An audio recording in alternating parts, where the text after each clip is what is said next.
Chapter 1294. Chen Wang straightened his expression and said, "When the Yu family first entered the capital, there was no doubt that they had the intention of introducing Brother Su to the capital. They also had some plans. For some reason they did not follow up. In my view, at the last moment they felt that Brother Su should not come to Great Peace City for now. At the time, I had not entered the diligent department as junior protector and was still sitting in the position of merit examiner of the Ministry of Appointments. I was in my position and said some things to His Highness the Crown Prince. Of course that was just icing on the cake. If not for Brother Su's own abilities allowing me to exaggerate, His Highness the Crown Prince would not have any ideas." Su Gong didn't know whether to laugh or cry. Chen Wang said honestly, "Yu Jiankang of Shang Pillar State has his considerations and I have my own thoughts. The situation is unstable and I feel that with Brother Su's talent, if not now, when will you come out? Does Brother Su want to miss the spring and autumn war again after missing it once? Let me ask, how many more 20 years and opportunities do Brother Su have to miss? Of course, I also understand Shang Pillar State's cautiousness. They treat Brother Su as a rare commodity and wait for the situation to deteriorate further. Maybe at that critical moment, an assistant minister of the Ministry of War will not be able to send away a hidden dragon general like you." Su Gong nodded and said, "I will listen to Junior Protector's words." Chen Wang smiled and said, "So this time Brother Su has been forced to patrol the borders and become the laughingstock of Great Peace City. Don't blame me for drawing legs on a snake. How about I use tea in place of wine and punish myself with 3 cups? Su Gong laughed open-mindedly and said, "Brother Chen's words are pretentious." Chen Wang countered, "You called me Junior Protector so many times and only called me Brother Chen. You dare to say I am pretentious? Who is the pretentious one?" Su Gong, who was as tall as a mountain, said shamelessly, "Junior Protector, please forgive me." Chen Wang drank tea. The woman who stood at the door hesitated for a long time but still did not knock. She had turned back to tell her husband that she was going to her maternal home to take some things home. Seeing the warm smile on this man's face, she felt both heartfelt and indescribable guilt. She was happy that her husband was a perfect match that no picky woman could find fault with. She was happy that he finally had a friend whom he could bear heart to drink tea and chat with. As for Princess Chang'e, she felt guilty that ever since they had been married, she had never known how to share his burdens. Based on her woman's intuition, she could sense his deeply hidden depression. Perhaps it was because being by the Emperor's side for so long was like living with a tiger. Everywhere he went, it was as if he was treading on thin ice. She, as a so-called golden branch and jade leaf, as well as her father's so-called relatives of the imperial family, had always been a restraint to her man, not a help. Chen Wang never drank. Even on the day of their marriage he did not overdo it. Every day he would burn the midnight oil and read. He would sleep much later than she did, but he would wake up much earlier than she did. It was as if he always had endless books to read and endless government affairs to deal with. But what was rare was that he never made her feel left out. Although she was not an intelligent woman with exquisite thoughts, she was not stupid. She believed that he truly cared for her and would not flirt outside. Chen Wang's self-respect was unsurpassed in the dozens of manors in Junwang Alley. He cared about her. She loved him very much, but she did not know what to do for him. In the room, the 2 most talented men of the Liang dynasty were drinking weak tea and talking without restraint. She quietly left. Chen Wang asked Su Gong about the trend of the Guangling Road War. Su Gong was deeply worried and his tone was somewhat heavy. The Ministry of War's earliest estimate was that they would be able to quell the rebellion in half a year. In fact, it was not completely blind optimism.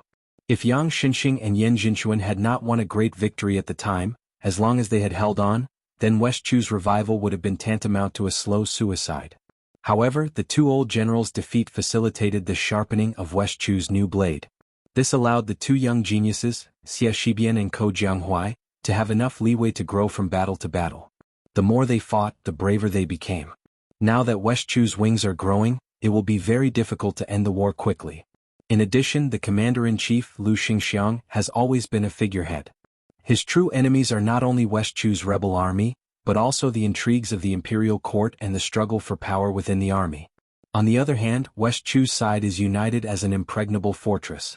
With one side weakening and one side strengthening, this war will be difficult to fight. Fortunately, the imperial court did not push all the blame onto Lu Xingxiang and did not change the commander-in-chief. Otherwise, Chen Wang nodded and said, "His Highness the Crown Prince said that he has already mentally prepared himself for the remnants of West Chu's army to attack the capital." Su Gong turned pale with fright and hurriedly looked around. Chen Wang said calmly, "Don't worry. Even if these words reach His Highness, nothing will happen to you and I. His Highness still has this bit of magnanimity." Su Gong's emotions were surging. Chen Xiaobao's simple words had revealed too many secrets. On the surface, it was praising Crown Prince Zhao Zhuan for his magnanimity and his negative attitude towards the West Chu War. The deeper meaning was that Chen Wang was sending him a hidden message. His Highness the Crown Prince was a magnanimous heir and worthy of Su Gong's allegiance. If he dug deeper, Su Gong felt a chill run down his spine. The Crown Prince was only supervising the country at a sensitive time. The Emperor was still alive. Was it not too early to persuade or remind an assistant minister of the Ministry of War to take a clear stand? Could it be that there was some kind of mystery behind this? It had to be said that in these years, there had never been any shocking secret information from Great Peace City that the Emperor was unwell. Could it be? Just as Su Gong's mind was in a fierce struggle, Chen Wang seemed to have just said a few casual words and quickly jumped to the next question. Then how long can Beiliang defend? If the northwest gate cannot be defended, how will it be defended next? Su Gong was experienced and ruthless. Chen Wang, who was sitting silently across from him, did not move. His expression did not change at all. He naturally had a plan for this kind of matter. He immediately replied, "Under normal circumstances, the Beiliang Frontier Army can defend for 2 years, but this is based on the premise that neither side makes any major mistakes or plots. In reality, when two armies are facing each other, you can never guess whether the opponent's next move will be stunning or muddle-headed. There are many classic battles in history that were created by a strange combination of factors. Some made the best of the mistakes and some made the best of the mistakes. Some people lost mysteriously and some people won in a strange way. Some people won in a strange way, some people won in a strange way, some people won in a strange way, some people won in a strange way. If it was a normal confrontation between two armies, the leader's ability to use soldiers was mediocre. It was just a competition of the resources of both sides. There was no suspense. But in the Great War of Liangmang, it could not be compared like this because both sides had too many famous generals.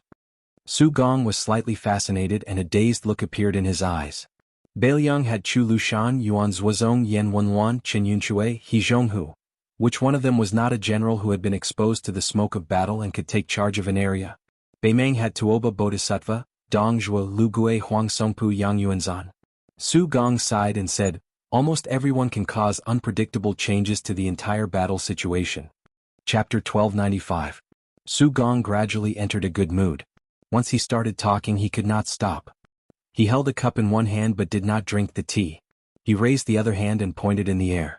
Before Beiliang was absorbed into Liang territory, there were two paths for the northern nomads to invade south. One was to use Beiliang, which was at the head of the central plains, as the first choice. The army occupied the high ground and was usually unstoppable. The disadvantage was that the battle line was slightly longer. Even if they fought all the way to Xiangfan, which was at the middle of the central plains, it would be difficult to advance any further. Often they could only retreat. The second was to go south through the gaps at the border of Ji province and send cavalry to search in batches to clear out the scattered obstacles outside the pass. On one hand, they would cover the army, and on the other, they would pillage villages and force the Central Plains dynasties to retreat to their strongholds. Right now, the Northern Mang seems to have chosen an unwise path, but in fact, choosing short-term troubles and abandoning long-term considerations is a method they have no other choice. The Northern barbarians are determined to attack our dynasty, and there is no better plan to speak of. There are only two options to choose from. The Northern Mang can't afford to drag it out, but our dynasty can afford to drag it out. If we wait until the Guangling Path and West Chu are destroyed before the Northern Mang starts the war, then we really won't be able to fight. A Central Plains with a stable interior and a Central Plains imperial court that was eager to make progress was undoubtedly the nightmare of the nomads in the north. If Beimang attacks their western front first, which is the two Liao defense lines that our court built with half of our dynasty's national strength, outsiders may think that this line is closest to Graydon City and that Beimang should use their troops this way.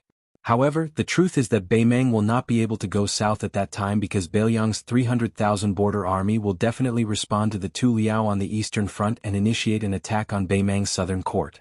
Once the Beiliang cavalry wantonly enters the heartland and enters the grasslands, even if the Beimang army is lucky enough to advance all the way to Graydon City, they will not be able to return. Not only will the southern court be gone, but even the northern court will be destroyed.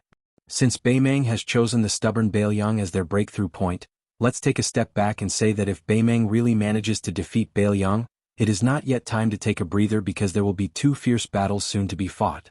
The most fatal thing is that these two battles are happening at the same time. Beimeng, whose strength has been greatly damaged, has no choice but to fight on two fronts.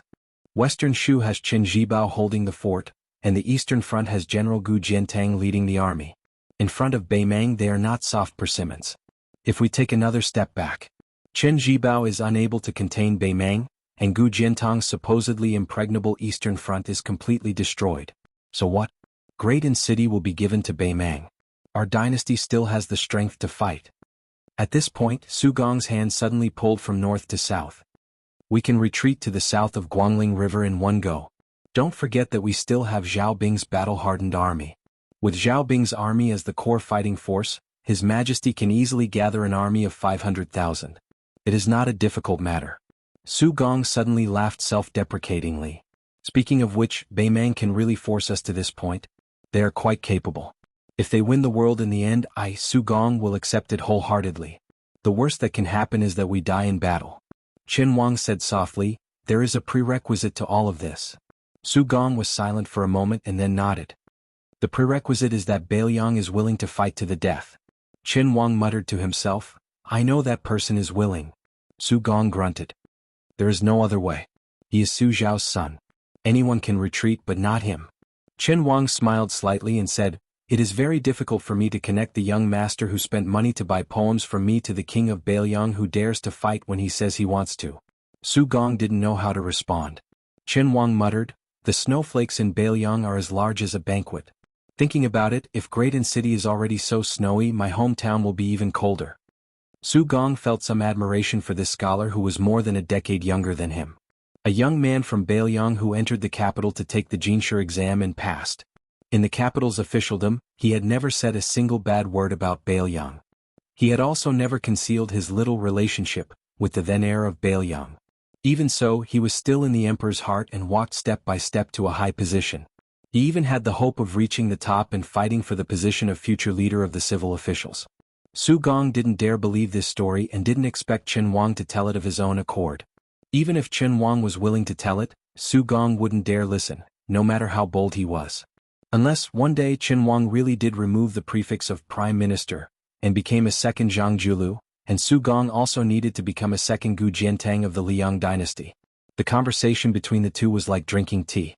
It was 70 to 80% enjoyable, but there was still a lingering aftertaste. If they continued talking they would probably feel disgusted. Su Gong stood up and bid farewell. Qin Wang also stood up to see him off. He walked him all the way to the door and said with a smile, Brother Su will be heading to the northern front tomorrow.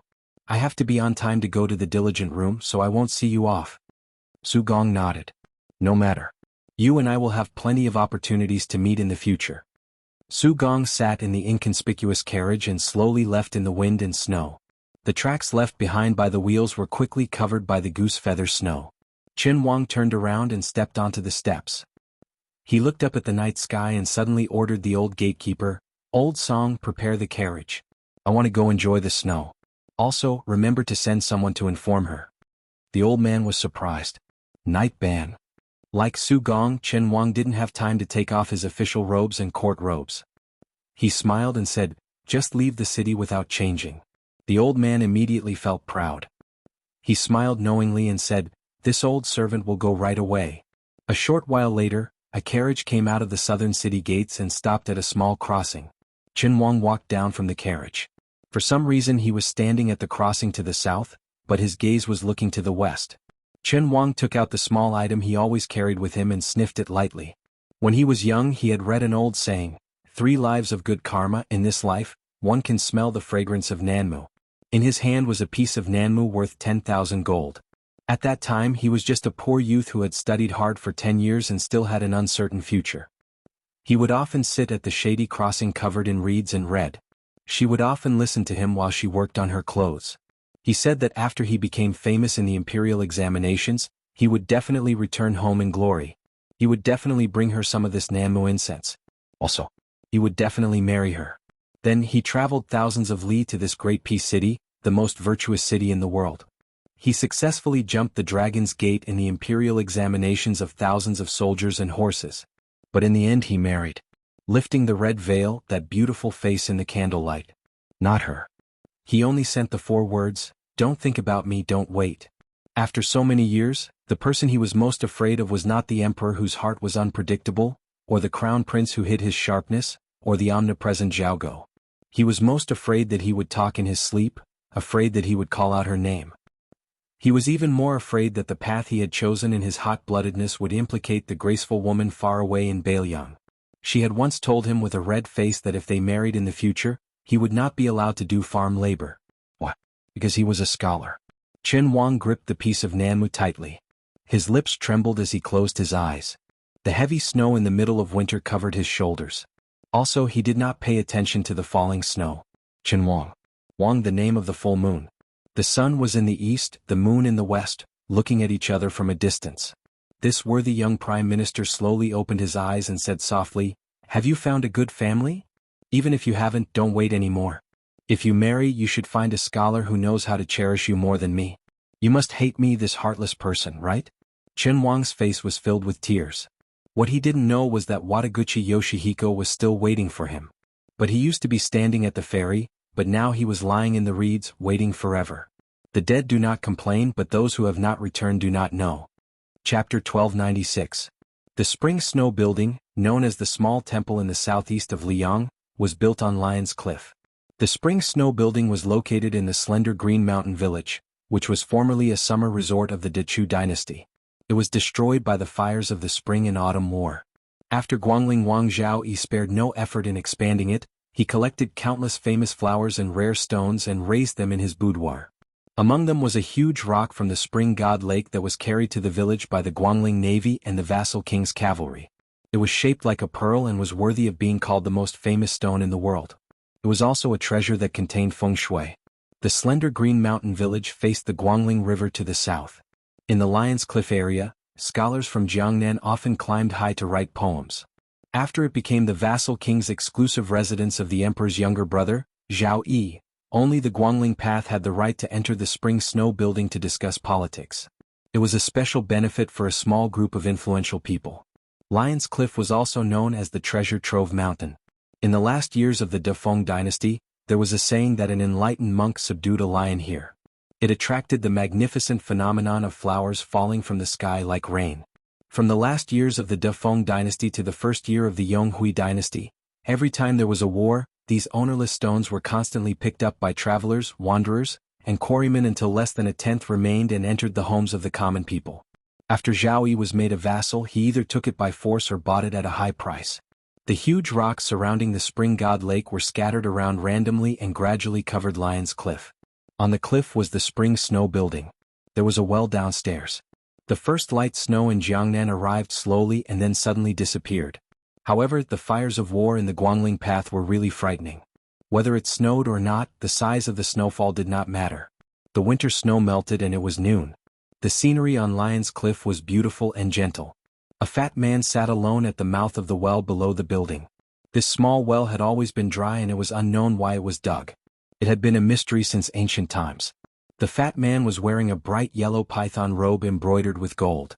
Among the vassal kings of Liang, only this fat pig had such an honor. Even the king of Bailiang, Su Shao, who had no merit in the past, only had a large blue satin python robe. The king of Yanqi, Zhao Bing, was inferior to this fat pig in terms of dragon poise and python water. As for the more substantial vassal lands, the southern border, which was full of miasma all year round, naturally couldn't be compared to Guangling, where half of the world's taxes came from. The Liang court had always had bad comments about Guangling king, who was the most suspected of receiving rewards without merit. The number of imperial censors and imperial censors who died directly or indirectly at the hands of Guangling king was even more shocking.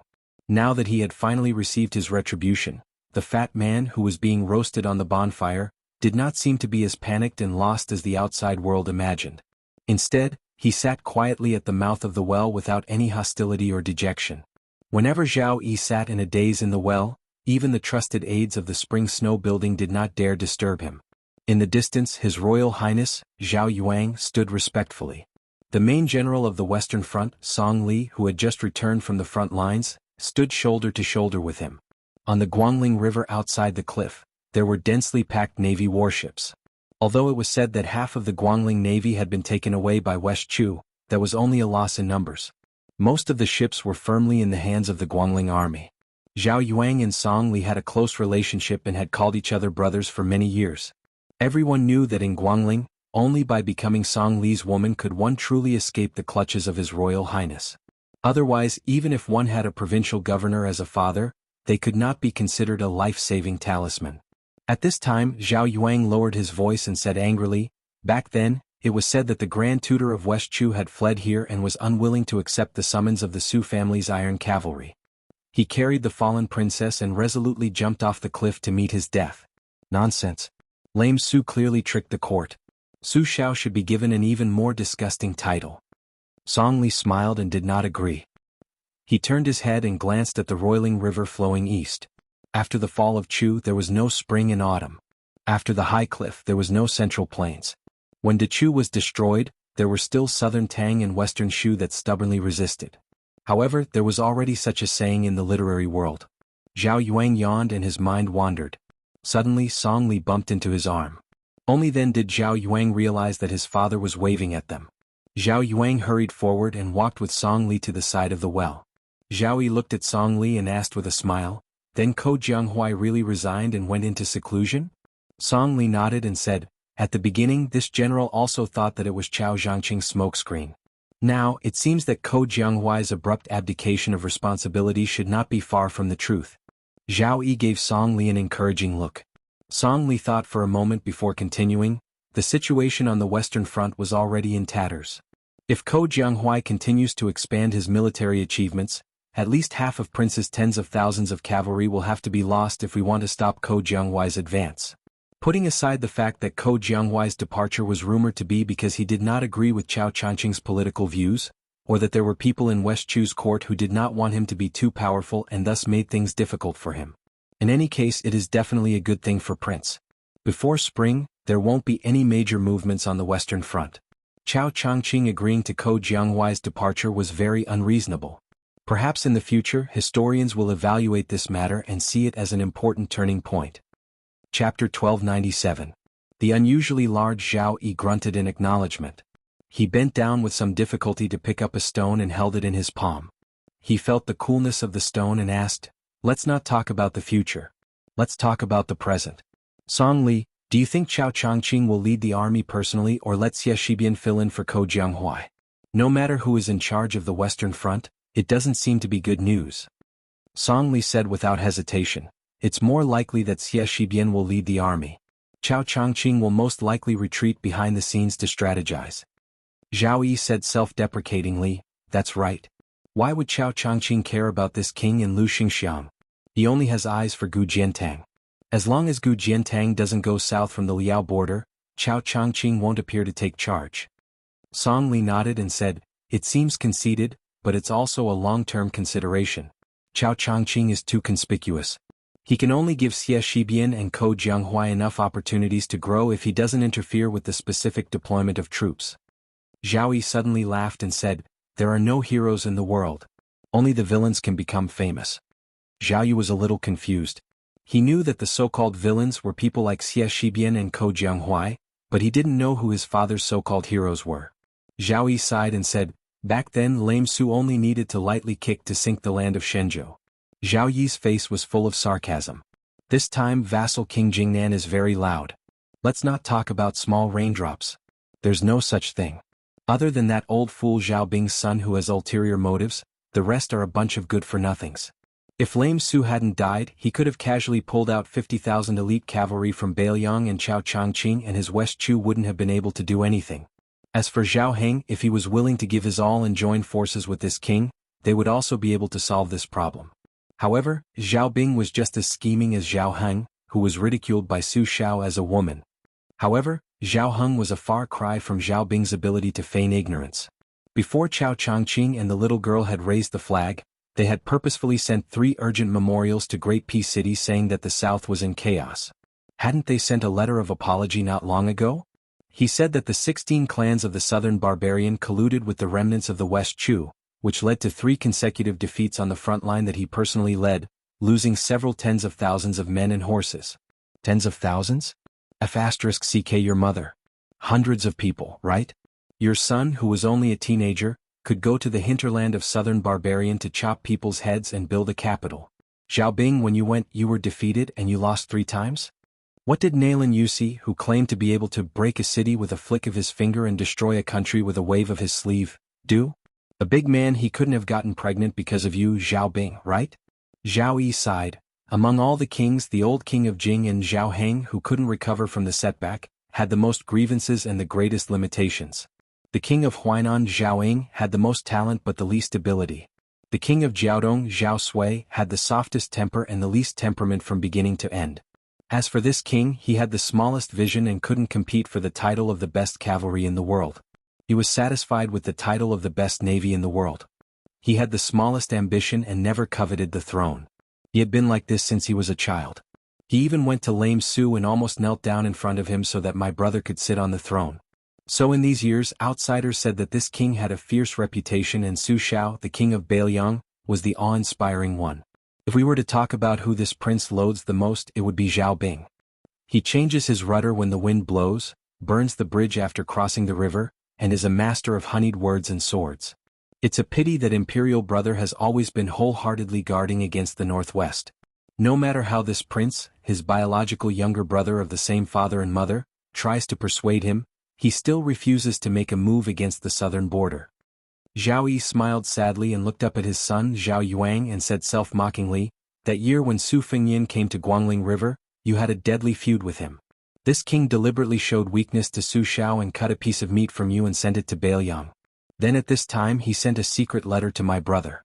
It wasn't to say anything bad about Su Xiao and Bailiang, but to say that Zhao Bing couldn't be allowed to accumulate power. As a result, my brother still didn't care.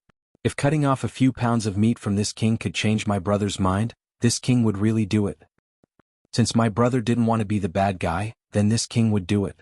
So in this half a year, this king had people secretly assassinate the crown prince of Yanqi 4 times, but they all returned without success."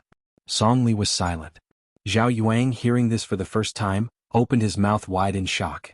Zhao Yi threw out the stone that was still warm in his palm. Later, when Qin Zhibao entered the capital to take up the post of Minister of War, this king knew that this person would definitely be given the title of king. So, he sent a secret letter to my brother, proposing that Qin Zhibao be given the territory between Guangling Road and Nanjiang Road. If Qin Zhibao felt that the territory was too small, this king could even give up one more province. The two of you know what the result was. Zhao Yi laughed and said, "Piao, our father just wants you to inherit the throne. I don't even hope that my grandson will become a Qinhuang. In the future he will definitely go to Great Peace City to be a prince of pleasure. But Zhao Bing will be much more domineering as a father." Then Zhao Yi exhaled deeply and waved his hand tiredly. Zhao Yuang and Song Li, who had been silent all this time, retreated. Zhao Yi continued to sit at the mouth of the well looking at the sky. He was like a fool looking at the sky from the bottom of a well. Chapter 1298.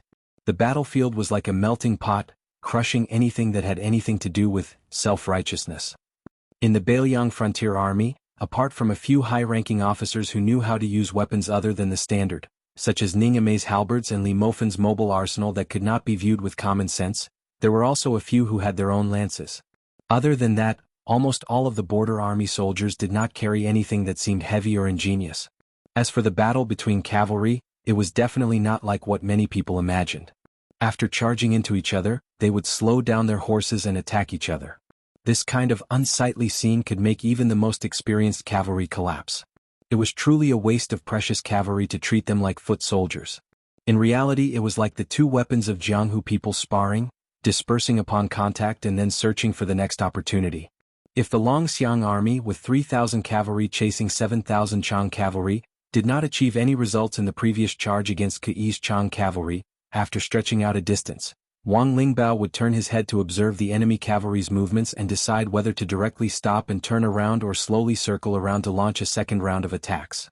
If there were still no clear signs of victory or defeat in the second round of collisions, Wang Lingbao would have to use the casualties on his side to choose which unit should give up the heavy spears and switch to the lighter cold blades, and which unit should continue to use the spears or the light crossbows. On the battlefield of a stalemate, A small advantage could increase one's advantage, but a single flaw was enough to bury the entire army. From Great General Su Xiao to General Qin Jibao, the two people who had left the deepest imprint on the Beiliang cavalry both believed in one thing. The true strength of the Su family cavalry was that they had enough patience and strength to wait for the enemy to take the initiative to make a mistake. Encountering such an invulnerable enemy, the Chang cavalry undoubtedly had 8 lifetimes of bad luck. The Chang cavalry originally thought that they were wolves in a flock of sheep. Not only could they eat their fill, in Liuzhou, they could even go to the rich central plains and pillage. All of the cavalry had heard year after year of people talking about the beauty of the central plains. There were countless fields and mountains of shining silver. Moreover, the women there were of all shapes and sizes. Most importantly, their skin was much better than the women on the grasslands who were exposed to the sun and wind. To the touch, it was like touching fine silk. But in reality, before the sky turned dark, the beautiful dream was shattered. The 3,000 dragon elephant cavalry killed them like stray dogs. If not for the Chang cavalry's unique speed in this kind of retreat, under the dragon elephant cavalry's pursuit, they would not even last an hour. The cold crossbows that had been hidden away during the previous charge were finally starting to show their terrifying killing power. For the sake of pursuing the greatest speed, the Chang cavalry even took the initiative to abandon the spears and lances they were unfamiliar with. As for the armor they wore, it was only the standard issue for Northern Mang's ordinary light cavalry. Compared to the light but sturdy and expensive armor of the Southern Dynasty's great generals, the difference was too great. One must know that the crossbows were a freak that successfully combined the strengths of the Qin crossbows and Feng crossbows. They were easy to assemble and disassemble. After 2 generations of Beiliang craftsmen improving the bows, the various Zhongliang crossbows had a close to perfect balance. Other than firing speed, the range, penetrative power, and accuracy of the large crossbows were better than the longbows. In the countless battles between the dynasties of the Central Plains and the nomads of the north, the foot crossbows and ballistae could be used to great effect. As a result, some people said that for thousands of years, the Central Plains had used 2 things to block the horse hooves of the nomads. The first was the majestic cities and the second was the crossbows. Amongst which, if Beiliang, who could be said to be second in the use of crossbows, no one would dare to say they were first. The Northern Mang and the Southern dynasties couldn't be more familiar with Northern Liang's short crossbows. Could even be said that they loathed them deeply. The great king of the southern courtyard, Huang Songpu, had once worked hard to promote similar short crossbows on a large scale. However, due to various complicated reasons, he was obstructed by many sides, and the results were minimal. The dragon elephant cavalry with the best riding skills were in charge of stopping the Chang cavalry and slowing them down. As long as they caused damage, they didn't care about the life and death of the Chang cavalry. Even if a Chang cavalry fell off their horse, they wouldn't take a second look at the military merit that was within their reach. Everything was left to the comrades behind who didn't have a crossbow to stab and kill with a spear. With such a clear division of labor, it was naturally really vicious and bloody. To these haggard Chang cavalry, the silver lining was that the teen who tossed the black tiger around for fun. After the initial round of killing, he got back on his horse and stopped killing. It wasn't that the Chang cavalry didn't think about fleeing in all directions like birds and beasts to avoid being chased down by the dragon elephant cavalry. However, as soon as this thought appeared, the dragon elephant cavalry, under the command of that tall and sturdy man, immediately had a way to deal with it. Apart from the dragon elephant cavalry and crossbow cavalry that were tangling with the Chang cavalry, the 2,000 dragon elephant spear cavalry quickly spread out, and then suddenly charged forward, all of them raising their crossbows, almost forming a pocket formation with the crossbow cavalry in front of them. When the Chang cavalry gave up on this idea and continued to crazily retreat towards the north, those dragon elephant cavalry gradually slowed down, resting on the backs of their horses. This kind of combat strength was even more hidden than crossbow attacks, making the Chang cavalry feel their scalps go numb and a chill run down their spines. Chapter 1299. The nomads in the north were born to live on horseback. Because they were born with hardships, they had no choice but to fight bravely. However, the vast land also nurtured the unruly nature of the grassland knights that went deep into their bones. They could be brave and fearless and launch a wild charge at lightning speed. However, their messy front line was not worth mentioning in the eyes of the Central Plains military experts.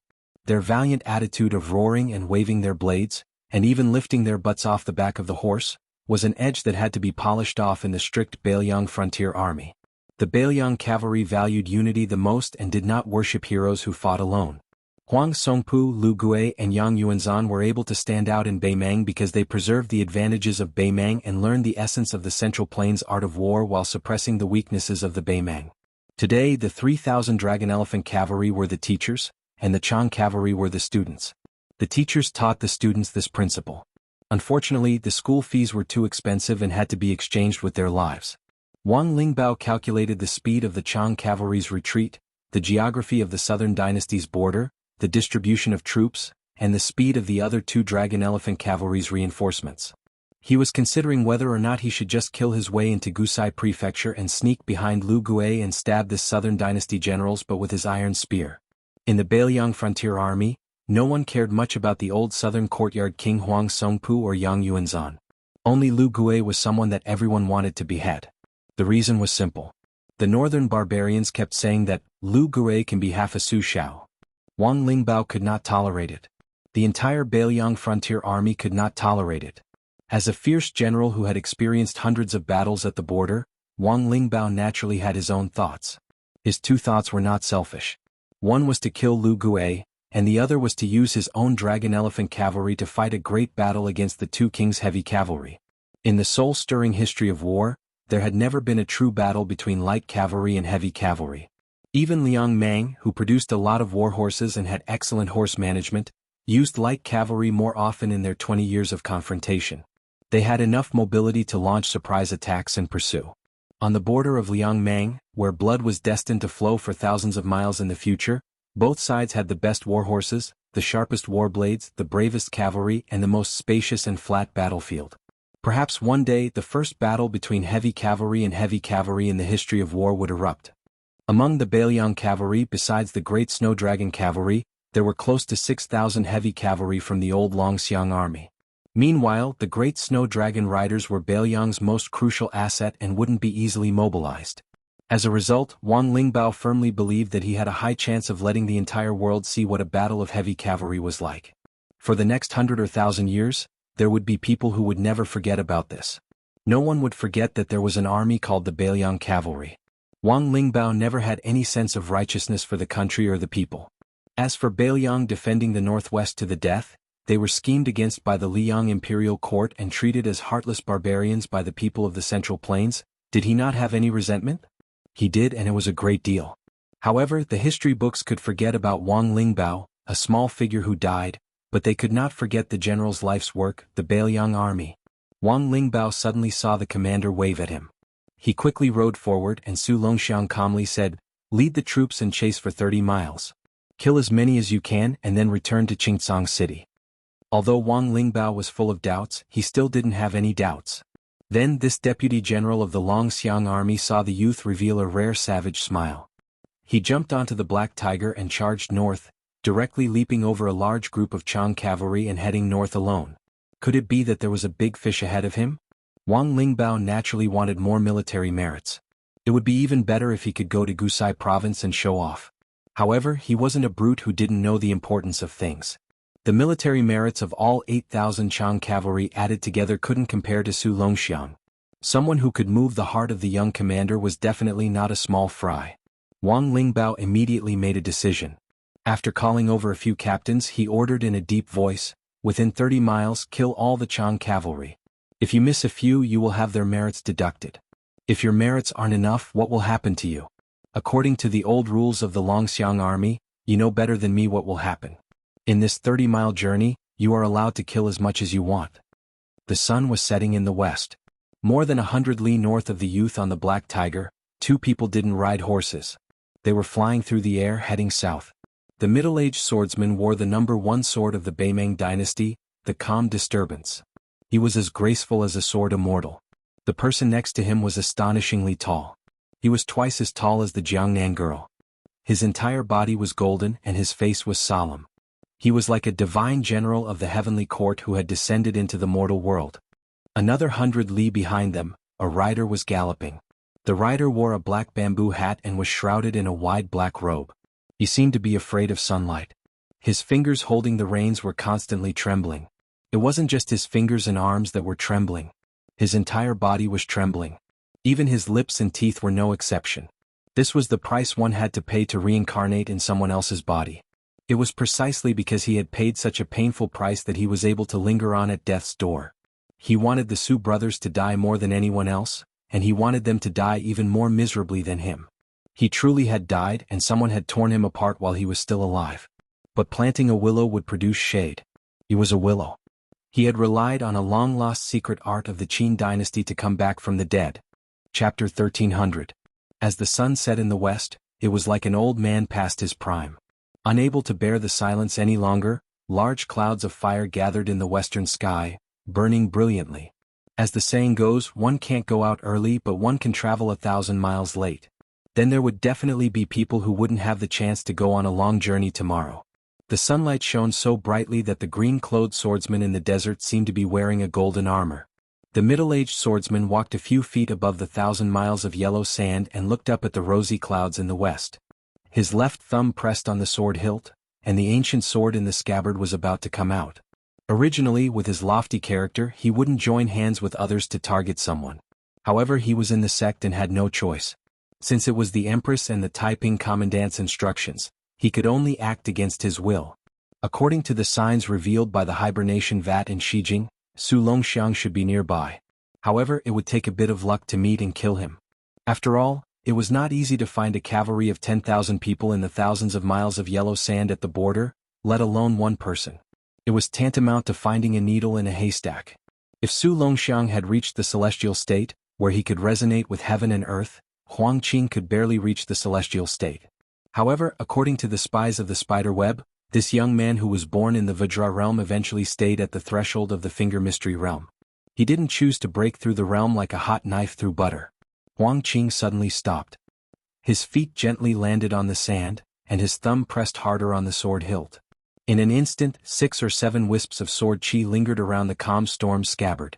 In the chess and sword music school, the Bronze Man Grandmaster, who was 1 generation higher than the Taiping Commandant, also stopped. His expression was as calm as an ancient well. Huang Qing looked forward and smiled softly. "Grandmaster, why don't you leave this task to me?" The head of sword chi did not even reach the shoulder of the golden giant. The martial arts grandmaster who rarely showed up in Beimang nodded and said calmly, "You can go first." The meaning of the grandmaster's words was very clear. In his opinion, sword chi might not be able to take down Su Longxiang. Huang Qing dismissed it with a smile and did not complain. He was extremely respectful to this grandmaster, not only because of the difference in seniority, but also because of the grandmaster's path of proving Tao. This grandmaster and Wang Xianji were like the same year, in terms of textual research. Compared to the martial god of Beimang, Tuoba Bodhisattva and Xinyuan Pan in the Liyang realm, they had tested the feasibility of opening the heaven's gate on their own. The saints of the 3 sects of Confucianism, Buddhism and Taoism had proven Tao and immortality by borrowing the gate of heaven and earth. However, the Grand Master of Bronze Man and the others had directly chosen to break the gate and enter. The reason why Li Chungang, who had already passed away, was known as the first person after Ancestor Lu was because this sword god was even rarer. He strived to use the sword in his hand to build his own heaven's gate. Li Chuangang's sword Tao was unique and was close to the heavenly Tao. This was the competition of the path under each person's feet. It had nothing to do with the ranking of the martial arts evaluation. However, if Wang Xinji was once the whetstone of the Liyang Jianghu, then the Grand Master of Bronze Man beside Huang Qing was another whetstone of the Beimang Jianghu. From Tuoba Bodhisattva, to Murong Baoding and the 5th Raccoon to Hong Jingyan without exception, they had all exchanged pointers with the Grand Master of Bronze Man. Unlike the old monster Wang of the martial Emperor City who had a perfect record of winning hundreds of battles in 60 years, the Grand Master of Bronze Man did not have such a terrifying number of battles.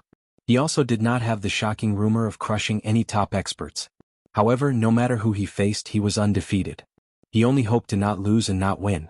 The Imperial Decree of Peace once said that the Grand Master of Bronze Man only needed to be undefeated when he fought with others. It was only necessary to win the final battle with the heavenly Tao. The Grand Master of Bronze Man reminded softly, "This person once broke Murong Baoding's invincible Vajra in the Qingtsang city. You should be careful. It's best if you don't engage in close combat." Huang Qing's aura was already rising, and his sword intent was overflowing. He slowly pulled his sword out of the scabbard by 2 inches and acknowledged. He then smiled and said, "Grand Master, Huang Qing will take his leave first." The Grand Master of Bronze Man nodded his head and said, "I will keep an eye on that child who doesn't know his place first." Huang Qing gently let out a breath and skimmed towards the south. The wisps of sword aura outside the scabbard gradually became as thick as a green rainbow as Huang Qing sprinted. The sword aura was close. It was a magnificent sight. The steed heading south didn't slow down after seeing the golden giant and rushed to the side of the Grand Master of Bronze Man. He originally wanted to brush past the Grand Master of Bronze Man in a spurt of energy. However, the warhorse suddenly stopped as if it had crashed into an invisible wall and even retreated a few steps. Wearing a conical bamboo hat and a black robe, One Section Willow reached out his hand and touched the mane of his mount. He finally managed to pacify the Fergana-treasured colt that was feeling extremely restless. His hand was deathly pale like snow without any color of blood, and the meridians under his skin were clearly visible. One Section Willow, who was once the chief assassin of the spiderweb, was obviously displeased. Is there a need to be so cautious? In front of the sword aura that is close, there is no bullshit Vajra realm in the world. Even if there is, it would be Li Xiaoxin of the two Zen temples. The tall and sturdy giant crossed his arms over his chest with an indifferent expression. One Section Willow suddenly bent over and laughed like a madman. He pointed at the Grand Master of Bronze Man. I was wrong. I actually forgot about you who was close at hand. In the past, the Spear Immortal King came to Beimang to practice his spear. In the end he was blocked by you with his bare hands. The Grand Master of Bronze Man shot a glance at this pitiful worm who should have had a bright future but ended up in a life worse than death. He didn't conceal the pity in his eyes. An illegitimate child who couldn't see the light of day, others would be somewhat afraid of him. Why would he need to care? Even if One Section Willow's father was standing here, it was nothing. Li Mibi, the creator of the spiderweb, Beimang's #1 spy, and a man who was said to be able to sit on Her Majesty's couch to discuss matters. So what? One Section Willow's face was gloomy. The Grand Master of Bronze Man, who was always serious in speech and manner at the chess and sword music school, sneered for the first time. I've seen many stunning young people in my life.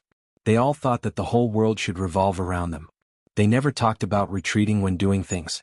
In the end, without exception, they all died very early, and the way they died was quite miserable. One Section Willow sneered. Then isn't Su Fengyan living well? The Grand Master of Bronze Man laughed out loud for the first time. His laughter was like thunder, shaking the heavens. Are you worthy of being mentioned in the same breath as him? One Section Willow seemed to have gone mad. He lowered his head and bit a finger. I'm not worthy? I, Li Fengshou, entered King Kong at the age of 14. At the age of 20, I entered Finger Profound Realm. At the age of 22, I went to challenge Tuoba. What was Su Fengyan doing at that time? The Grand Master of Bronze Man asked in reply. What is Su Fengyan doing now? What are you doing now? One Section Willow raised his head and looked at the gradually fading clouds of fire. He pretended to be indifferent. His life is good. I lost to him, but it's not because of battle. The Grand Master of Bronze Man narrowed his eyes and looked at the twilight above his head. According to the records of the Chess and Sword Music School and the Princess's Tomb, from the Great Qin Dynasty to the Great Feng Dynasty to the Spring and Autumn period, in the past 800 years, there were only traces of banished immortals. There were a total of 37 of them and all of them died young. These banished immortals had good lives. Naturally they were born with good lives. But when they landed on the earth, most of them were unacclimatized and were harmed by the great Tao of the underworld. The Grand Master of Bronze Man sighed. The people of the world painstakingly seek longevity and prove the Tao of heaven. But that's only something in the pockets of the people of heaven above the clouds. You must know that no matter how delicious the food given out is, it's still food given out. One Section Willow Li Fengshou frowned and asked, Why are you telling me this? The Grand Master of Bronze Man calmly said, There aren't many good seedlings in Beimang now. As for the future, I advise you to turn back. Don't be a beggar or a thief.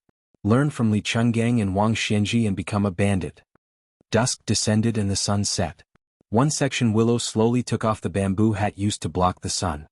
He coldly said, I've already died once. At most I'll die again.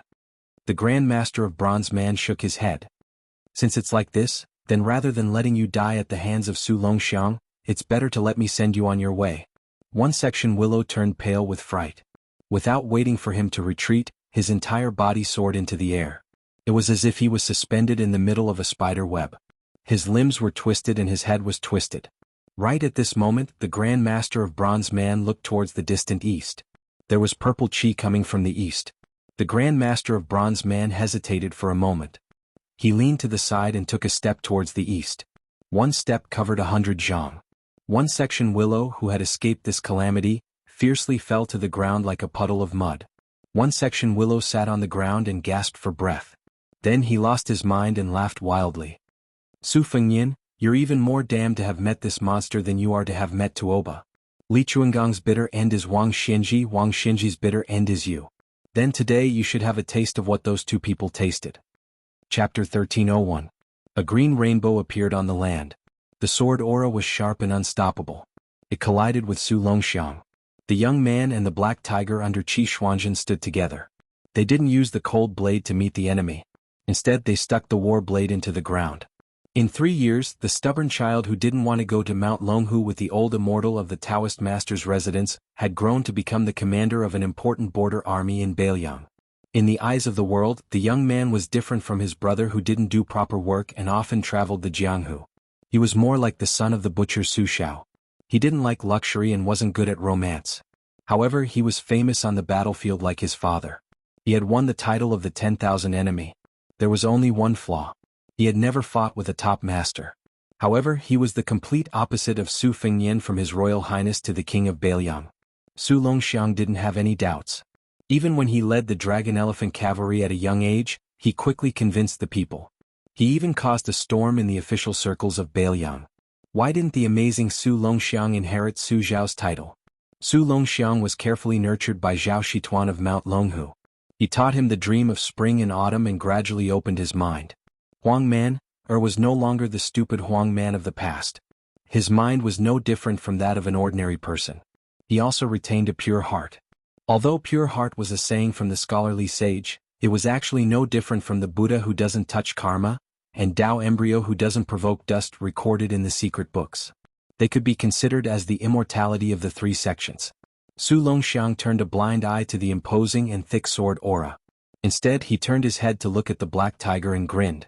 In the eyes of outsiders, this spiritual creature that had once listened to the words of the sage beside the great Taoist chief for dozens of years to comprehend the Tao was still somewhat suspected of being unworthy of this young man. The black tiger, which was twice the size of an ordinary king of the forest, had a very human expression on its face. It lowered its huge head and touched Su Longxiang's forehead. Su Longxiang reached out his hand to stroke Black Tiger's head and muttered to himself, "When I was young, my mother often punished my brother to recite books. Back then, I didn't understand anything and would forget what I heard.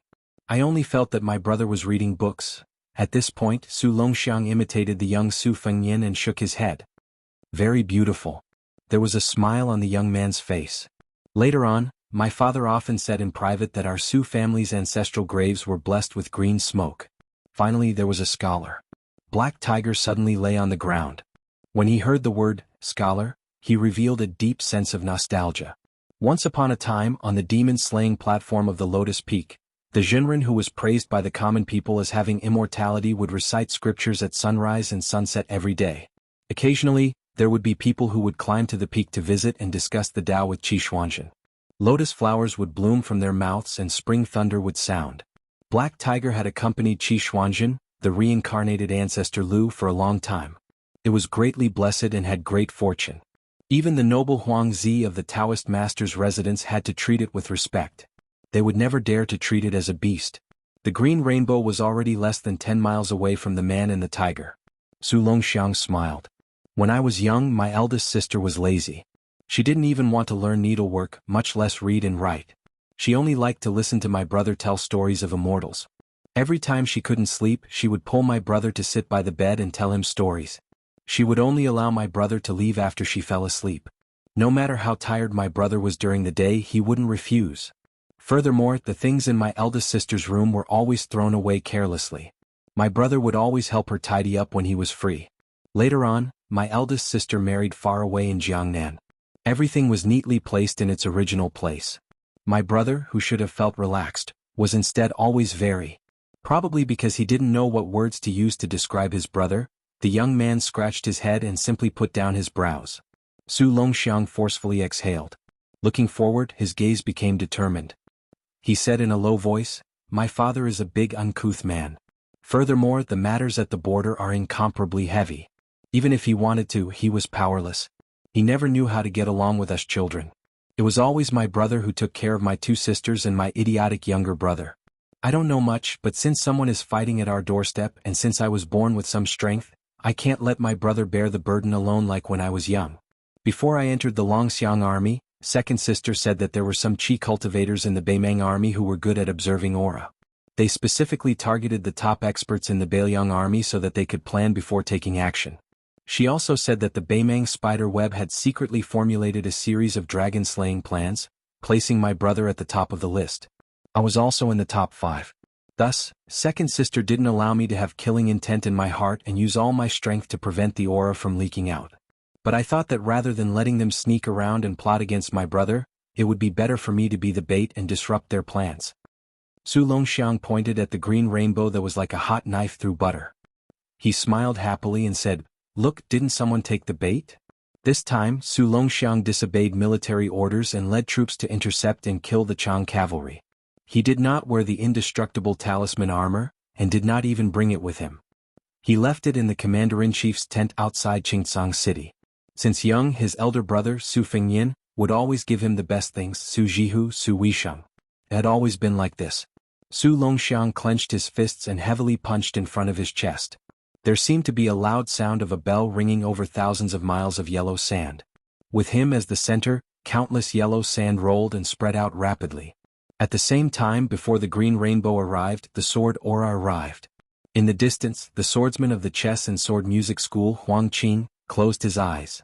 The ancient sword at his waist was still less than 2 inches out of its sheath. When the two sides fought, apart from that black tiger, no one else was watching. Copper Man, who was 100 miles away, also rushed to the east for the purple energy. However, if someone saw this and didn't know that the sword energy was close to Huang Qing's identity, even a grade 2 Master Realm expert would feel pity for this swordsman to use his sword energy so wantonly. When experts faced an enemy, they didn't compete in flashy moves. Instead, they focused on holding back when accumulating strength and not releasing it. After gathering strength, they would kill in one strike. For the green-shirt swordsman to release his energy right before the fight, he was just too arrogant. Only those who had reached the first level of the Finger Mystery Realm could see some clues.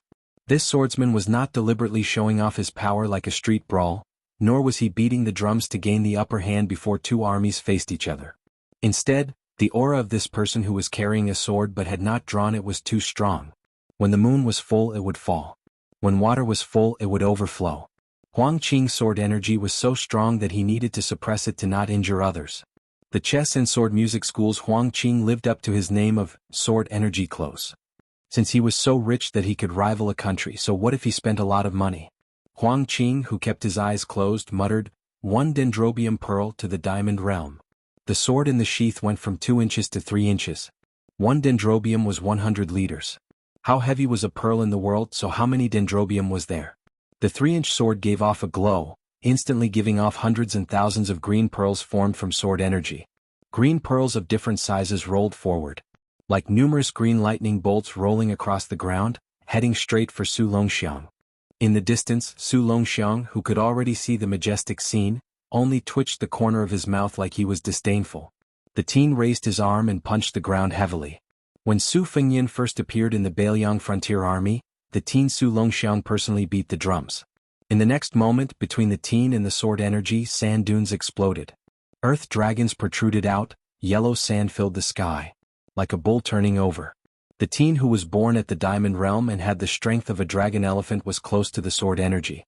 The battle between the two of them would perhaps be a battle of strength that had never been seen before and would never be seen again. Chapter 1302. This battle of strength was also like a battle of contradictions. In the water element, the dragon force was the strongest, and in the land element, the elephant force was the strongest. Su Longxiang, the only lucky person in the world who was born in the Vajra realm, was known as Beiliang's sturdiest shield. However, he met Huang Qing of Beimang's 13 prefectures, who was the sharpest spear in Beimang. Huang Qing's sword was only 3 inches out, but it was already magnificent. It was like the sword immortal in the sky had broken a string of prayer beads. Thousands of sword energy beads, big and small, fell on a jade plate and rolled forward. Su Longxiang, on the other hand, used the desert as a drum. With a punch, he attracted the scene of the earth bowl turning over.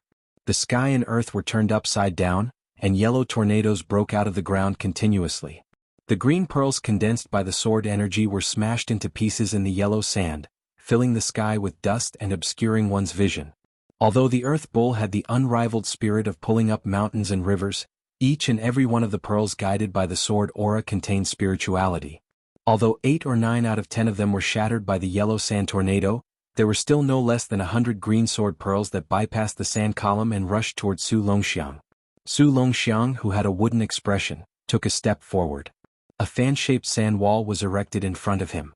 The beads crashed into the wall one after another. There was both the brilliance of mutual destruction and the helplessness of hitting a rock with eggs.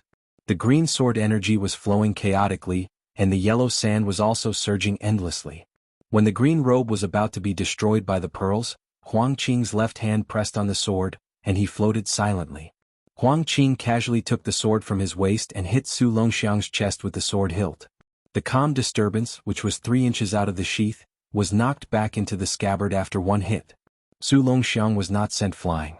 His feet were still rooted to the ground, but his body slid back several feet. The young man bent slightly, forcibly stopping the momentum of his retreat, and instantly began to sprint, smashing his fists toward the green-robed swordsman. With a flick of his wrist, Huang Qing held his sword horizontally in front of him. His left elbow pressed against the scabbard, forcefully resisting Su Longxiang's fists. The 6th most famous sword in the world, Calm Disturbance, let out an ear-piercing roar in the scabbard, and the scabbard trembled violently. Su Longxiang maintained his posture of striking the sword with his fists and continued to run forward, while Huang Qing was pushed back several dozen feet. Huang Qing, whose feet were a foot off the ground, tapped the ground lightly with his thumb. With a smile on his face, he calmly pulled his sword out of its sheath by an inch. Li Gu folded. Su Longxiang was too lazy to care about what kind of sword move, sword intent, and sword momentum this time, and smashed his fists again. 2-inch sword stacked 2. 3 inches was 3 stacks. Su Longxiang punched the scabbard again and again. Although Huang Qing, who was hovering in the air, never abandoned his sword, he was unable to stop Su Longxiang's charge. However, as the number of punches from Li Gu increased, the distance Huang Qing retreated after each punch from the youth decreased. After Su Longxiang's 8th punch and Li Ji's 8 stacks, Huang Qing finally stood still, with the demeanor of a grandmaster who would not move even if Mount Tai collapsed in front of him. Huang Qing, whose sleeves were fluttering, looked at the youth in front of him. He did not speak, but there was undisguised surprise and admiration in his eyes. There was only a trace of disappointment after the dust had settled. His final fist contained the legendary strength of 8 dragons and 8 elephants, so he was naturally a rarely seen genius of the martial Tao. However, he, Huang Qing, still possessed the 9 folds of Li Gu, and even the 10-layered mountains that he evolved from. If this youth who was renowned throughout northern Mang's court stopped here, then he, Huang Qing, didn't dare say that he could defeat his opponent without even drawing his sword. At the very least, he would be in an invincible position. The reason why Huang Qing chose to use Li Gu to fight against Su Longxiang was that he did not have the thought of comparing the youth with Murong Baoding. The latter was a stone Buddha who had been famous for a long time. Huang Qing had once compared notes with the high-ranking imperial relative a few years ago. They did not fight to the death and did not overdo it. When Huang Qing was young, he was determined to use his sword to break the Vajra meditation of the white-robed monk of the 2 Zen temples and complete the feat that Tuoba Bodhisattva could not. Murong Baoding, who was known to be invincible, was undoubtedly the best test stone for his sword. It was said that the youth in front of him, who had cracked Murong Baoding's golden body in Qingcang City in Liuzhou, was even more so. The expressionless Su Longxiang threw out another punch in a seemingly lukewarm manner. The previous 8 punches were all done step by step, with the strength of the dragon and elephant progressing layer by layer. Huang Qing's Li Gu was nothing more than following the prescribed order, layer by layer. Huang Qing, who originally wanted to use Li Gu, felt his heart skip a beat. He resolutely abandoned Li Ji's 9-layered sword and shouted softly, jumping directly to the 10-layered mountain. Huang Qing, who was surrounded by 6 or 7 green rainbows, not only did not use the 10-layered mountain to block the impact of the 9th punch, but the green rainbows also exploded in the blink of an eye. The calm storm was smashed into an astonishing arc by the 2 punches. Huang Qing retreated again and again until he was 80 feet away before he could stop the decline. The scabbard of the calm storm was finally straightened with great difficulty. Huang Qing was neither angry nor fearful. Instead, he was amazed and gratified. He changed the sword stance from raising his arm horizontally to raising his sword vertically. In the blink of an eye, he took the opportunity to remove the huge remaining force from the sword. Huang Qing's thumb caressed the sword hilt. The scene of the sword energy pouring out into green rainbows was gone. However, the more it was like this, the more oppressive it felt, like a storm was coming. Li Chungang had passed away.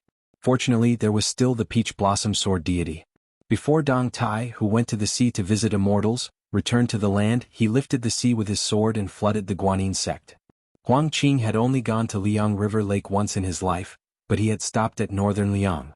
He had met the young chief of Wudong Mountain, Li Yufu, once and quickly returned to northern Mang. During this period of time, it could not be said that they were at each other's throats, nor were they at daggers drawn. Instead, he took the opportunity to admire the spectacular scenery of the 81 peaks. He also watched the peaceful scene of thousands of people practicing their fists in front of the Wudong main palace at Big Lotus Peak in the morning and evening. In the end, Huang Qing did not continue his long journey to the hinterland of the Central Plains. He did not challenge the white-robed monk Li Dongxin, nor did he meet Deng Tea, the new champion of the world sword art. However, he left in high spirits and returned in high spirits. In addition, he occasionally learned something from his chat with Li Yufu, which was of great benefit to his martial arts cultivation. In terms of the word Dao, Huang Qing admitted that there was no clear winner in his short and amiable conversation with Li Yufu. However, in terms of the word skill, he had a vivid understanding. Su Longxiang did not pursue him. Huang Qing slightly raised the ancient sword in his hand and laughed softly. I am from chess and sword music school. My sword energy is close to Huang Qing's and my sword is calm.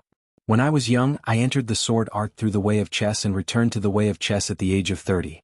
I thought that returning to the way of sword art in my lifetime would be the end of my martial arts life. Unexpectedly, I found a new way by accident and reached the third realm of the 3 realms of chess player observation in my sect. With this, I created a new sword. I wanted to use this sword to compete with Dong Tai. The young man looked puzzled and whispered, "Just fight. Why are you so meddlesome?" Huang Qing smiled and explained patiently, "You said it was one sword, but it may be 100, 1,000, or even 10,000. To be precise, it should be a game of swords." Su Longxiang did not talk nonsense at all. He directly stepped forward and began to sprint in a straight line toward the chattering middle-aged swordsman. Huang Qing, who was like a scholar meeting a soldier, laughed it off. Then he looked serious and closed his eyes to absorb the noble qi of heaven and earth. Waves of noble qi filled the space between heaven and earth. It vaguely formed a chessboard, with the famous rivers in the world as the winding chess lines and the huge mountains as the huge chess pieces. It formed a small kiliacosm. If the strength that Huang Qing had shown so far was that his swordsmanship was only at the mysterious level and his will was not at the celestial level, but his mind at the moment reached the level of an immortal on earth. It was no wonder that Huang Qing returned to Beiliang happily after a trip to Beimang. Huang Qing let go of the calm disturbance in his hand, and the ancient sword quickly floated in front of him. The sword was halfway out. Huang Qing's right hand made the shape of lifting and placing chess pieces and said softly, "Mount Wudong. Top." Top was one of the terms of Go. It was just right to restrain Su Longxiang's seemingly dignified but slightly clumsy chess style. A sword aura was born. Su Longxiang's shoulder crashed into the ethereal aura of the Mount Wudong in front of him. Huang Qing continued to lift and place chess pieces. The change of the first 2 pieces was very small. That was why it was called Little Sharp. But the sword aura was vigorous and solid. As the saying goes, there is no evil hand in a small point. Huang Qing's chess moves or sword moves were also upright. It was just a normal game of chess. Of course, it was one piece after another. But this game of chess created by Huang Qing was like flying pieces, not following the rules at all. After the small point, it was the Tai Chi.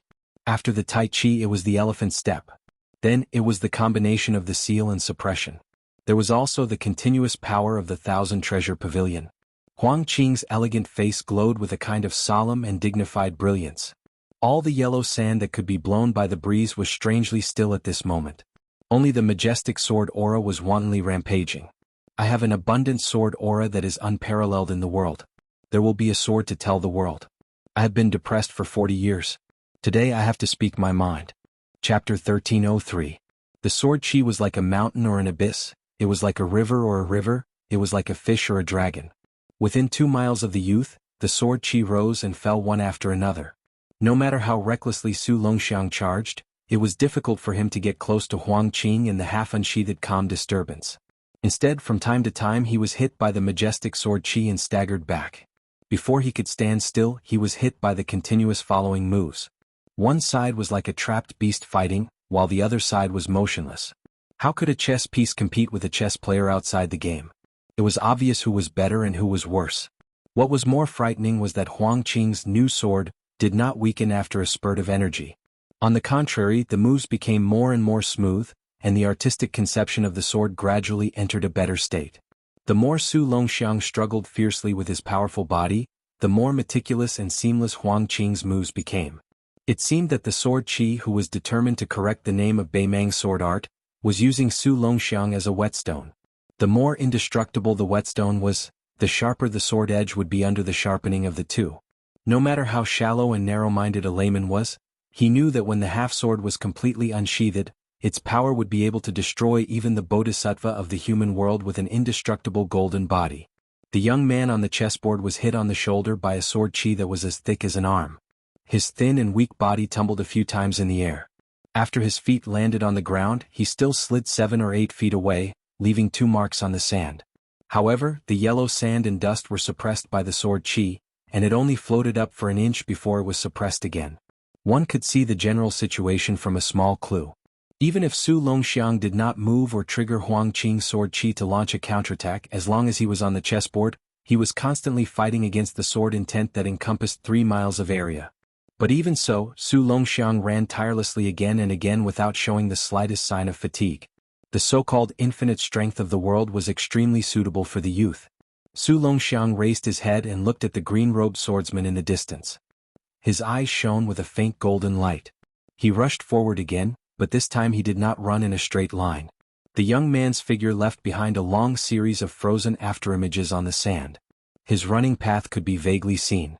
The short distance was messy and disorderly, but if stretched out, it was a half-moon arc. Without exception, those afterimages were all destroyed and dissipated under the crushing pressure of the sword Qi. When the last afterimage, which was only 10 feet away from Huang Qing, disappeared, the swordsman who was closest to the sword Qi raised his arm and put 2 fingers together, making the gesture of twisting a piece. He paused 3 times in the process. With each pause, the sword Qi in front of Huang Qing became denser and denser. After 3 consecutive moves, the two of them were in high spirits and showed their sharpness. The chessboard that Huang Qing had set up suddenly became thicker and stronger, as if 3 huge chess pieces had been added to the chessboard. Su Longxiang ran 3 times, each time louder than the last. The last time he knocked away the sword Qi, his figure, which had been like a hot knife through butter, showed a trace of stagnation for the first time. Huang Qing smiled slightly and turned his wrist, changing the pressure into a hook. A streak of sword Qi broke out of the ground, slanted up and hit a spot in the air. It was like waiting for a rabbit to come out of a tree stump, knocking away Su Longxiang, who had appeared in a flash. There was a saying in Elephant, that the earth and earth carried all things. Then Huang Qing's sword was drawn from the earth, seeking the earth in one go. Su Longxiang, who had been knocked into the air, did not have time to react before the sword Qi pulled out of the ground smashed into his body. The sword Qi was as sharp as an earth dragon or a yellow flood dragon. Even if Su Longxiang was knocked back to the ground, it did not stop. The youth stuck his hands into the ground and his feet against the sand, trying to reduce the distance he retreated. However, the sword Qi was so powerful that the youth's body kept exploding with clouds of yellow fog. When a streak of sword Qi hit his left shoulder, Su Longxiang's shoulder obviously dropped down, his chest almost touching the ground. When he slapped his left hand and raised his shoulder, he barely blocked the sword Qi. The second streak, the third streak, the fourth streak, countless sword Qi that grew out of the ground and wrapped in yellow sand came down again. Inch by inch, the youth's body kept sinking down. His 5 fingers formed a hook and supported himself on the ground.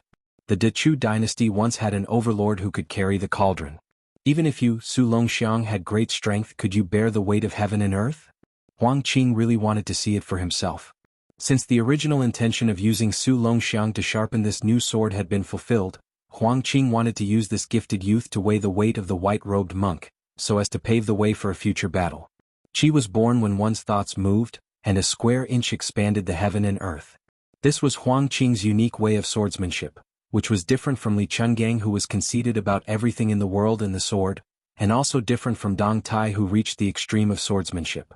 Only half of the calm disturbance sword was used, but it already had such spirit. It was very likely that Huang Qing had already touched the threshold of the landsword immortal. Qi Xuanzhen of Mount Longhu once joked that Xianji was just a bowing slave, celestial phenomenon was just lowering their heads and begging, only land immortals were considered sitting cross-legged. It meant that for celestials, comprehending Xianji was just a bowing slave. Ascending to the celestial phenomenon realm was just a fluke and begging for a bit of heaven's secret. Only by becoming a land immortal could one be considered not bowing or lowering their heads.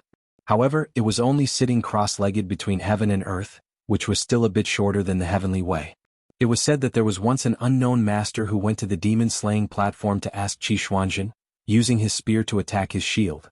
He asked Qi Xuanzhen how he should deal with himself. It was said that great immortal Qi only smiled and replied, "Please allow me, who is sitting cross-legged, to stretch out my leg."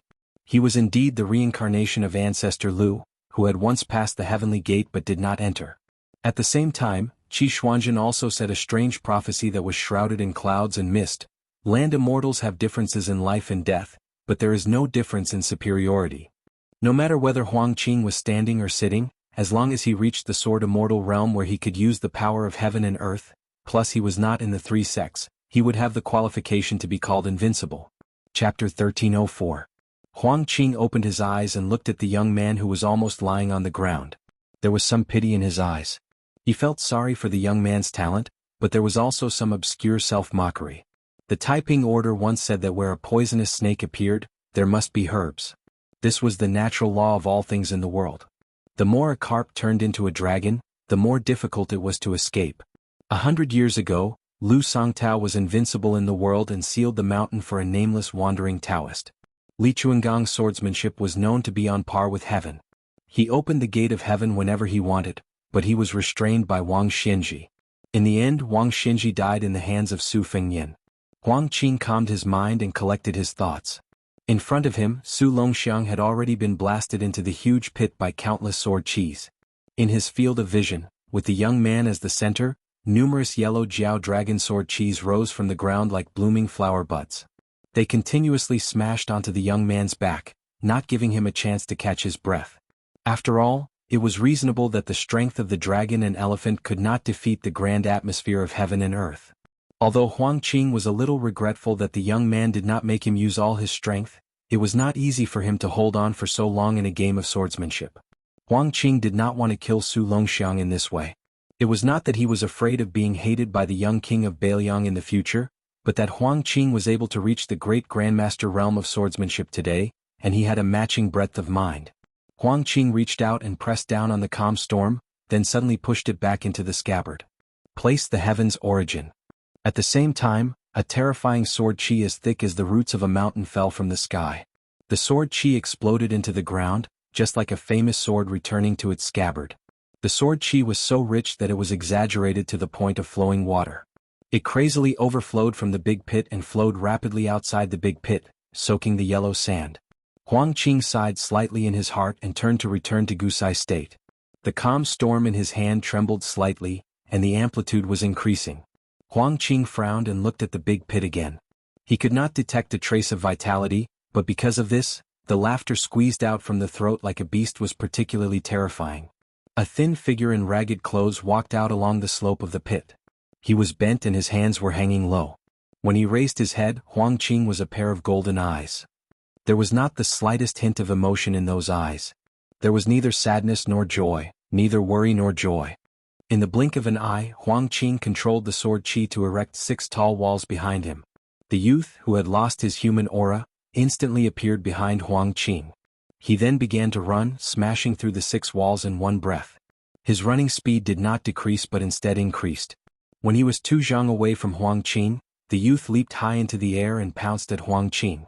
Huang Qing's hand that was holding the sword slid down and grasped the end of calm disturbance's scabbard. After raising his arm, the hilt of the sword accurately hit the young man's throat. Huang Qing said in a low voice, "Dismissed." A bright sword light bloomed in front of the young man's chest. But what surprised Huang Qing was that after the collision, the young man tilted his head back and then hit forward at a faster speed. Not only did he break the sword qi but he also almost lost his sword. Huang Qing took a few steps back. During this time, his 5 fingers loosened briefly. When the hilt of the calm storm was knocked back to his palm, he held it again. Fortunately, he did not fail miserably. Otherwise, the sword qi would have been knocked out of his hand by the young man's throat. But Huang Qing's palm was also bleeding. Huang Qing's wrist shook. The sword was only an inch out when the young man landed and twisted his body. He held the hilt with one hand and gently pushed his chest with the other. Not only was the calm storm pushed back into the scabbard, but Huang Qing was also pushed more than 100 feet away by the young man. Huang Qing, who was flying backwards, stepped on the air a few times like a dragonfly skimming the surface of the water, creating a long string of mysterious ripples that looked like water ripples. When those ripples gradually expanded and came into contact with each other, sword qi swayed like lotuses from the water. These 20 or so green lotuses were as tall as an adult in the blink of an eye, blocking the path of the young man. The young man with golden eyes stared at Huang Qing. In the process of sprinting he grinned but did not speak. His hands casually tore apart the green lotuses that were in his way. Huang Qing took half a step forward, and the back of his shoe was completely covered by the yellow sand. Then he drew an arc on the ground and took half a step back. The yellow sand behind him was pulled by this half step, and he actually pulled out a crescent-shaped sand dragon that was more than 100 feet long. Huang Qing's move was not the sword out of the scabbard, but the scabbard leaving the sword. It was aimed at the young man's heart. Since ancient times, swords had always been shorter and shorter. The Qin sword was more than 22 inches long, while the Dafeng sword was only 19 inches and 6 fun. Later on, the Nine Kingdoms' private sword furnaces aside, the imperial court swords all had different lengths, but they did not exceed the Dafeng sword. However, the Calm Storm, which was one of the most famous swords in the world, was a new weapon that had been forged for less than 20 years. It was as long as the ancient sword of the Qin dynasty, 21 inches and 3 fun. It was to seek the profound meaning of long sword to reach far. This was probably the expectation of the person who gave the sword to Huang Qing. After Huang Qing unsheathed the scabbard instead of the sword, he silently recited, 16 views. The scabbard was 16 inches away from the sword tip. Every inch out there was a view. One view, one form. 16 wonderful visions appeared in the 16 inches in the air. First, there was an illusory little man in a green robe sitting on the sword tip in Huang Qing's hand. He was facing the west. There was a rising sun shaped like a hanging drum. When the red sun was seen, it opened and closed its eyes. After the sun view there was a water view. There was ice-like colored glaze shining brightly. Next there was the Vajra 7 Treasures golden pagoda shining brightly. There were constantly precious trees, precious ponds and precious lotuses growing. There was the endless music of the heavens, and the fairies scattered flowers. Most of Huang Qing's sword. One sword gave birth to Buddha. Su Longxiang's heart was struck by this sword, or rather the scabbard. His body maintained a charging posture, but he suddenly stopped. Huang Qing slowly moved forward and pushed the sword back into the scabbard. Every inch the sword returned to the scabbard, there was a form that dissipated, and the young man took a step back. Huang Qing looked at the young man 16 steps away and sighed softly, I only know that ghosts and gods can protect things, but I don't know that dragons and elephants will turn into ashes. Chapter 1305. To the north of Qingcang City in Liuzhou, Beimang's vanguard had arrived at the ancient Dong Beach. This place was originally one of a series of passes outside the Great Wall built by the Dafeng dynasty when the army was at its peak. It was used to store military supplies and food, and was used to suppress Rongdi when they went out of the pass. However, it had long become a ruined site for traveling scholars to write poems and reminisce about the past.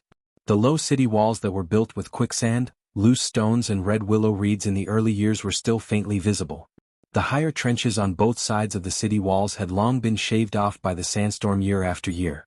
Merchants traveling between Beiliang and the western regions could still occasionally pick up some broken arrowheads, broken knives, copper coins and other antiques. Therefore the ancient Dong Beach was called. General Lu Gui's commander's tent was stationed on the north bank of a small lake in the ancient Dong Beach. Around the commander's tent, in addition to many skilled guards in the army, there were also more than 10 well-known Beimang Jianghu people. In fact, it was not only border commander Lu Gui who had this privilege. Any general at the border would have such a small group of heroes around him in case of any accident. The war was imminent. If a Beiliang martial arts grandmaster came to take the head of a general in the midst of tens of thousands of soldiers, it would not only make the Liang imperial court laugh at him, but also hurt the morale of the Beimang army. However, Lu Gui was obviously a very special one among the powerful generals of the southern dynasties. Otherwise, he would not have been praised as half of Su Shao by the Empress of Beimang. Therefore, in addition to a large number of personal guards and retainers in the commander's tent, there were also many assassins. In addition, there was a group of more hidden hermits. Everyone had an unworldly aura and lived in seclusion. These strange people with withered faces were Qi Watchers. Most of them were from the remnants of the spring and autumn period. In Beimeng they were always superior to the direct descendants of the powerful families. The former abbot of Aquarius State was convicted of killing 2 Qi Watchers by mistake and was exiled to an extremely cold place thousands of miles away. After Great General Lu Gui led the army to Gudong Beach, there was nothing unusual about him. He ate and slept as usual. Various military orders were passed out of the commander's tent in an orderly manner. He even personally rode to the front line to check on the situation. This made the Qi Watchers and expert retainers extremely nervous. They were afraid that the young and naturally aggressive king of Beiliang would suddenly attack the army camp in a rage. No matter how valuable their Qi Watchers' lives were, they could not be compared to Great General Lu Gui, who did not know that Lu Gui was one of the best candidates for the commander of the Central Plains campaign in the eyes of the Empress. His position was even far ahead of Great General Yang Yuanzhan and the other abbot of the southern dynasties. At this time, Lu Gui was squatting alone by the lake. News of the unusual movements of the dragon elephant cavalry had long reached the commander's tent. A few of his confidants had suggested that they use this opportunity to lead the army down south and flatten Qingcang City, which did not have enough military strength. Lu Gui did not agree.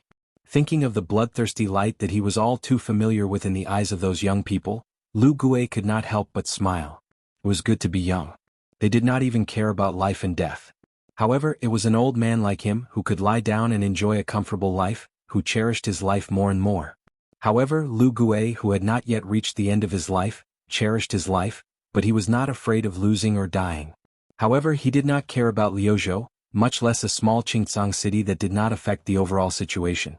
Previously, Fatty Dong had been hiding and making a series of gaudy movements on the border that even his own people could not deceive. Now he had finally revealed some of his fangs. Even if he had been sent to Liuzhou and was destined to do some shady business that added icing on the cake, Lu Gui was not angry. After all, from the beginning, Lu Gui had his eyes set on a piece of fat meat that was even more tempting than the barren Beiliang, the Central Plains. Lu Gui muttered to himself, "When I was young, I read a line in a book. Riches and honor that do not return to one's hometown is like walking at night. The older I get, the deeper my feelings become." Lu Gui suddenly thought of something and laughed self-mockingly. Back then, when the emperor said that he was half Su Shao, it really had both advantages and disadvantages. The advantages were naturally that his reputation in the Southern Dynasty army had risen. As for the disadvantages, they were now beginning to show. He heard that the 30,000 dragon elephant cavalry did not even need their commander to say anything.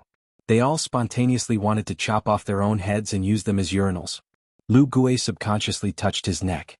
A few days ago his old friend had sent him a letter. In the letter, he had ridiculed Yang Yuanzhan for being far less valuable than Great General Lu's head. Lu Gui heard a series of urgent shouts behind him. He stood up and turned around to see 3 people jogging over. One of them was the new commander of the Black Fox Shelter, the other was a master from the chess and sword music school, and the leader of the Qi Watchers under his command. The last one had a panicked expression. He quickly walked over and whispered, "Great General, we saw a Qi coming from the east. Its target is the commander's tent. If there are no big surprises, it should be the king of Beiliang himself. At the latest it will take 3 incense sticks to burn." Lu Gui was stunned. He knew very well that Dong Zhuo was about to make a big move in the northern regions of Yu and Liang. He smiled and asked, "Has the king of Beiliang gone mad?" Lin Fu said helplessly, "My dear great general, look at the situation. Who cares if Su Fengyan's brain is flooded with water? Let's quickly set up a defensive line. This kind of top-notch martial arts grandmaster can break through a formation by himself. If he is determined to make a move on you, great general, you really can't underestimate him." Lu Gui's expression did not change. However, he was not arrogant enough to wait for the world's most powerful person to come to him. He said calmly, "Lin Fu passed down the order. The Central Army will turn east.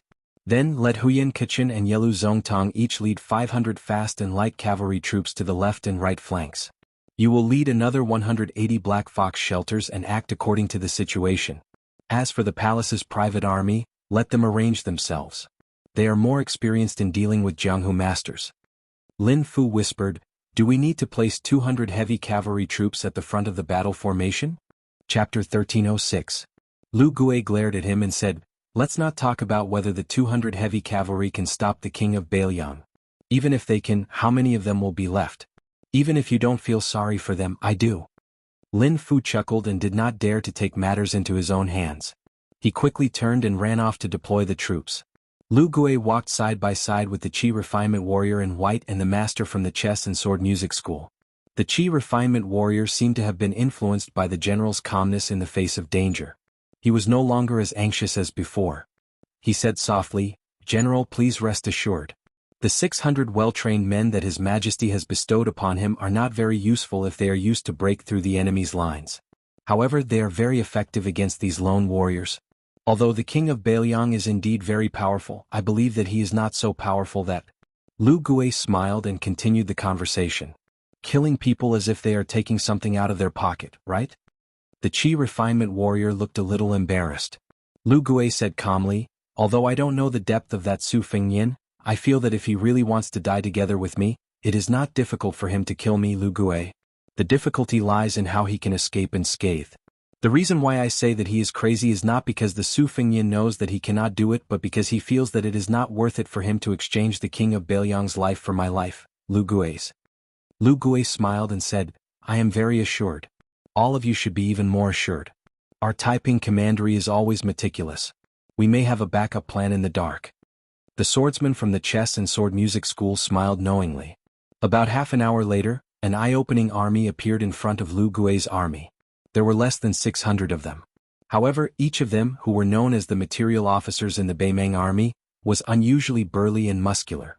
Everyone had the back of a tiger, the waist of a bear, and the arms of an ape. Bailiang had many crossbows while Beimeng had many strong bows. This was a fact that everyone knew. However, at this moment, Lu Gui's army was lined up in a ballista formation. What was even more frightening was that there wasn't a single light crossbow in this battle formation. Even the waist crossbows were in the minority. Most of them were large ballistae and cloud-piercing crossbow carts that could be used to attack and defend cities. That cloud-piercing crossbow chariot required 12 resource officers to operate and stored 50 crossbow bolts. Each crossbow bolt was 3 feet long, no different from a sword or saber. Moreover, the tip of the arrow was coated with a green poison. Back then, when Northern Mang's Empress Murong solicited the forces of the pugilistic world, it wasn't something that could be accomplished just by moving her lips. It was precisely this item that had established a miraculous merit and ruthlessly crushed the sects and gangs that refused to be controlled one after another. Within 200 steps, when an arrow was shot out, it was said to be equivalent to the full blow of a second-level Supreme Power Master. If this description wasn't enough to describe the fearsomeness of the ballista and the cloud-piercing ballista, then there was an even more shocking description. Within 100 steps, an arrow was equivalent to a flying sword. These crossbows were built and maintained at the cost of abandoning their original purpose. In exchange, the Empress had said, "If the people of Jianghu are not willing to obediently jump around in Jianghu, then I'll skewer you into candied gourds." On the battlefield, if one was really targeted to death by such a large number of crossbows, they would not hesitate to accidentally injure their own soldiers. How could a valiant person who could break through enemy lines fight hundreds of battles and live a long life? Lu Gui was heavily guarded at the back of the army. He didn't deliberately put on his shining armor, nor did he set up an eye-catching flag. He looked straight ahead, squinted his eyes and didn't say a word. A subordinate general beside the general said worriedly, "In fact, the decisive factor is the 3 waves of arrows between 250 steps. If the last wave of arrows, which is as powerful as a flying sword, can't do anything, and that person breaks into the army, it's most likely too late to change the direction of the ballista." Lu Gui pointed at the ballista formation in front of him that was constantly changing under the instructions of the Qi cultivators. He shook his head and smiled, "Then you've underestimated these Qi cultivators and material officers' ballista. If you look carefully at the width and thickness of the ballista formation, you'll know that the direction of attack of the arrows is not one line or a few lines horizontally. Instead, they're determined to shoot a huge fan-shaped rain of arrows vertically. Even if that person doesn't break the formation in a straight line, these ballista can also respond under the command of the Qi cultivators. The power of the ballista itself is indeed terrifying, but what's more terrifying are these Qi cultivators and material officers who came prepared from the beginning." The general lamented, "It's no wonder that our Beimeng's Jianghu is not as lively as Liang's." Lu Gui sneered, "What's the use of being so lively in the Jianghu? A bunch of boorish men who only know how to use martial arts to break the rules. They don't care about the country at all. I dare say that in the future, when our dynasty steps into the hinterland of the Central Plains, there will be plenty of Liang's Jianghu experts who will help us kill people. They might even kill people with more heart and soul than our Beimang's army. Lu Gui suddenly stopped talking. A dazzling purple spot appeared in the farthest distance of the old man's vision. The general beside him gasped and said in a trembling voice, "It's really coming." Lu Gui subconsciously raised his arm to give the order. After he put down his arm, his expression was complicated for a moment. He muttered to himself, "He's indeed Su Zhao's son."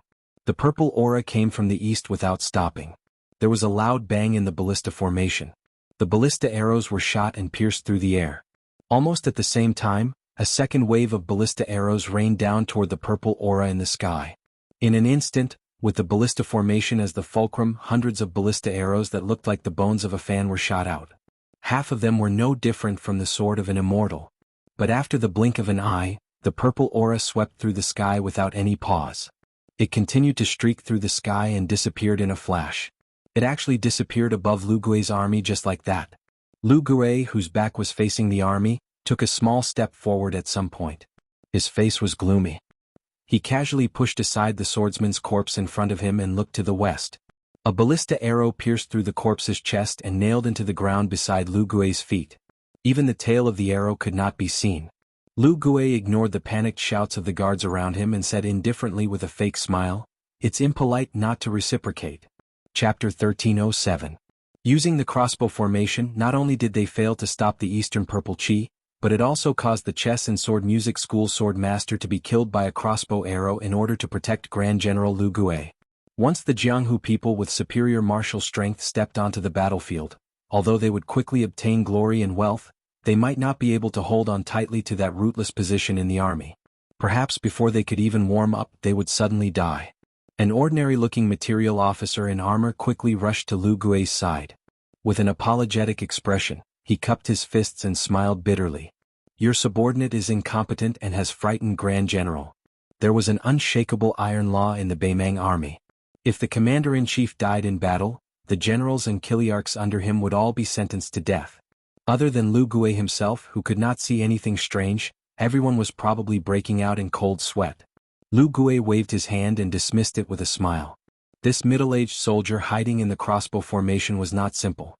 He was the youngest junior of Qilin Immortal of the Dao sect. He was at the Finger Shen realm and the crossbow formation was under his full control. This was also reasonable. After all, weapons were dead. Even if the crossbow arrow had the power of a flying sword, if it could not even catch the chi of the enemy expert, even if there were thousands of crossbow arrows, it would be useless. The Chi cultivator's Chi observation talent was ultimately lagging behind that of a Finger Shen realm grandmaster. In fact, in the rain of arrows, the last arrow of the Dao sect's immortal was the most threatening. However, the king of Beiliang was also enraged because of this. Not only did he use his hand to catch the arrow, but he also threw an arrow at Lu Gui, who was in the middle of the formation. In the end, the chess and sword music school's expert became the scapegoat. Lu Gui was somewhat puzzled. If the king of Beiliang did not want to kill people to establish his authority, what was he planning to do? At this critical juncture where the Battle of Liangmang was imminent, why did he run alone to the barren land west of Liuzhou? Logically speaking, there should be a group of Chang cavalry there to disrupt the situation. However, although the Chang cavalry had sharp blades and fast horses, there were only 10,000 of them and they were destined to not be able to affect the overall situation.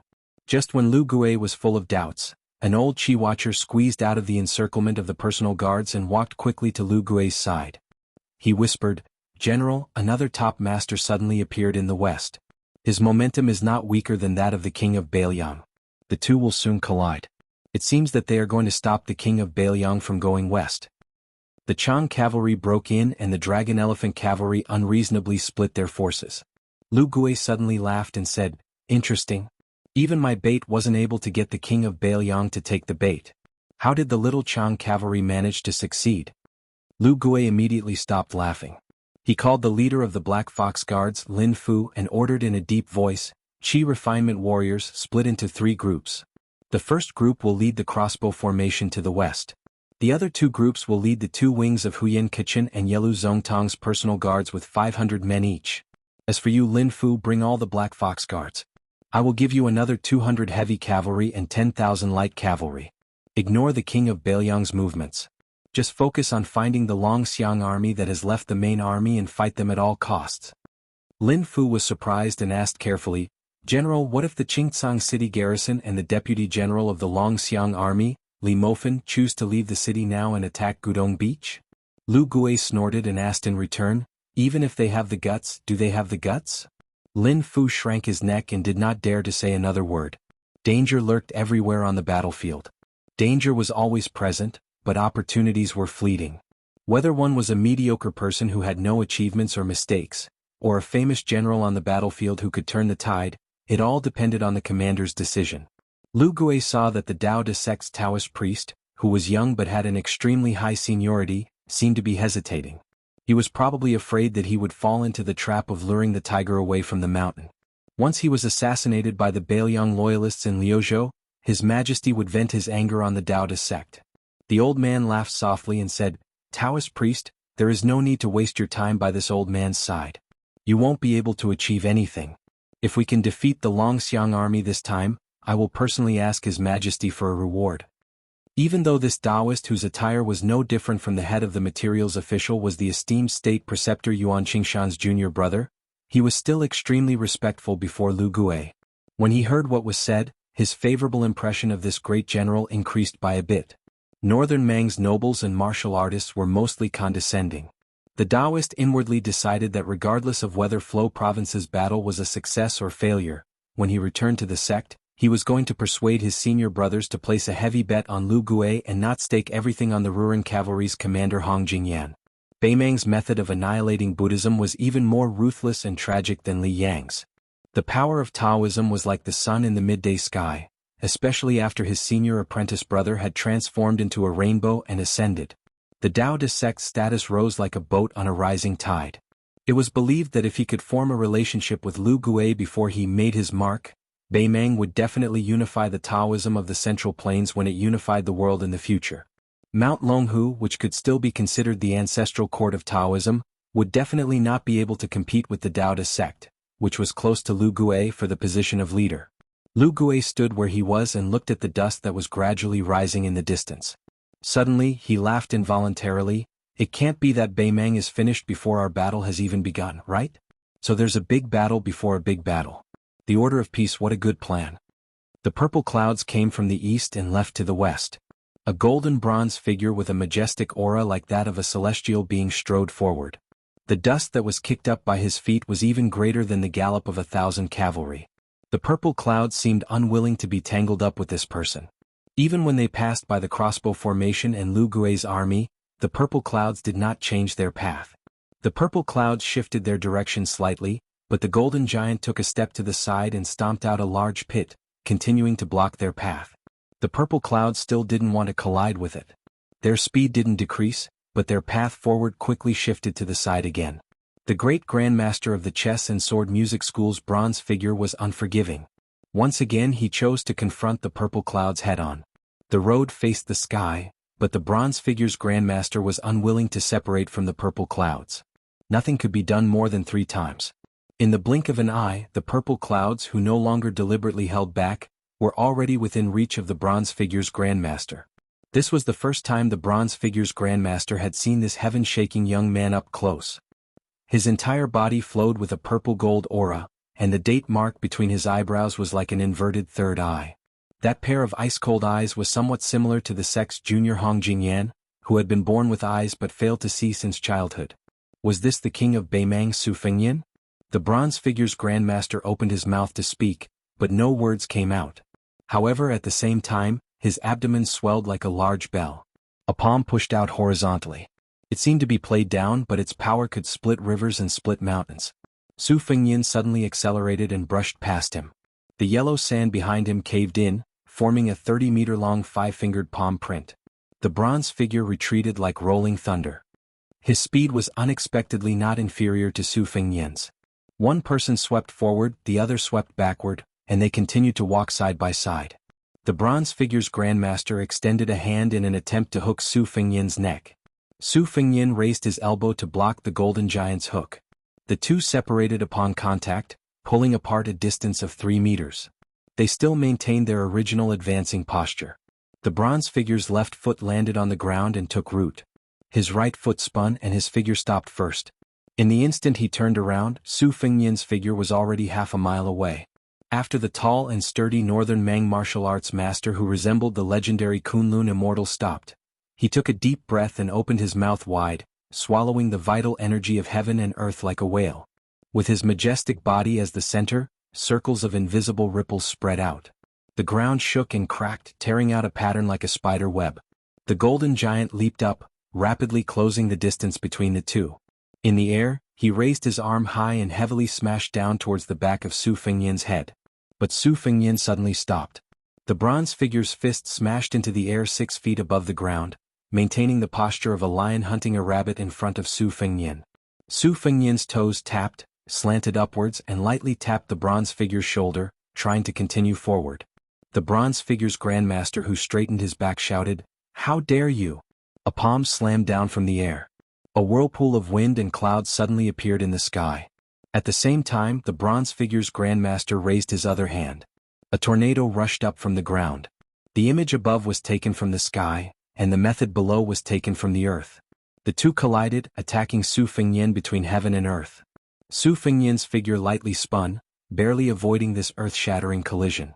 But his advance was finally blocked by the bronze figure's grandmaster. The latter took a step forward, using the magical power of shrinking heaven and earth into a square inch. He stretched out his hand and grabbed Su Fengnian's ankle in the air, drawing a semicircle in the air, and fiercely smashed it out. Su Fengnian opened the 5 fingers of his left hand, lightly brushing and forcibly stopping his body. This was the first time he stood still, facing the bronze figure's grandmaster who had always been suppressed by Hong Jingyan in the chess and sword music school. The bronze figure's grandmaster sneered, "Want to leave?" Su Fengnian's face was expressionless, not answering. His line of sight directly jumped over the golden giant, looking further west. The bronze figure's grandmaster glanced at the young king of Bailiang's saber at his waist, saying flatly, "It's very difficult if you don't use your saber." This was not a wild boast from the bronze figure's mouth. Others did not know this person's ability, but Su Fengnian knew a little. The Tide Listening Pavilion had a top-secret file, in which there was early contact with the 6 Pearl Bodhisattva of Mount Lantua.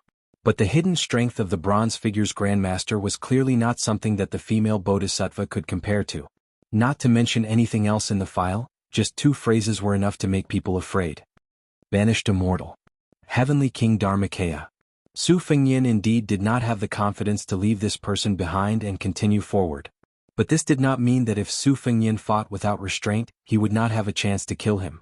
Su Fengnian took a deep breath, his left thumb gently pressing the hilt of his saber, saying in a low voice, "As you wish." Chapter 1308. It was snowing? It really was snowing. Chen Shiliang, who had risen to the top of the Bailiang bureaucracy as a scholar of the Jiangnan Han clan, stood shoulder to shoulder with the provincial governor of Liuzhou, Yang Guangdou. Together, they gazed at the sky that was white from the snow. Compared to the tall and majestic city walls of the Central Plains, the short outer walls of Qingcang City were comical and laughable. This isolated city was located on the northwest frontier fortress. It was like a delicate woman pushed to the shore of a flooded river, ready to be killed by a wave at any moment. Chen Shiliang reached out to catch the snowflakes that were still sparse and thin. He murmured, "In Great Peace City, those who withdraw from court in the snow are nobles and marquises." Yang Guangdou nodded and smiled. "Yes, we are not the same here. The snow covers the bows and knives and the armor and heavy knives are heavier. However, the boorish people here can't say anything about nobles and marquises. At most, they can say something about a black hole at the mouth of a well." Chen Shiliang smiled slightly and asked, "I once heard this story in Gangnam-do. It seems to have something to do with the great general?" Yang Guangdou rubbed his hands together. When Prince was still young, His Royal Highness, the great general brought his family to Tidehark Lake to admire the snow. In the end, His Royal Highness forced him to write a poem. In his desperation, how could the great general write a poem? After scratching his head for a long time, the great general actually managed to come up with one. If I remember correctly, the entire poem was about snowflakes as big as fists and a black hole at the mouth of a well. A yellow dog in white clothes, a white dog. Chen Shiliang smiled and asked, "And then?" Yang Guangdou said helplessly, "The great general clearly couldn't continue. At the time, His Royal Highness chased after him for a long time. However, this absurd scene was often seen on Mount Qingliang. Everyone in the Wang Fu has long gotten used to it. At this point Yang Guangdou felt a little sad. His voice was hoarse as he said softly, "At that time, the great general's legs were still very nimble. When he ran for his life he ran as if he was flying." Chen Shiliang exhaled and said with a smile, "Of all the royal highness in Liang, only Beiliang dares to be so disgraceful." Yang Guangdou smiled and said, "Isn't that so?" Li Mo Fan hurriedly walked up to the top of the city wall. As the deputy general of the Longxiang army, he was indeed as unruly and difficult to tame as the rumors said. After entering Lu province he had never stepped into the provincial governor's mansion, but today he actually took the initiative to meet the provincial governor, shocking the guards on the city wall. A while ago the Longxiang army had disobeyed the orders of the governor-general house and split up their troops to attack. Both the military and the government of Liuzhou were already showing signs of hostility. Yang Guangdou turned to look at Li Mo Fan and said with a smile, "Oh, rare guest, rare guest. Does Deputy General Li also have the elegance to climb high and admire the snow?" Li Mo Fan frowned but didn't take offense to the provincial governor's mockery. He said in a deep voice, "I don't know the details of the purple energy phenomenon and the arrows piercing through the air, so I won't talk about it. However, just now the crossbowmen on the front lines reported that Gu Dongtan and Lu Gui's camp had urgently mobilized 3 cavalry units, all of them rushing toward Linyao City. Among them, Huyan Kichin and Yelu Zongtong's 2 great generals each led 500 light cavalry units. Lu Gui's trusted aide Lin Fu even led the Lu family army's 10,000 main cavalry units. There were even 200 heavy cavalry units hidden among them, ready to charge into battle at any time. Yang Guangdou's expression was grave. He asked, "They're rushing toward your Longxiang army's commander?" Li Mo Fan grunted and rubbed his chin. His eyes were sinister. It seems that the Chang cavalry unit that came between Qingcang and Linyao City was bait. Yang Guangdou was furious when he heard this. He couldn't help but say that if he had known this would happen, he wouldn't have spoken so angrily in the beginning. Chen Shiliang, who didn't have a high rank and was temporarily an advisor to the provincial governor, pulled on Yang Guangdou's sleeve and walked forward. He calmly asked, "General Li, let's assume that the young prince's Longxiang army is already facing the 10,000 Chang cavalry. If the Chang cavalry evades the vanguard and intentionally lures the enemy in, will the Dragon Elephant cavalry be successful in their pursuit?" Li Mo Fan sneered. "As long as they're caught by our Longxiang army, unless the Chang cavalry choose to turn tail and run, they'll definitely be wiped out in less than 2 hours. Li Mo Fan reached out and pressed against the wall. "What I'm afraid of now is that the Chang cavalry, who are best at running in circles, will blindly avoid battle and allow them to hold out until they meet up with Lin Fu's army." Li Mo Fan turned to look at Yang Guangdou, who was nominally the most powerful official in Liuzhou. This general entered the city not to ask for battle but to say hello. This general will split 10,000 of the Longxiang army to follow Lin Fu. If the army that Lu Gui left at Gudong Beach takes the opportunity to move south, I will personally lead the remaining 10,000 Dragon Elephant cavalry to resist the enemy. Qingcang City will not be lost. Yang Guangdou finally couldn't hold back his anger. The war is about to begin. You dare to divide your forces when you're at a disadvantage and keep on dividing. Li Mo Fan, to think that you were a general that the general thought highly of when he was alive. I, Yang Guangdou, am a layman who hasn't read many military books. Even I know that this is a taboo.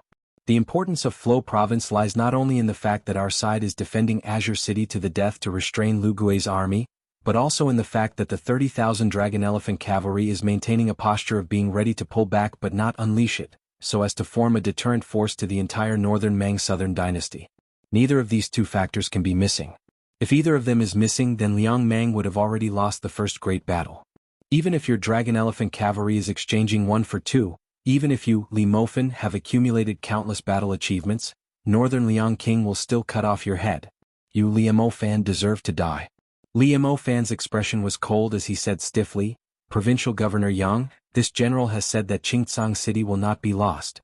Even if we take a step back and say that the 10,000 Dragon Elephant cavalry are all gone, as long as the general and Wang Lingbao can return to the vicinity of Qingcang City, Lu Gui will still have to be a coward.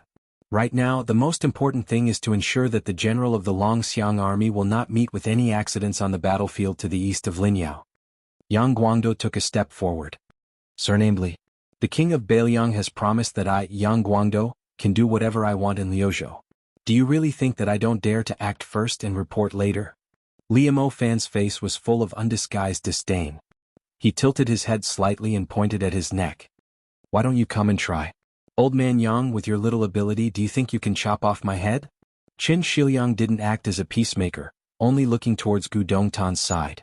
He slowly said, Provincial Governor Sir and General Li aren't wrong, it's just that matters have their priorities. Right now we might as well plan for the worst. The appearance of the Chang cavalry was a trap set up by Northern Mang from the start. Now, since our Dragon Elephant army has already taken the bait, moreover, what Northern Mang wants to eat isn't just a few thousand Dragon Elephant army soldiers, but an even more important target, Commander-in-Chief Su Longxiang. In that case, I feel that the Northern Mang Southern Dynasty will definitely activate a relatively sinister backup plan. Who knows, it might even be a small group of Northern Mang's most outstanding martial experts. At the very least, they would be able to fight against the young prince. If Beimang succeeds, this loss will be unbearable for Qingcang City, all of Liuzhou, and even all of Beimang. Chen Shiliang continued, since it's like this, I feel that mobilizing 10,000 Longxiang army is not too much. It's not enough. We also need to add all the crossbowmen we can use as well as the white horse soldiers in the city. If possible, even the loyalists and spies hidden in Qingcang City should rush out of the city. Liu Fan nodded. Yang Guangdou also remained silent. Chen Shiliang turned his head and looked at Liu Fan. General Li, I don't want you to make any military pledge, nor do I want to hear some grand speech about being defeated.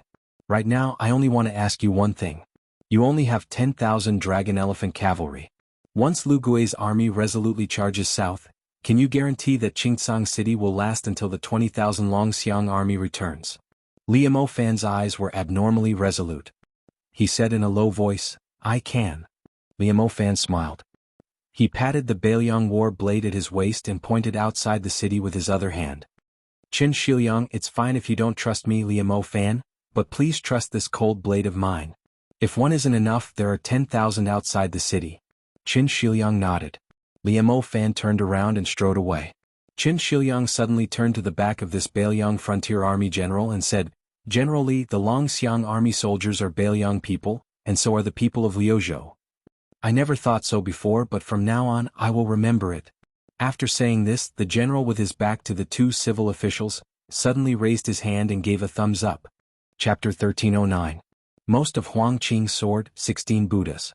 Calming disturbance returned to its scabbard and Huang Qing held the sword in a reverse grip. A bloody hole appeared on the young man who was hit in the chest by the end of the scabbard. Although his bones were not exposed, his heart and lungs had been injured by the sword qi.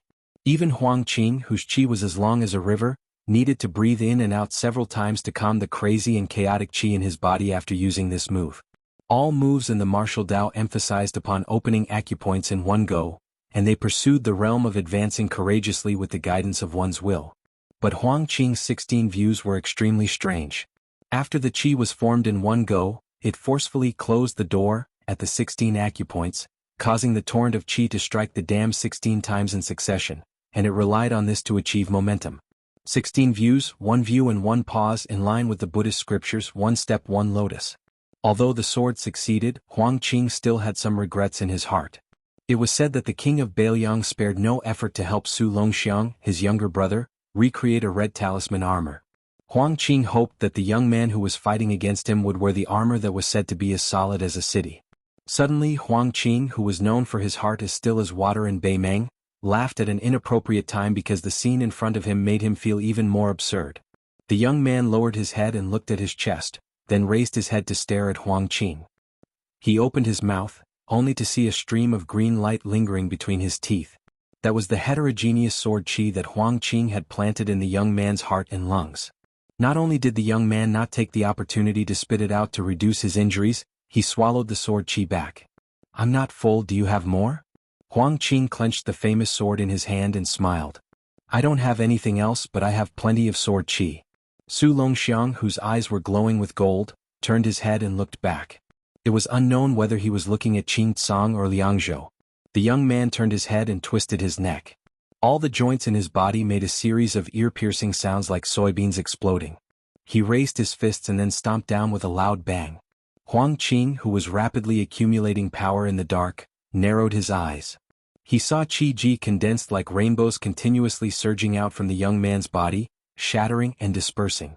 Huang Qing, who was only one step away from Dong Tai in the way of the sword, felt incredulous. Qi dispersing on his own? The young man was already at the threshold of the mysterious finger realm, but now he fell all the way back to the Vajra realm. The old celestial master of Mount Longhu, Zhao Shituan, had once taught this disciple the great dream of the spring and autumn annals. This was no secret in the celestial master residence. Those imperial officials and nobles of the imperial family all mistakenly believed that the old man had lost his mind and acted as an accomplice to a villain, helping Su Rintu's youngest son advance a step further on the martial path. In fact, it was true that Zhao Shituan was thinking for his beloved disciple Su Longxiang out of selfishness. However, no one in the world would be able to guess the true meaning of the dream of spring and autumn. It was not to increase Su Longxiang's strength, but to suppress Yin Sheng in Taoism. If Zhao Shituan did not painstakingly create a box to hide the jade for his disciple, then Su Longxiang would be envied by the heavens. Wasn't Su Fengyin forging the talisman armor for Su Longxiang the same? Previously, the young man seemed like a trapped beast at the end of its rope in Huang Qing's magnificent sword fight. In fact, the talisman armor and the great dream of spring and autumn annals were the true trapped beast. Huang Qing looked down at the calm disturbance as if he was facing a great enemy. Finally he could deliver a complete sword. Su Longxiang also lowered his head and smiled foolishly. "Brother, I'm going to fight." There was a light snow in Jiangnan. Day after day, Mount Hui was crowded with people. Not to mention a light snow, even if there was a heavy snow, the road would have been trampled clean by people without the need for the Shenyuan family to sweep the snow.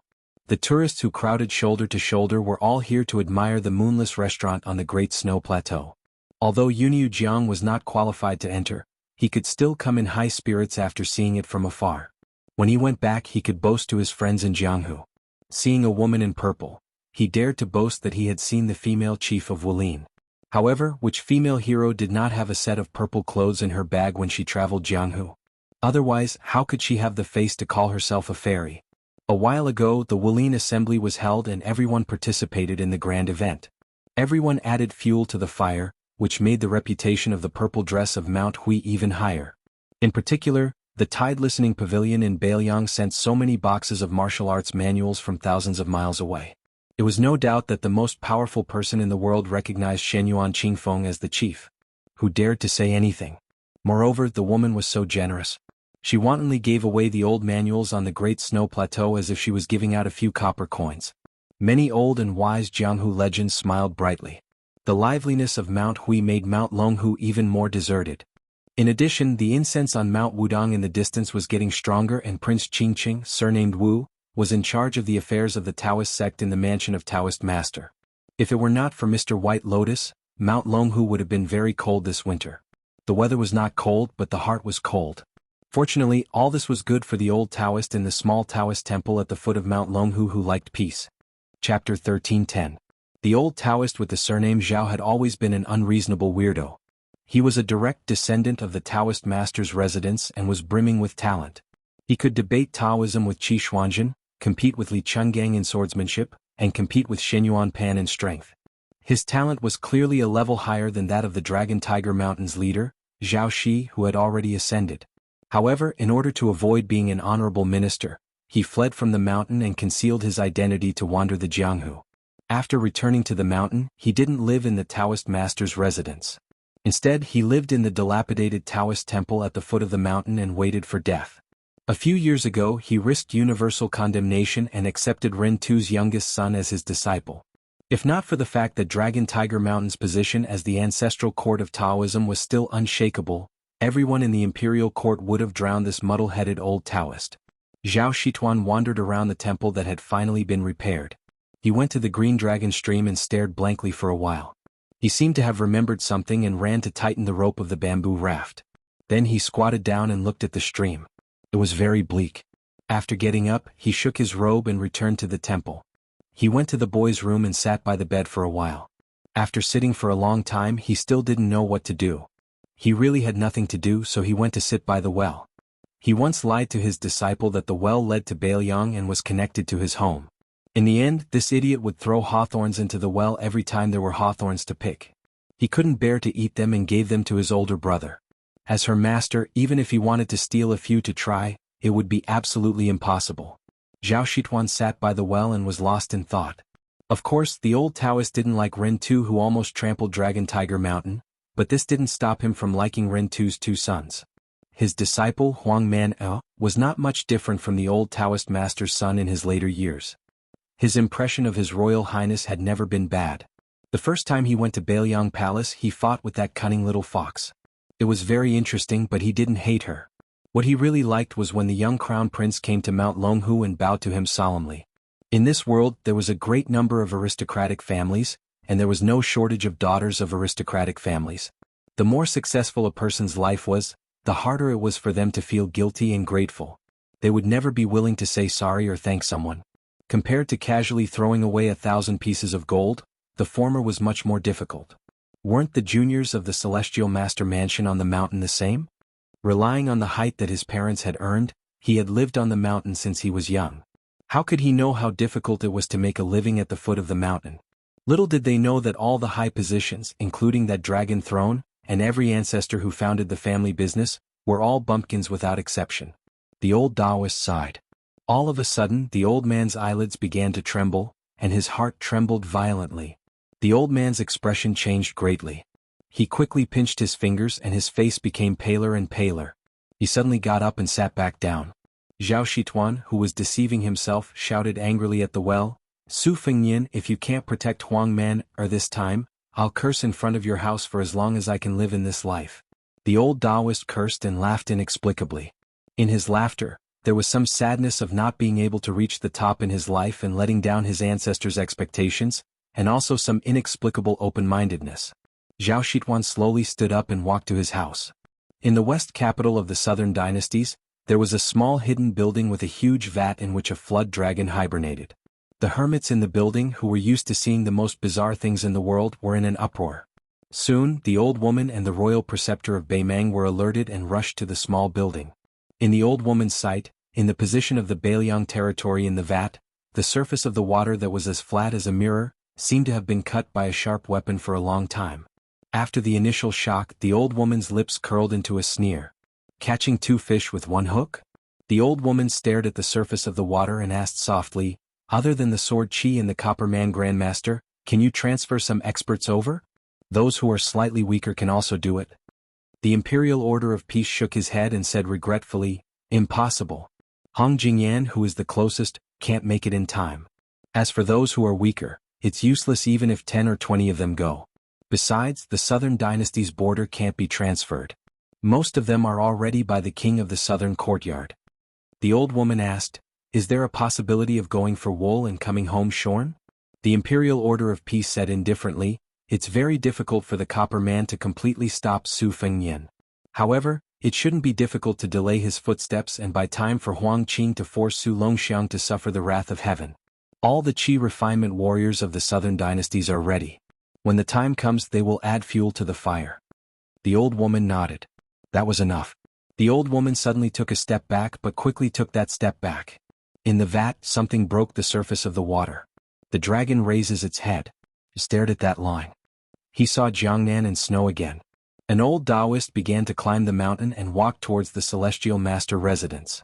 The old man found a yellow-purple Taoist robe that he had not worn for too many years from the bottom of the box. He even combed his hair and beard, causing countless juniors of the Celestial Master residence to look at him as if they had seen a ghost in broad daylight. The old Taoist walked towards the ancestral hall and bowed to all the portraits of the ancestral masters hanging on the wall. After walking out of the ancestral hall, this old Taoist of the Hope generation of Mount Longhu arrived at the top of the mountain.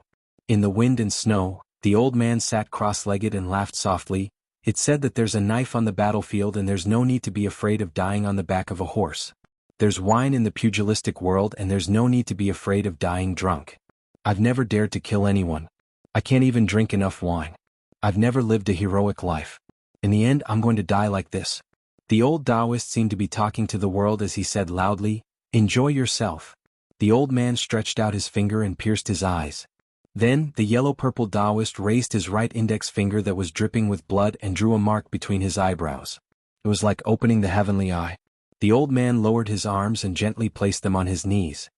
He formed a seal and said peacefully, "Huang Man, this is all I can do. I can't learn how to open the heavenly gate. I can't even open the heavenly eye. If I still can't block the heavenly tribulation for you, don't blame me." The world envied longevity and Taoists cultivated tranquility. At the last moment of his life, the old man remembered his disciples snoring in the Taoist temple at the foot of the mountain a few years ago. It wasn't tranquil at all, but it was what the old man missed the most. At the end of winter in the first year of Jianghu, the purple gold lotus at the highest point in the pond in the celestial master residence had withered. Chapter 13:11. Su Longxiang began to sprint. His speed was much faster than Huang Qing's. The Taoist supernatural power of shrinking the ground into an inch could not be compared at all. In the Taoist classics, there was a way to complement the immortals. Of course, it was a way to fool the villagers. However, Huang Qing's sword qi had already permeated the surroundings and was everywhere. It was somewhat like a weapon made of grass and trees. More importantly, with the help of the mysterious finger realm, which was able to see ahead of time, Huang Qing could accurately capture Su Longxiang's attacking route. Before Su Longxiang collided with him in the calm storm, he would inevitably attack those tiny sword qi that filled the world. This allowed Huang Qing to predict the future and plan before acting. Huang Qing had anticipated that Su Longxiang would circle around and attack him from behind. He didn't turn around. Instead, he pulled his sword out of its sheath by an inch. At the same time, a sword rainbow suddenly exploded 20 feet behind him, splitting the sky. However, the expected scene did not appear. Su Longxiang did not arrive as expected, so Huang Qing's first strike had lost its meaning. What was worse was that Huang Qing had already begun to set up a follow-up attack for the youth to knock away the sword qi green rainbow after making the first move. In a battle of life and death between top martial arts grandmasters, the slightest difference was enough to make a difference of 1,000 miles. As expected, Su Longxiang, who deliberately paused for a moment, finally appeared beside Huang Qing like a ghost and then collided with him. Huang Qing's qi that was flowing like a waterfall was forcibly shifted to several major acupoints and flowed like a river. Although the calm storm did not have time to be unsheathed, Huang Qing held the sheath in his hand and swept out. A sword aura drew an arc and split the world in a fan shape with a majestic momentum. In the world of martial arts, only speed was invincible. Su Longxiang did not retreat to avoid the sword aura. Instead, he lowered his head and bent his waist with terrifying speed and continued to rush forward. With a fierce shoulder strike, he directly knocked Huang Qing far away. Su Longxiang ran straight on the ground. Almost instantly, he reached out and grabbed Huang Qing's ankle and pulled down hard. Not only did he pull Huang Qing's body to the ground, but he also directly tore apart Huang Qing's qi that was just about to circulate. Huang Qing crashed into the ground and Su Longxiang kicked him fiercely. Huang Qing had no choice but to use his arm to block the kick, and his body was kicked into the air again. In the blink of an eye, Su Longxiang, who had leaped up, elbowed him in the chest and sent him back to the ground. The shadow above his head pressed down. Su Longxiang crossed his 10 fingers and clenched them into a fist. If this fist landed squarely on him, not to mention the sword qi that was close to yellow, perhaps even the Murong cauldron that was indestructible would become a broken cauldron. Huang Qing's back hit the ground, facing the rapidly falling Su Longxiang from the sky. The hilt of calm wind sword was pressed against the sand, and the scabbard was pointed at the sky, pointing directly at the unforgiving and deranged youth. He left his sword in its scabbard. The scabbard stabbed towards Su Longxiang. The famous sword calmed the storm was unsheathed for the first time in this way. Su Longxiang's fist smashed onto the scabbard, knocking it to the side. His body only paused for a moment, and then he continued to smash downwards. Huang Qing's left hand gently patted the ground, and his body suddenly spun, driving his right hand to swing out a circle of resplendent circular sword intent. It was like a bright moon born in a desert of yellow sand. Although it was a hurried sword attack and the momentum was far from its peak, calm the storm was still extremely shocking once it was unleashed. Unfortunately, it was just like the old saying, virtue is 1 foot tall, and the devil is 10 feet tall. Su Longxiang did not weigh the pros and cons at all, and directly smashed the full moon sword intent with his fist. What did it mean to be irresistible? Su Longxiang was it? Huang Qing hurriedly pointed the tip of his sword, and his body floated out more than 100 feet.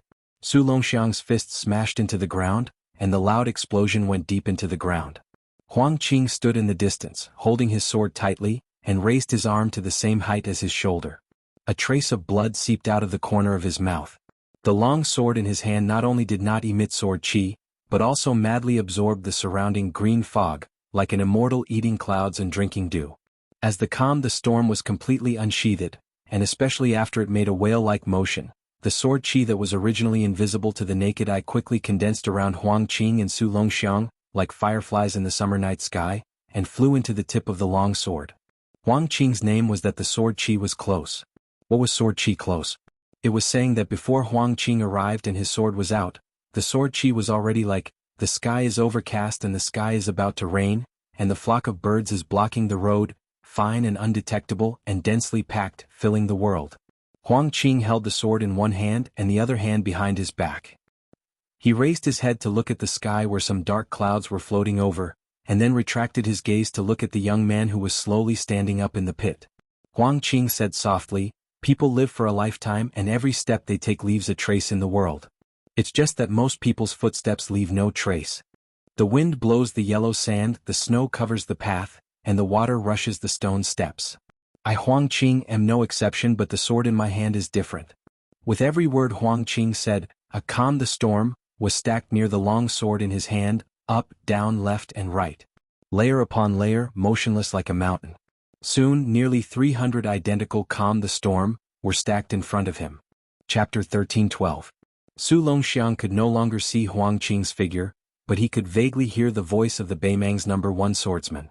There have been 2 generations of swordsmen in Jianghu in the past 100 years. Li Chungang is known for his high-spirited spirit. His sword opened the gate of heaven, and he summoned the azure dragon with a wave of his sleeve. Dong Tai is known for his swift sword, and his sharpness is the best in the sword forest. Huang Qing doesn't want to walk on their path. The calm storm in his hand only asks for 2 words. Don't move. Between Huang Qing and Su Longxiang, a towering sword mountain appeared. And this sword mountain was still expanding, pushing towards Su Longxiang. Instead of retreating, Su Longxiang advanced. With a single collision, he broke dozens of long swords of different heights that were blocking his way. After he was stopped in his tracks, he pulled with both hands and tore apart dozens of calm disturbance. No matter how Su Longxiang rushed forward and used brute force to break those long swords, in the next moment, there would always be a new sword to replace the original position. The young man who was blocked by the sword mountain and sword wall was obviously angry. He retreated and pulled a distance away from the sword mountain. Only then did he launch a swift and violent charge. With one collision he smashed no less than 100 calm disturbance swords. His whole body crashed into the sword mountain and sunk into the mountain's belly. But in the next moment, the sword mountain began to grow on its own. Not only did its momentum not weaken, but it also forced the youth to retreat. Even if the youth stepped on the ground and tried to use his shoulders to push the mountain forward, his feet still slid backward step by step. The youth simply used his head to push against the sword wall, and then used his hands to support it. The youth, who was leaning, roared and pushed forward with all his strength. It was like a wooden wall. The whole sword mountain seemed to tremble slightly, buzzing, and the swords hummed like a swarm of mosquitoes.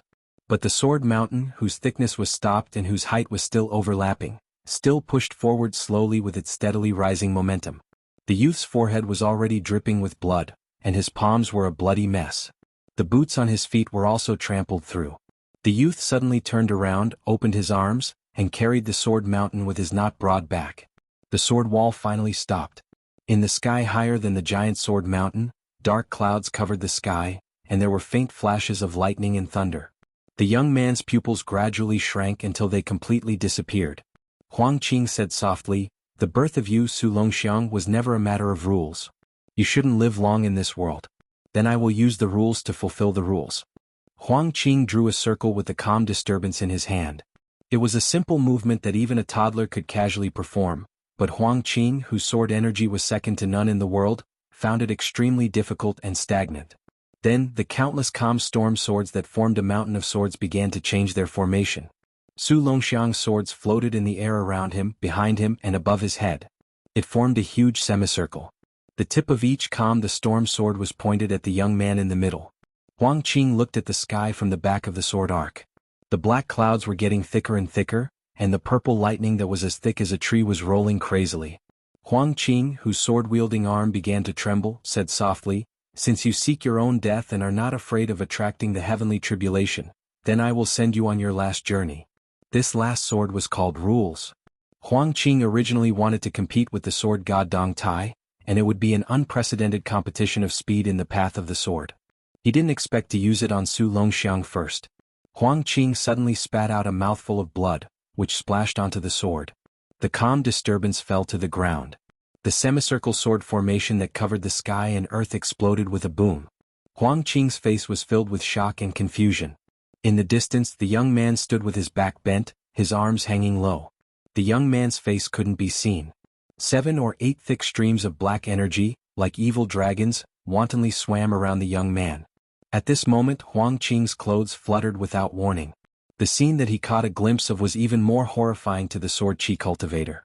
Grandmaster Copperman was stabbed in the abdomen by a knife. Just like that, the two people and the knife continued to charge forward together and crashed into a dune. Such a large dune was instantly shattered, and the next dune was still so fragile, like a firecracker in the hands of a child. Huang Qing turned his head and saw that person standing still with the knife in his left hand. Further away, where a dune exploded, Grandmaster Copperman stood up in the sandstorm, and with him, there was also the majestic heavenly King Dharma body that was hundreds of feet tall. Could it be that Grandmaster Copperman didn't even have time to call out his Dharma body after that person attacked? That king of Bailiang, Su Fengyin, came just like that? In addition to being shocked, Huang Qing, who caught a glimpse of the strange phenomenon in the sky from the corner of his eye, also breathed a sigh of relief. Even if Su Fengyin came so quickly, it was still too late. The Great Tribulation had arrived. The 7 heavenly thunders were about to fall. One after another, even if you are an immortal on earth, so what? There was a rumbling sound. A bolt of purple heavenly thunder smashed towards Su Longxiang. Su Fengyin ignored Grandmaster Copperman and the sword energy approaching, and went straight for the rolling heavenly thunder, swinging his knife. It was exactly the same as the azure dragon sleeve of the sheepskin old man back then. It directly shattered that bolt of heavenly thunder. Huang Qing was dumbfounded. Were these two brothers always so unreasonable when they did things? That was the great thunder that symbolized the heavenly tribulation. Did Su Fengyin really want to take on all 7 heavenly thunders alone? Back then, the immortal Qi Xuanzhen withstood the heavenly tribulation on the demon-slaying platform, but he only withstood 6 purple thunders. Su Fengyin stood beside Su Longxiang, reached out and pressed his hand on his brother's head and said softly, "Huang man, our father is gone, but as long as brother is still here, even if the sky falls, it won't be your turn to carry it." Chapter 13:13. Huang Qing believed that with Su Fengyin's strength, it would not be difficult for him to break through a thunderbolt, but he definitely did not believe that Su Fengyin could take the punishment on behalf of others. This was just like in the imperial court, when the Beimeng Empress wanted someone to die in anger.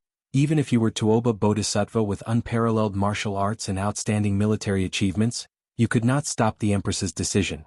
This had nothing to do with the level of cultivation. The cycle of heaven had its own rules.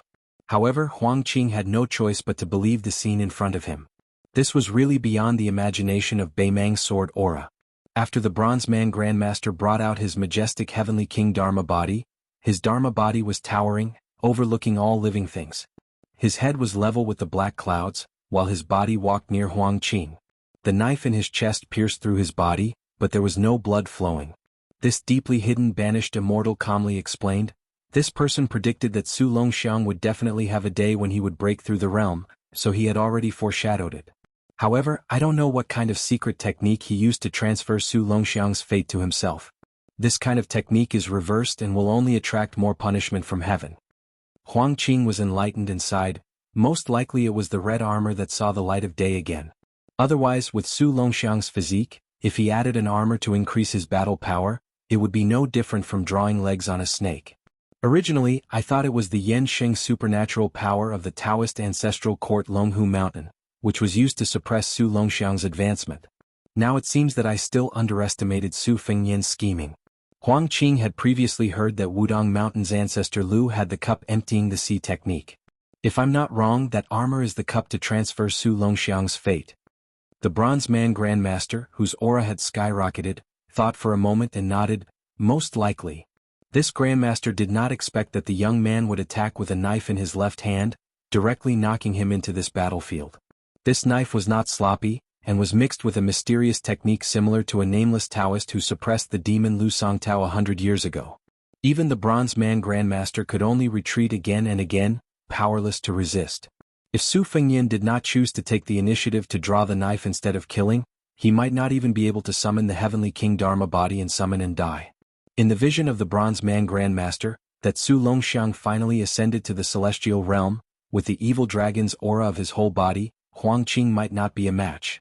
His Dharma might not be able to subdue him. Grandmaster Copperman said indifferently, "Huang Qing, you withdraw for the time being. The heavenly tribulation is about to descend. There's no need for us to be dragged down and destroyed together. Huang Qing said to Huang, of course he Huang's twos, and Huang to say he. How could he not know whether or not the crazed Su Longxiang could withstand the heavenly tribulation? But if Su Longxiang wanted to free up his hands, it would be more than enough to make Huang Qing suffer. Huang Qing lowered his head to look at the famed sword, calmed the storm, and spat out a mouthful of turbid air. A determined smile appeared on his face as he looked forward, clenching his sword and taking a step forward. Sailing against the current, if you don't advance you will fall back. Perhaps today is the opportunity for Huang Qing to step into the sword immortal realm. The Bronze Man Grandmaster said softly, my intuition tells me that today's matter will be full of twists and turns. It's good that you don't retreat. Help me keep an eye on those two brothers. I want to add some boiling water to the furnace above my head, completely cutting off Su Longxiang's chance of survival. As the Bronze Man Grandmaster beside Huang Qing slowly raised his hand, the heavenly King Dharma body that stood tall also raised its arms. It suddenly put its palms together, exploding out rings of golden ripples, lingering in the air. Something seemed to be born in the palm of its hand. Huang Qing held his sword in front of him and began to accumulate power.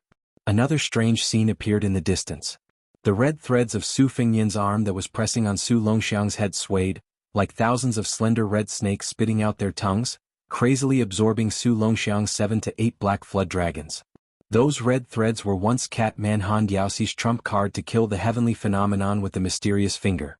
Now, Su Fengyan was using it to steal his younger brother's heavenly phenomenon realm. The heavenly thunder was like a huge rock rolling through the black silk-like clouds, its momentum even stronger. The thunder rumbled, purple lightning intertwined, and the clouds in the sky seemed to have countless heavenly court immortals shouting angrily. When an ordinary man was angry, blood would splatter 5 steps away. When the Son of Heaven was angry, millions of corpses would fall. So what if the immortals above the 9 heavens were angry? Su Fengyan retracted his hand and gently pushed the immobile Su Longxiang, pushing his younger brother Huang Man, several miles away. Su Fengyan looked at the sky. The purple lightning swam through the clouds, like flood dragons crossing the sea. Su Fengyan held the Bailiang saber in his hand, looked up at the sky, smiled for no reason and said to himself, Su Xiao, don't you think that scene looks like a dragon robe? For the first time Huang Qing was in awe of one person. It was rumored that Wang Xinji once had the ambition to be the enemy of the world. His grandmaster's bearing far surpassed the other 9 people in the martial arts evaluation. And at this moment Su Fengyan, facing the heavenly tribulation alone, also had the spirit of a hidden enemy nation. Huang Qing closed his eyes. The memories of his life from when he held and practiced the sword flashed through his mind. This sword chi immortal state of mind was damaged after his rule. Sword failed to achieve anything, which was equivalent to him failing to achieve anything. But after seeing Su Fengyan standing with his saber, he took the opportunity to touch the threshold of the earth immortal. His shaky realm actually turned out to be a blessing in disguise, steadily climbing up. Huang Qing opened his eyes, his expression solemn. Just wait for me, Huang Qing, to comprehend a new sword by watching the lightning fall, then I'll use my newly comprehended sword immortal to toast you, King of Bailiang. Lightning and thunder roared as if a hole had exploded in the sky. The second purple lightning fell with a loud bang. It did not fall directly on Su Fengyan's head, but landed dozens of meters in front of the young King of Bailiang, then turned and shot toward him. Its momentum was like the charge of 10,000 iron cavalry. Su Fengyan slightly squatted, 2 fingers of his right hand closed together, and the tip of the saber in his left hand pointed directly at the purple lightning. Su Fengyan said in a low voice, river breaking. The purple lightning crashed toward him like a monstrous flood, and Su Fengyan cut it with his saber. The purple tide split into 2, rushing past Su Fengyan on the left and right, and quickly dissipated between heaven and earth. There seemed to be an immortal in the sky who angrily rebuked, how dare an ordinary person defy the heavenly Tao? Then a third, even thicker rolling thunder hurriedly descended to the mortal world. Su Fengyan stabbed the cold saber into the ground beside him, building up his momentum. He stepped out, raised his hands and drew a semicircle. Shaking Kunlun with a raise of hand, he forcibly lifted the purple lightning with a palm. The sky, clouds and purple lightning stepped down together, and the earth stepped down as well. Su Fengyan stood at the bottom of a pit that was dozens of feet deep. In Huang Qing's eyes, the purple lightning dazzled and exploded, scattering on the ground like a broken water tank. When Su Fengyan picked up the Bailiang saber again and walked out of the huge pit. After the 4th, incomparably magnificent purple lightning broke through the bottom layer of the sea of clouds. It suddenly sputtered into millions of purple lightning bolts no thicker than an arm, chaotically stabbing towards Su Fengnian. The net of heaven has a long arm. Enemies on all sides, thunder in all directions. Compared to the latter half of Huang Qing's, using rules to make a square and circle sword, it was more than just a level better. Many purple lightning bolts quickly drilled into the ground, and then quickly and violently exploded, encircling and closing in on Su Fengnian inch by inch. It could really be said to be turning heaven and earth upside down. Su Fengnian silently chanted, 6,000 li. At the crucial moment when Su Fengnian was facing off against the fourth heavenly lightning, the 100 feet Dharmakaya behind the bronze man grandmaster suddenly opened up with his palms joined together. A lively painting scroll appeared in the palms of his hands. There was a Buddha meditating and chanting sutras, and a mischievous stone nodded. There was a Taoist sitting and discussing the Tao, and a heavenly maiden scattering flowers. There was a scholar holding a book in his hand, and a stone tablet in the east. There was a sword immortal riding Qi in the air, playing the sword and singing. There was a divine general riding a horse holding a spear, and his golden armor was resplendent. Although Huang Qing knew that the bronze man grandmaster was a banished immortal, he did not know that this grandmaster was actually the immortal who had once guarded the gate for the heavenly Tao. The people in the painting were clearly people who had attained the Tao and ascended hundreds of years ago. At this moment, the black tiger that had been anxiously circling away from the battlefield suddenly squatted down. There was a middle-aged Taoist with an elegant appearance standing beside the black tiger with his hands behind his back, looking at the bronze man grandmaster's Dharmakaya with a faint smile. In the 800 years of the world, no one was more immortal than him. Chapter 13-14. Huang Qing tried to comprehend the earth fairy sword by observing the thunder, but this strange Taoist appeared out of nowhere and stopped the process of comprehension. What was even stranger was that even though the comprehension was interrupted, it did not hinder the advancement of the realm at all. Even the speed of the sword intent reaching perfection did not decrease but instead increased. The Taoist crown on the Taoist's head was clearly the Wudong Taoist Xiaoyao turban, but he wore the Taoist robe of Mount Longhu and a pair of plain hemp shoes. Without moving his feet, he suddenly appeared beside Huang Qing and stood side by side. However, the sword aura was close to Su Fengnian while the Taoist faced the Copper Man Grandmaster. Huang Qing's heart gave birth to a contradictory thought that even he felt was ridiculous. It was extremely unlikely but the most likely. This uninvited guest was the immortal who once sat on the demon-slaying platform for 60 years, Qi Xuanzhen. He was not the most powerful person in the world, but he was more powerful than the most powerful person in the world. When Huang Qing was young, he met Beimang's grand preceptor Yuan Qingshan by chance. He listened to the secrets of Taoism and commented on the level of the Taoist masters. He said that most of the so-called immortals were just Taoists who left home. Only Wudong sect leader Wang Zhongluo and Mount Longhu's Taoist masters were considered Taoists who lived in the mountains. Although they were in the world, they were free from worldly disturbances and could add spirituality to the mountains and bring blessings to the orthodoxy. Above the two, Mount Longhu had a Taoist named Zhao who lived in seclusion. He stole heaven's secrets and raised an evil dragon. He could be considered a secluded Taoist. For thousands of years, there were many immortals who ascended. Yuan Qingshan only respected two seniors. One was an immortal Taoist who was born several times, and the other was a true Taoist who cultivated to become an immortal but returned from Heaven's Gate, Lu Dongxian. No one doubted that Qi Xuanzhen was the reincarnation of Lu Dongxian. Huang Qing also received confirmation from Qilin's grand preceptor. As for whether the previous martial arts sect leader Hong Shixiang was also the reincarnation of Lu Dongxian, Huang Qing and Yuan Qingshan did not meet again after that time. As for why Qi Xianshu would appear at this time and place, Huang Qing had some bold guesses. If the rumor that Ancestor Lu had passed through the gate of heaven and returned to the world was true, then it was reasonable for Ancestor Copper Man, the immortal guarding the gate of heaven, to be reduced to a banished immortal. Huang Qing felt somewhat powerless. If Qi Xuanzhen were to make a move, even if he could deliver that sword strike, even if Grandmaster Copper Man could completely spread out that magnificent picture scroll, would they still be able to succeed? Qi Xuanzhen spoke. There was no sound between heaven and earth, but Huang Qing heard every word. Huang Qing, I am a swordsman. Since we have 3 feet of green swords in our hands, how can we bend our backs to serve the powerful? Hearing good words is like gifting gold, hearing heavy words is like carrying a mountain. Huang Qing could not help but bend his back slightly, and a bitter expression appeared on his face. Beimang had been taken in as a favored concubine by His Majesty in Jianghu and had become a force to be reckoned with in the Central Plains. This was the general trend. How could the sword chi of his chess and sword music school contend against it? More importantly, the first time Huang Qing held a sword was in the chess and sword music school. He was greatly indebted to the peace order. Huang Qing slowly straightened his back and calmly said, "Jinren Qi, there are things that I, Huang Qing, can't do, but there are things that I can do." Qi Xuanzhen sighed and seemed to be somewhat regretful. In the end, he did not stop Huang Qing from continuing to nurture that sword strike. Grandmaster Copper Man stood at the foot of the Heavenly King's Dharmakaya and angrily shouted, "Qi Xuanzhen, you are just a wisp of remnant breath. How can you stop me?" The burly old man pretended to be angry, and the Dharmakaya also had the Heavenly King's beard and angry eyes. Qi Xuanzhen ignored Grandmaster Copperman's threat and only raised his head to look at the long scroll of celestial beings. The scroll formed a big circle above everyone's head.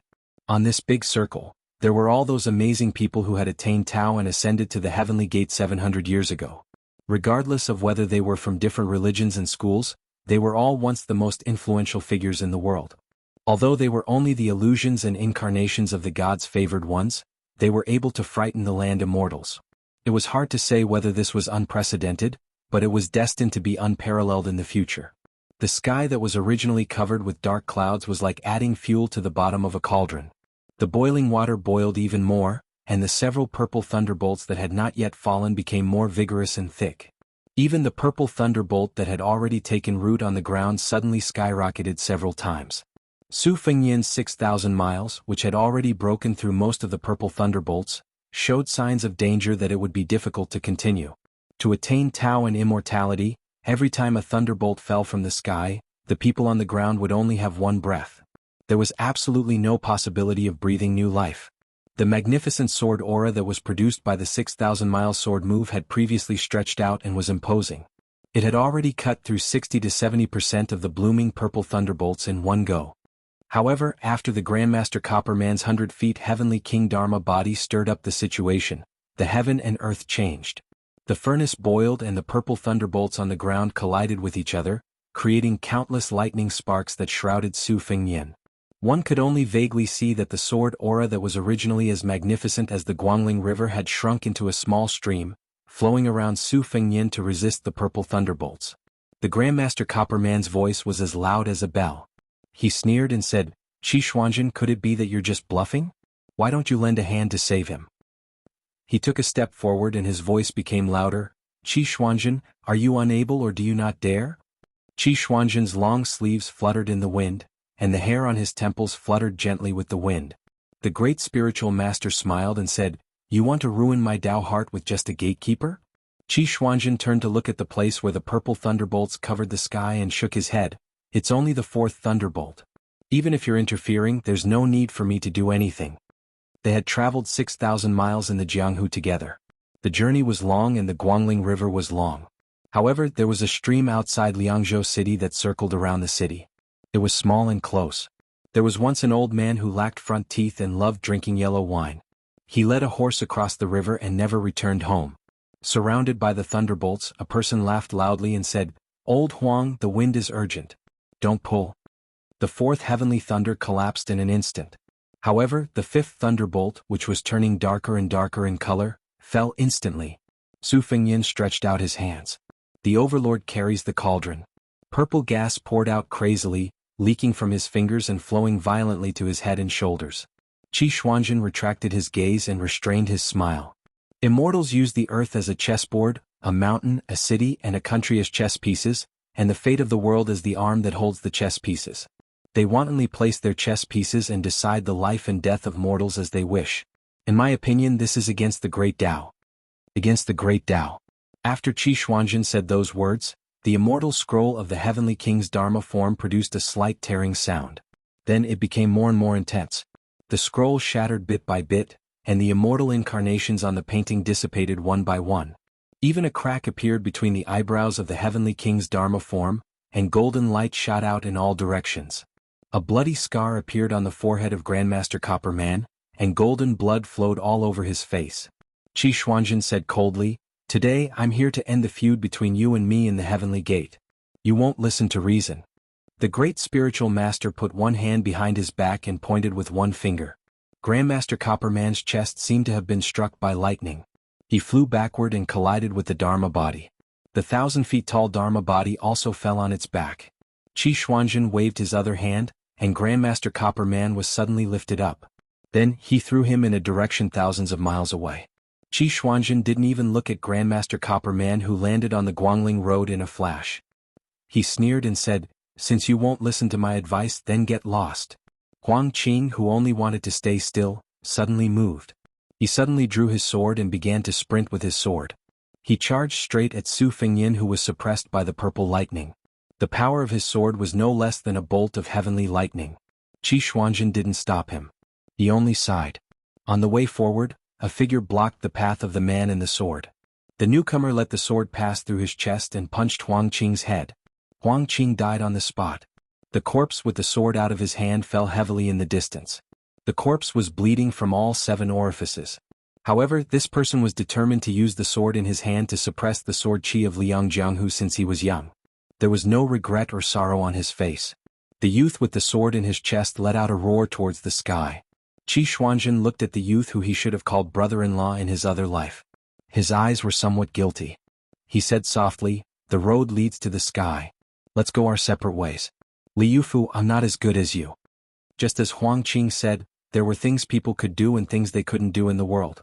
Moreover, Qi Xuanzhen was a cultivator in both life and death. Everyone had their own path. Qi Xuanzhen could move away some of the obstacles blocking the path, but he couldn't walk it for others.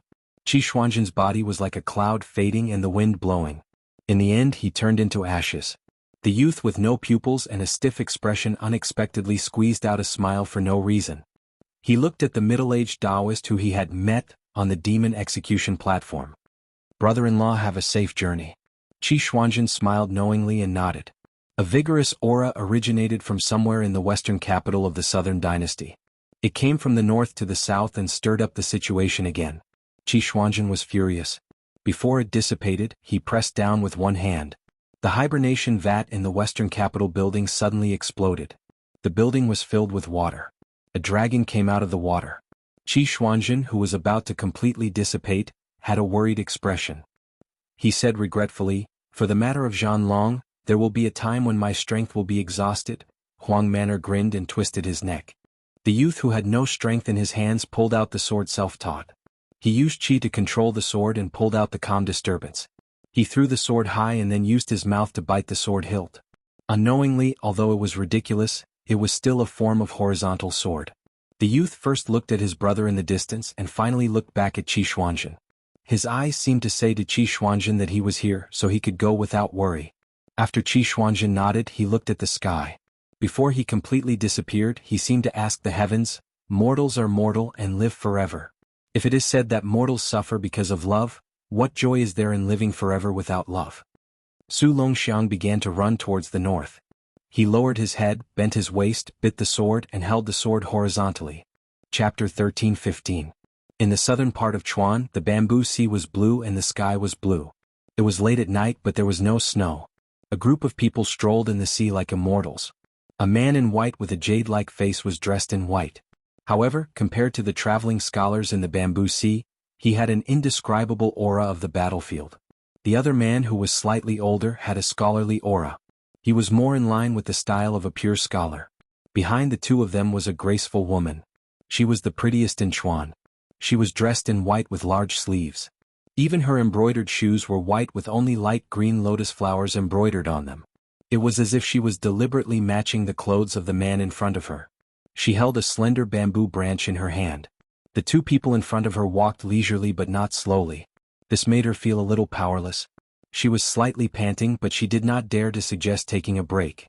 She knew that whether it was climbing the mountain or following in the smoke in the future, as long as she stopped, she would never be able to catch up with the stalwart man in front of her.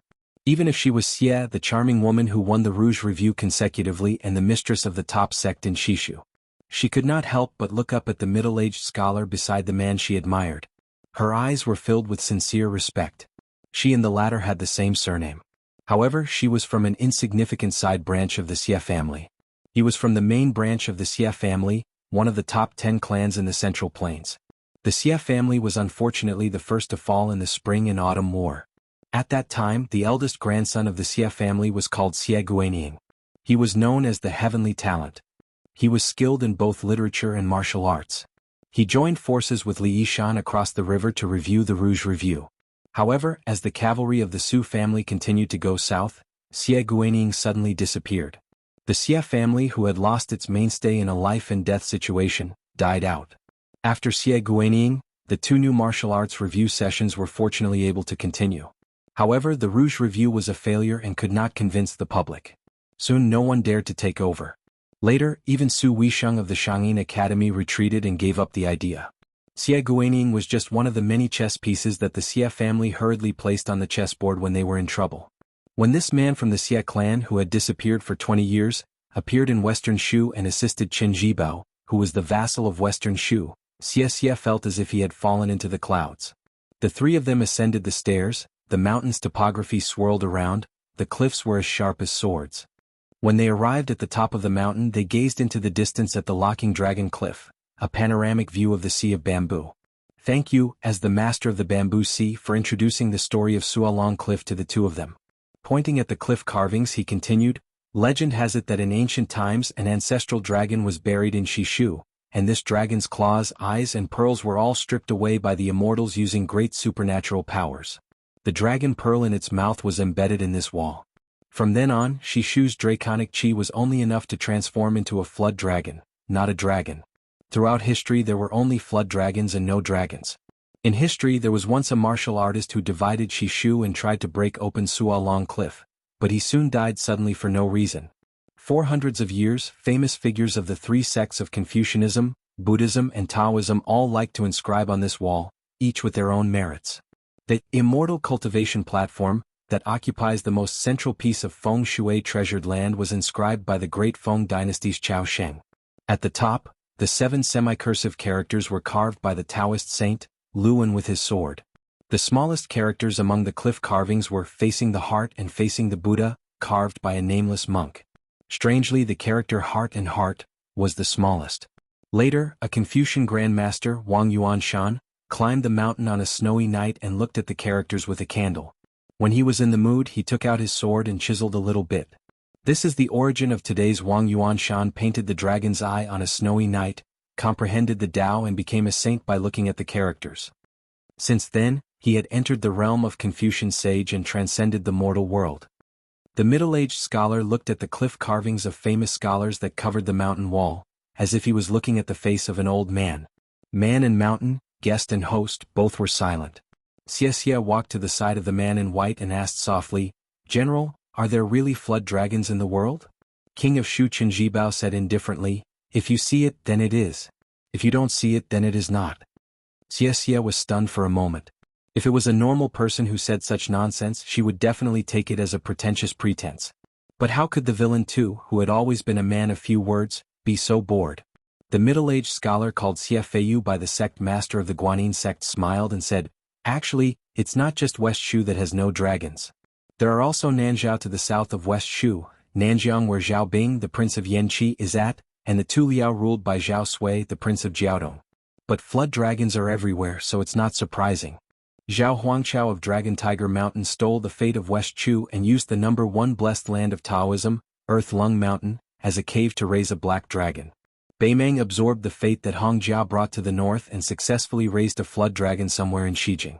Xia Feiyu suddenly laughed. Zhao Bing and Nailan Yusi of Nanjiang have been racking their brains over the matter of the dragon and have been playing little tricks. Great Peace City has turned a blind eye to it. Su Shao and Li Yishan of Bailiang are too lazy to care about the illusory fate. Instead, they are viewed as a great threat by the imperial court. Xia, can you guess the reason behind this? Xia shook her head. Xia Feiyu turned and glanced at the white-robed Qin Jibao. His tone was playful. 20 years ago, Huang Longshi was the instigator of the prophecy of White Python prospering Qin, that was widely spread in Great Peace City. I also added fuel to the fire. At the time, the imperial astronomer quickly found evidence from the dusty ancient records.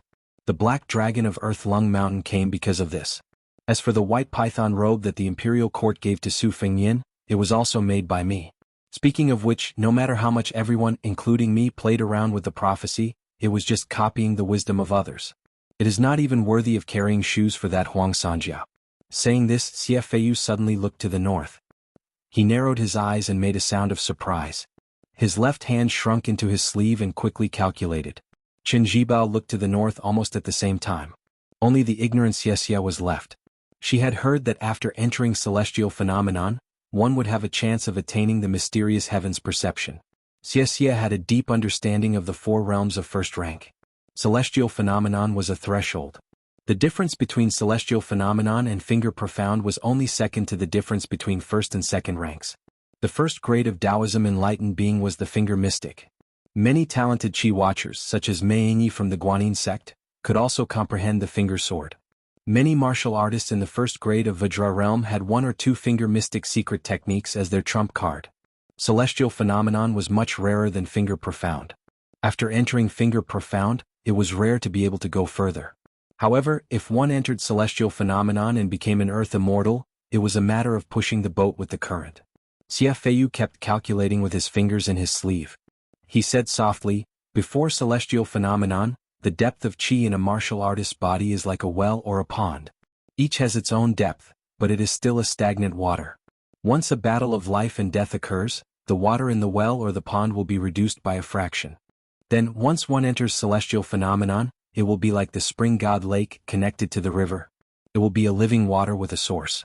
However, once there is a rainstorm, the river will flood and the lake will be implicated. Celestial phenomenon has its advantages and disadvantages. After resonating with heaven and earth, it is like handing over a travel permit to God. The saints of the three sects don't dare to kill because the rules are the most important in the three sections. As the saying goes, heaven's law is clear. They don't dare to cross the line." Qin Jibao asked, "Has Beimang made a move?" Xie Feiyu nodded and said, "It is indeed a big movement." What followed was a long silence, and the middle-aged scholar occasionally spoke.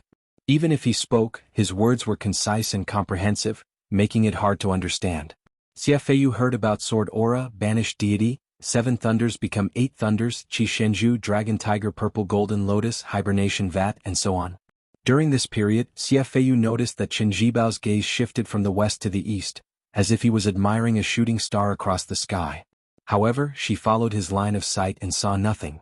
As the twilight deepened, Xie Feiyu couldn't hide his fatigue. However, he soon became energetic. He stretched out his left hand and flicked his 5 fingers. He said decisively, "Great things can be expected." Xie Feiyu looked at the sky and stretched out his arms. He muttered, "There are layers of sieves between heaven and earth. It is easy to go up but hard to go down. The banished deity is a fish that slipped through the net. He is also the bait that the celestial being deliberately left behind. The Xie family retreats in order to advance. I, Xie Feiyu, have retreated again and again. Qin Jibao, I helped you absorb the Buddhist fate of the dragon tree monk to make up for your loss of leaving Beiliang. Previously, I even helped Zhao Huangqiao raise the dragon earth lung mountain and let you enter the capital as the minister of war in exchange for the fate of Taoism that he accumulated. Once Chao Zhangqing dies, you will be able to merge the 3 sects into one." Xie Feiyu's face was pale. She lowered her head and didn't even dare to breathe. Qin Jibao was expressionless. Xie Feiyu retracted his hands into his sleeves and said self-mockingly, "The saint once said that those who can live long in heaven and earth can live forever because they do not give birth to themselves." Qin Jibao frowned. "Who said that there are flood dragons in Western Shu but no dragons?" Xie Feiyu turned around and faced the cliff that was said to be locking the dragon. He shook his sleeves and a white bowl appeared in front of him. There were small flood dragons swimming in the bowl like fish. The flood dragons jumped out of the bowl like flying fish. They swam towards the cliff and hid within. Xie Feiyu laughed. "Qi Xuanjin has broken the hibernation vat. The battle between the dragon and python is imminent. After tonight, the hidden dragon of southern border will still be difficult to achieve, but there is a true dragon in Western Shu. This is the last chapter for today. The next chapter, Dragon Slaying, is really difficult to write." Chapter 13-16. The woman was sitting on a sand dune. Her sitting posture was as casual as the bold men at the border. She was so tall that she looked majestic even when she was sitting. She witnessed the spectacular scene of someone fighting against the purple thunder of heaven's tribulation by himself. Even though she was the world's top Qi cultivator guru, she was still shaken. After she followed the man here, she saw the heavenly King Dharma form of the bronze man grandmaster, Huang Qing sword Qi, and Qi Xuanzhen's appearance and eventual disappearance. Regarding the appearance of Qi Xuanzhen, she was more aware than anyone else in the world. For cultivators, the word karma was like the common people who were plagued with diseases, which could be cured easily. If Qi Xuanzhen or ancestor Lu wanted to continue his cultivation without hindrance, he must have a result, which was to completely settle his grievances with the ancestor Copper Man, who was a banished immortal. As for why Qi Xuanzhen, who was born from one Qi, threw the ancestor Copper Man into Guangling sect, she guessed that it had something to do with Huang Sanjia. If Huang Sanjia could make up for his mistakes, he might be able to return to heaven. Huang Qing's death at the hands of Su Longxiang, who had brazenly ascended, was unexpected, but within reason. In her opinion, Wang Xianji, who had suppressed the Jianghu for 60 years, was an old man with an unreasonable fist. However, Su Longxiang's talent was not inferior in any way. In fact, Su Longxiang was even more unreasonable than the one in the distance. Even if Huang Qing's aptitude, temperament, and strength were among the top martial artists, it was still too early for him to meet Su Longxiang, who was willing to sacrifice himself to attract the heavenly thunder. It would be more likely for him to become a real sword fairy. Due to Qi Xuanzhen's interference, the situation did not favor Bei Meng. However, it was still difficult to stop the collapse of the Great Tower. The woman in white had a complicated expression. She grabbed 2 handfuls of sand. She hesitated whether she should take action or not. Tantai Pingjing and the 6-jewel Bodhisattva of Mount Lantua were now considered to have boarded Beiliang's pirate ship. They each had their own secret desires. The latter hoped to unify the western regions with the help of the Beiliang cavalry, and even to spread their teachings to the central plains without hindrance in the future. Compared to the female Dharmaraja, the Guanyin sect was not so utilitarian.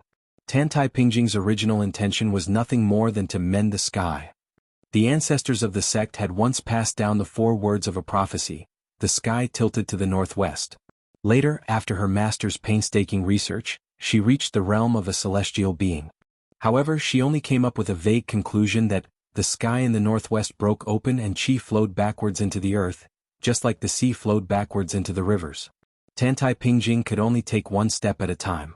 If Beiliang was really the main culprit, then the Guanyin sect, as the current ally of Beiliang, would have no choice but to change sides. However, Tantai Pingjing had never been honest with that person about this secret hidden deep in her heart. It was not that he was unwilling, but that he could not. Tantai Pingjing looked into the distance.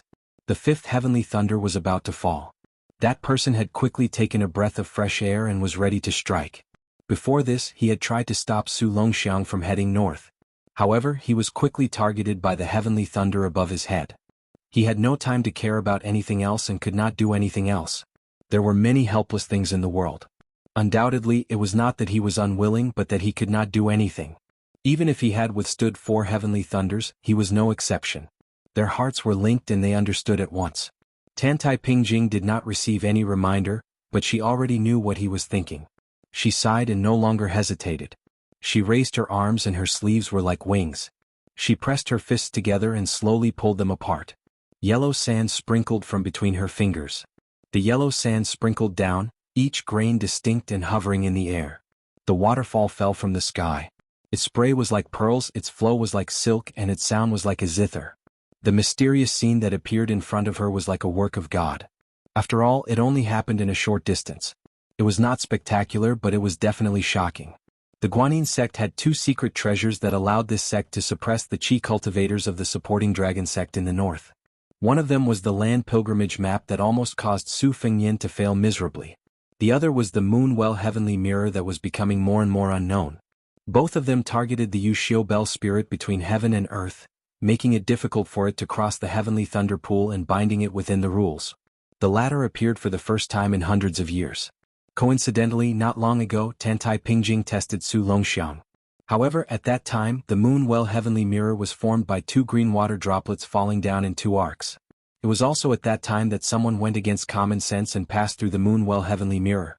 It was like breaking the moon on the sea, causing ripples in the heart of the great master Tantai, who had cultivated Taoism for almost 100 years. Literature seemed to be happy to see the mountains unequal. However, cultivation was the exact opposite. It was most afraid of ups and downs in one's Taoist heart. Tantai Pingjing wanted to calm down the ripples and even more so, her Taoist heart. This time she made an exception to help him. She would treat it as repaying the favor of guiding her in her previous life. After that, no matter how the Battle of Liangmang went, she would not owe him anything. She would do everything according to the rules. Tantai Pingjing sat upright. In front of her was the still waterfall made of yellow sand. To be precise, it was another form of the Moonwell heavenly mirror. Her arms suddenly pulled outwards. The heavenly mirror suddenly enlarged and stood upright in front of her.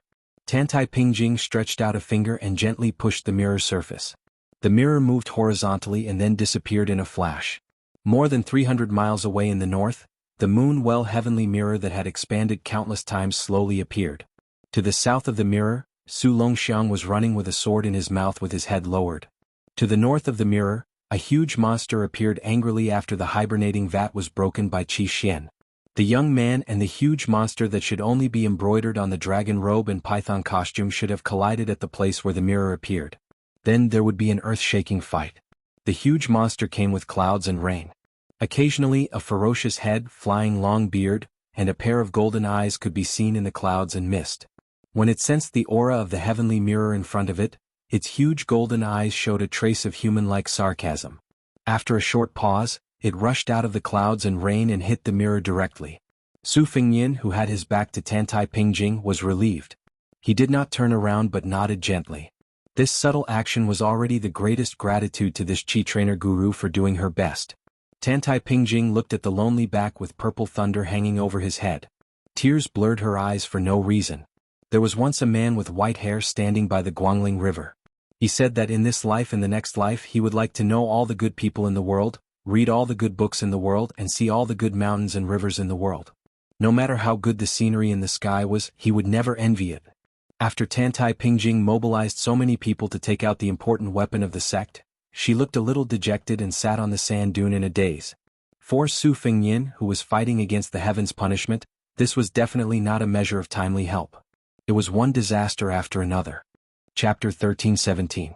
There was a saying in the world that a big python in the mountain would become a flood dragon after entering the river. Finally, it would come to the door and become a dragon. In the 9 kingdoms of spring and autumn, the flames of war were everywhere. Except for West Shu, which had locked up the real dragon since ancient times, the 8 kingdoms each had a real dragon hidden by fate. As the Zhao family of Liyang unified the central plains, Beimang, which originally had a flood dragon without a dragon, took the opportunity to raise a real dragon in order to enter the central plains and seize the world. Zhao Huangqiao, who was stubborn, was also lucky enough to raise a black dragon in the Earth Lung Mountain. He even set up a sinister plot in the Beilyang Inn in order to swallow the fate of West Chu and harm the Su family of Beilyang. Now Xie Feiyu followed Qin Jibao into Shu to catch a flood dragon and raise a dragon to help Qin Jibao become a saint. Once he succeeded, not to mention that the fate of Shu would skyrocket, Qin Jibao alone would be enough to compete with Su Fengnian, the so-called #1 person in the world, and even have a greater chance of winning. There were 3 real dragons in the world, and the target was actually the man in front of her in the end. Especially the one from Beimang who was about to descend here. Tantai calmly looked at the back and asked softly, "Don't you think you are pitiful?" She took a deep breath and stood up. Finally, her heart was as still as water again. She no longer looked at the man who was destined to die, and turned to walk down the hill.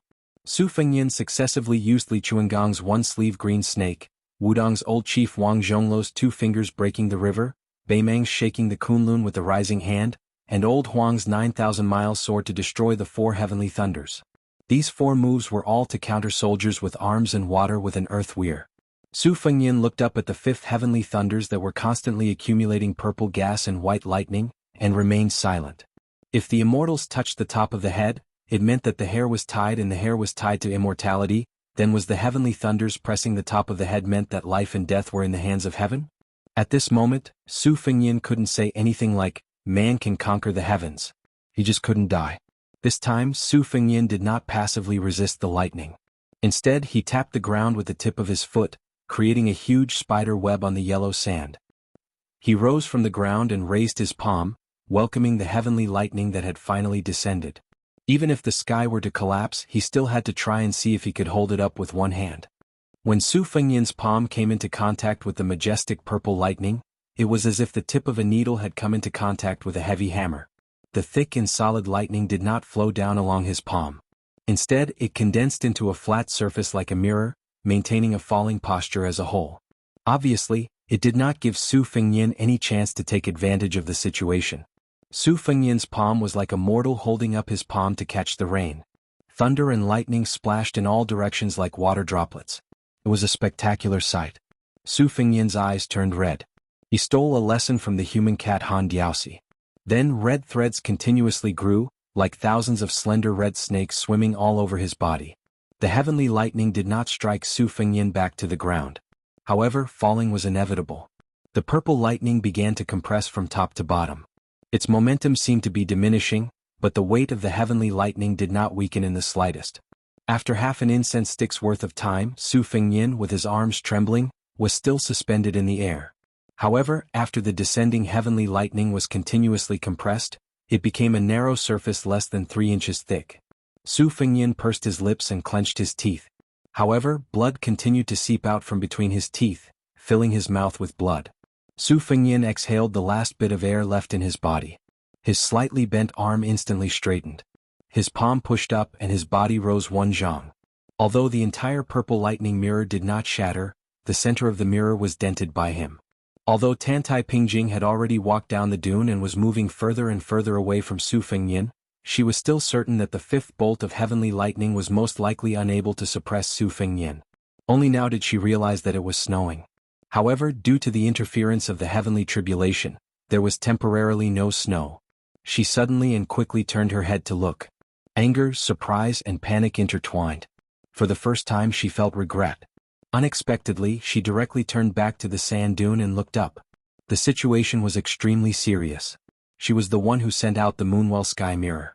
Of course, she knew the result of the collision between Su Longxiang and the giant with scales as big as a basin. The latter did not come into contact with the teenager, but came directly to this place. Then the latter quickly showed her, a chi cultivator, what was called unpredictable nature's design. According to the historical records, the heavenly dragon could be both dark and bright, thin and huge. There was once a heavenly dragon in the East Sea.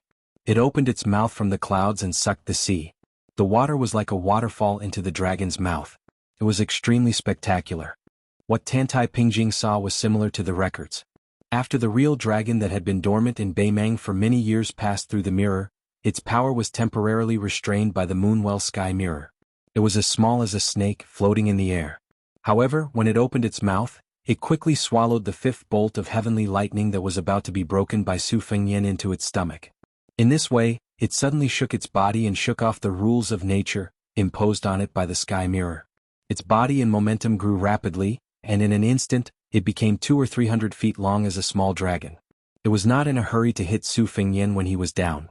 Instead, it quietly crept in the air like a python whose belly swelled after a full meal, staring coldly at Su Fengyan. It seemed to be gloating at the show. The 5th bolt of heavenly lightning dissipated. However, in the sky that was covered with dark clouds, the rolling thunder was even louder. There was an additional bolt of purple lightning in the sky. 7 thunders became 8. It was more of a hindrance than a help. Tantai Pingjing's unintentional action was like this, and its evil intention was even more so. The heavenly thunder summoner seemed to be angry because the rules were broken. However, it did not punish the real dragon of Beimang, but Su Fengyan, who was a helper. The 6th bolt of heavenly lightning did not give Su Fengyan any chance to breathe at all. It came to the human world. This bolt of purple lightning was not as thick as a mountain. Instead, it was extremely thin. Life and death were on the line. It was really a thin line. Su Fengyan almost immediately gave up the decision to retreat. Relying on instinct, he tried to tilt his head back. However, his head barely avoided this bolt of lightning, but his abdomen could not escape. It was instantly penetrated by this bolt of purple lightning. The teenager who was connected to Su Fengyan by blood was originally looking around 300 miles away. He did not know why he could not stop the big snake. When he looked back and saw the bolt of purple lightning that connected heaven and earth, he seemed to realize something and began to run back the way he came. For some reason, the 7th bolt of lightning was much less powerful than the first 6. The sound of thunder gradually faded, and the lightning gradually faded. However, the dark clouds in the sky gradually turned purple. Tantai Pingjing did not hear the thunder, but her heart was beating like a drum. She was just an outsider, but she was already so embarrassed. How would that guy deal with it? In the distance, the real dragon that was getting bigger and bigger had a pair of emotionless golden eyes. Its 2 dragon whiskers were swaying leisurely. Su Fengyan fell back to the ground. The right hand that had withstood the sixth bolt of lightning was still surrounded by lightning and sizzling.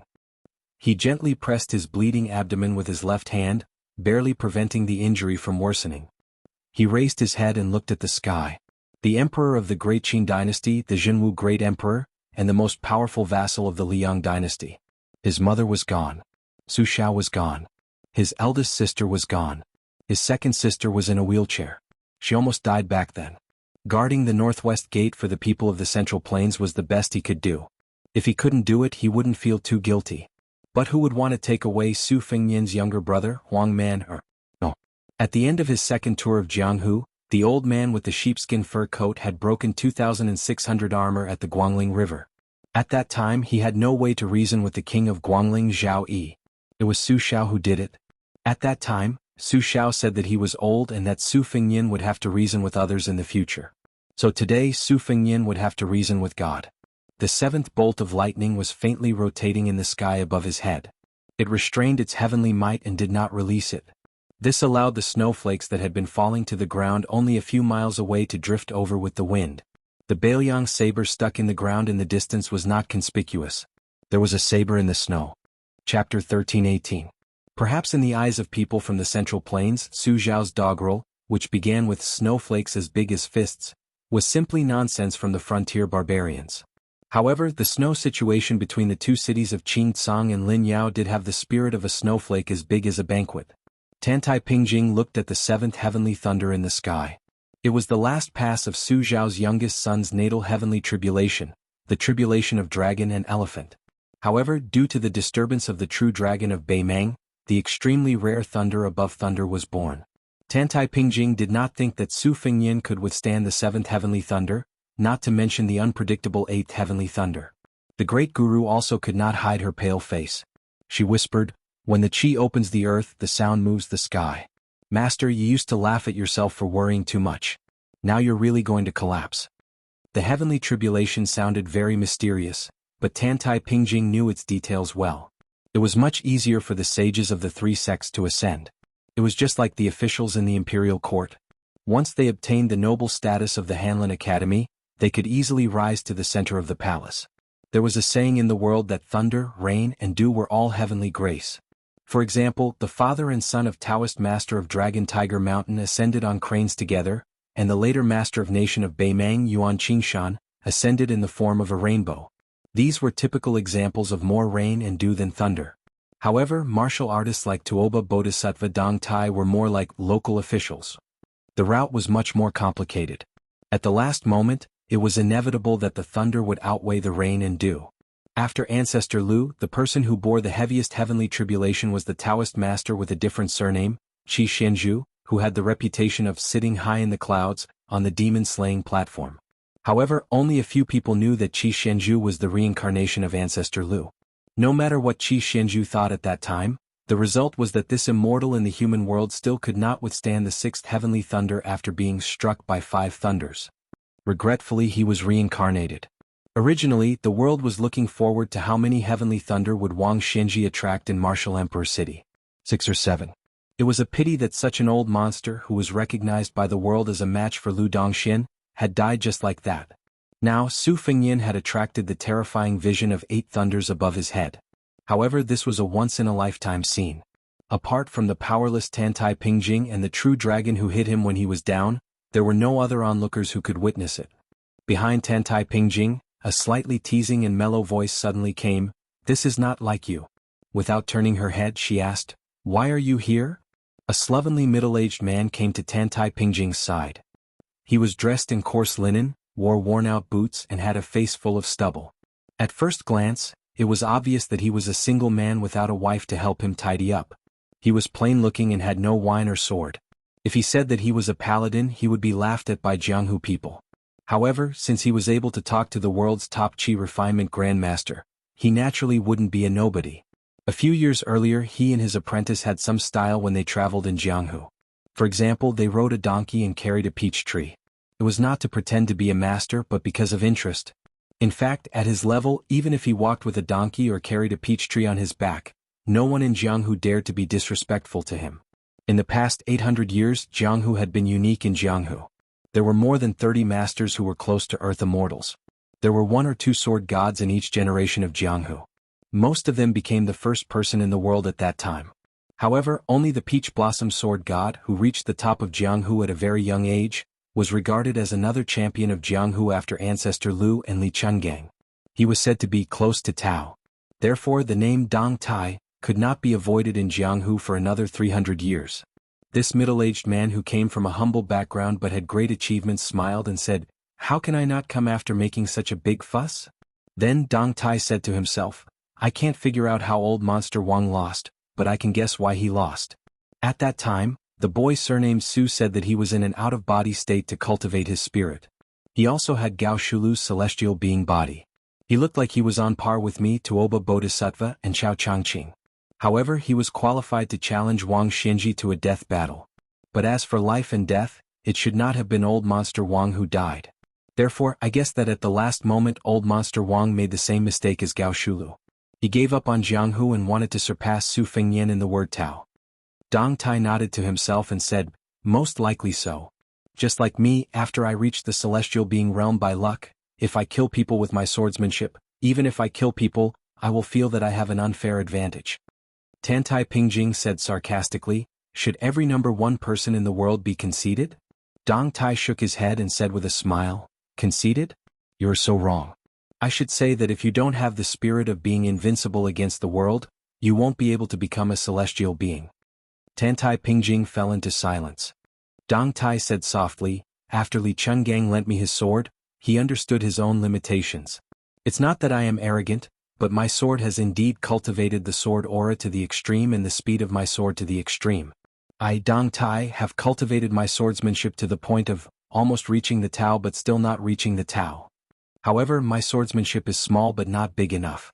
Therefore, I rode my sword out to sea for tens of thousands of miles. Senior Tantai, you have lived alone on an island in the sea for a long time, so you should have seen the sea often. You will understand the magnificent concept of burning the sun and spitting out clouds, swallowing the river and washing the moon. Along the way, when I was in the mood, I cut down hundreds of islands with my sword one after another. I also followed the tide and finally comprehended the swordsmanship." At this point, Dong Tai stopped talking and looked at the sky in the distance. Tantai Pingjing sighed and said, "No matter how many bolts of lightning there is a rule. The power of the last bolt of lightning must be the sum of all the previous bolts of lightning." Dong Tai clicked his tongue and said, "The last part of 100 miles is 90 miles? Tantai Pingjing asked, "You don't want to help?" Dong Tai glanced at the real dragon with golden eyes and shook his head. He said in a low voice, "What's there to help? Would I ask Chao Changqing to deal with Wang Xinji? Would Chao Changqing ask Su Fengyan to assassinate the Emperor of Liyang? Would Su Fengyan ask for help to kill Empress Murong?" Dong Tai suddenly laughed and said helplessly, "If it's possible, this kid will most likely do it. Why does Wu Su have such a scoundrel as a son?" Tantai Pingjing said indifferently, "He's also Su Zhao's son." Dong Tai sighed and said, "Yes, but the 3 of them are all stubborn and one-track minded. Sure enough, they're like family." Tantai Pingjing smiled and said, "If it's not like this, would Dong Tai teach Su Fengyan the flying sword?" Chapter 1319. In fact, Tantai Pingjing was very reluctant to talk to others. However, the 7th heavenly thunder was about to strike down, which made her very agitated. She had to use words to distract herself and calm herself down. "Who will be your final opponent after you comprehend the sword?" Dong Tai thought for a while and said, "Probably Chen Zhibao after transcendence. This young man is too tolerant." Tantai Pingjing did not feel strange about this. Xie Guanyin, who went to Shu State to assist Chen Zhibao, was very shrewd. He hid deeper than Xiwan Binshi, the emperor of Liyang. After almost 20 years of planning, he chose Chen Zhibao in order to make the shaky aristocratic families rise again. Because once Chen Zhibao was determined to fight for the world, he would definitely need the help of those aristocratic families. In the future, when he unified the country, those forces behind Xie Guanyin would definitely follow him. In fact, Xie Guanying's enemies were 3 people in succession. Su Xiao, who destroyed the foundation of his family, Huang Longshi, who added fuel to the fire, and Zhang Julu, who opened the door for the poor. Now one was dead and the other 2 were about to die. Xie Guanyin had a great chance of winning. Dong Tai said, "Coming?"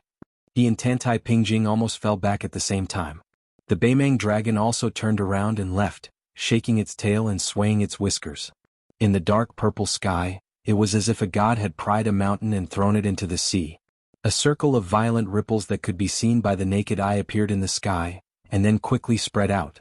The earth trembled in resonance with it, and the snow and yellow sand rolled together. A purple thunder light column, slowly, penetrated the rippling lake, like a stone pillar smashed into the water. Su Fengyin used qi to control the Bailiang saber. It was not the left-hand saber that once pierced through the Bronze Man Grandmaster's strongest hand, but the saber was held with both hands for the first time. He raised his head and looked at the seventh heavenly thunder. Su Fengyin, whose sleeves seemed to be full of wind and thunder, had a smile at the corner of his mouth. Withstanding the heavenly lightning was a skill. It was a pity that old Huang and the old man in the sheepskin fur coat were not here. Otherwise, one of them would be grinning from ear to ear, revealing his missing front teeth, and the other would probably be picking his ears, squinting his eyes and pursing his lips. When he was young he looked forward to the Jianghu. He always thought that if an expert walked the Jianghu without a bit of elegance, how would there be cheers and applause?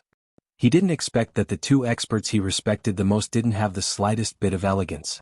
Tantai Pingjing, who had been retreating for several miles, had been staring at the magnificent battlefield. That was the literal battle between heaven and man.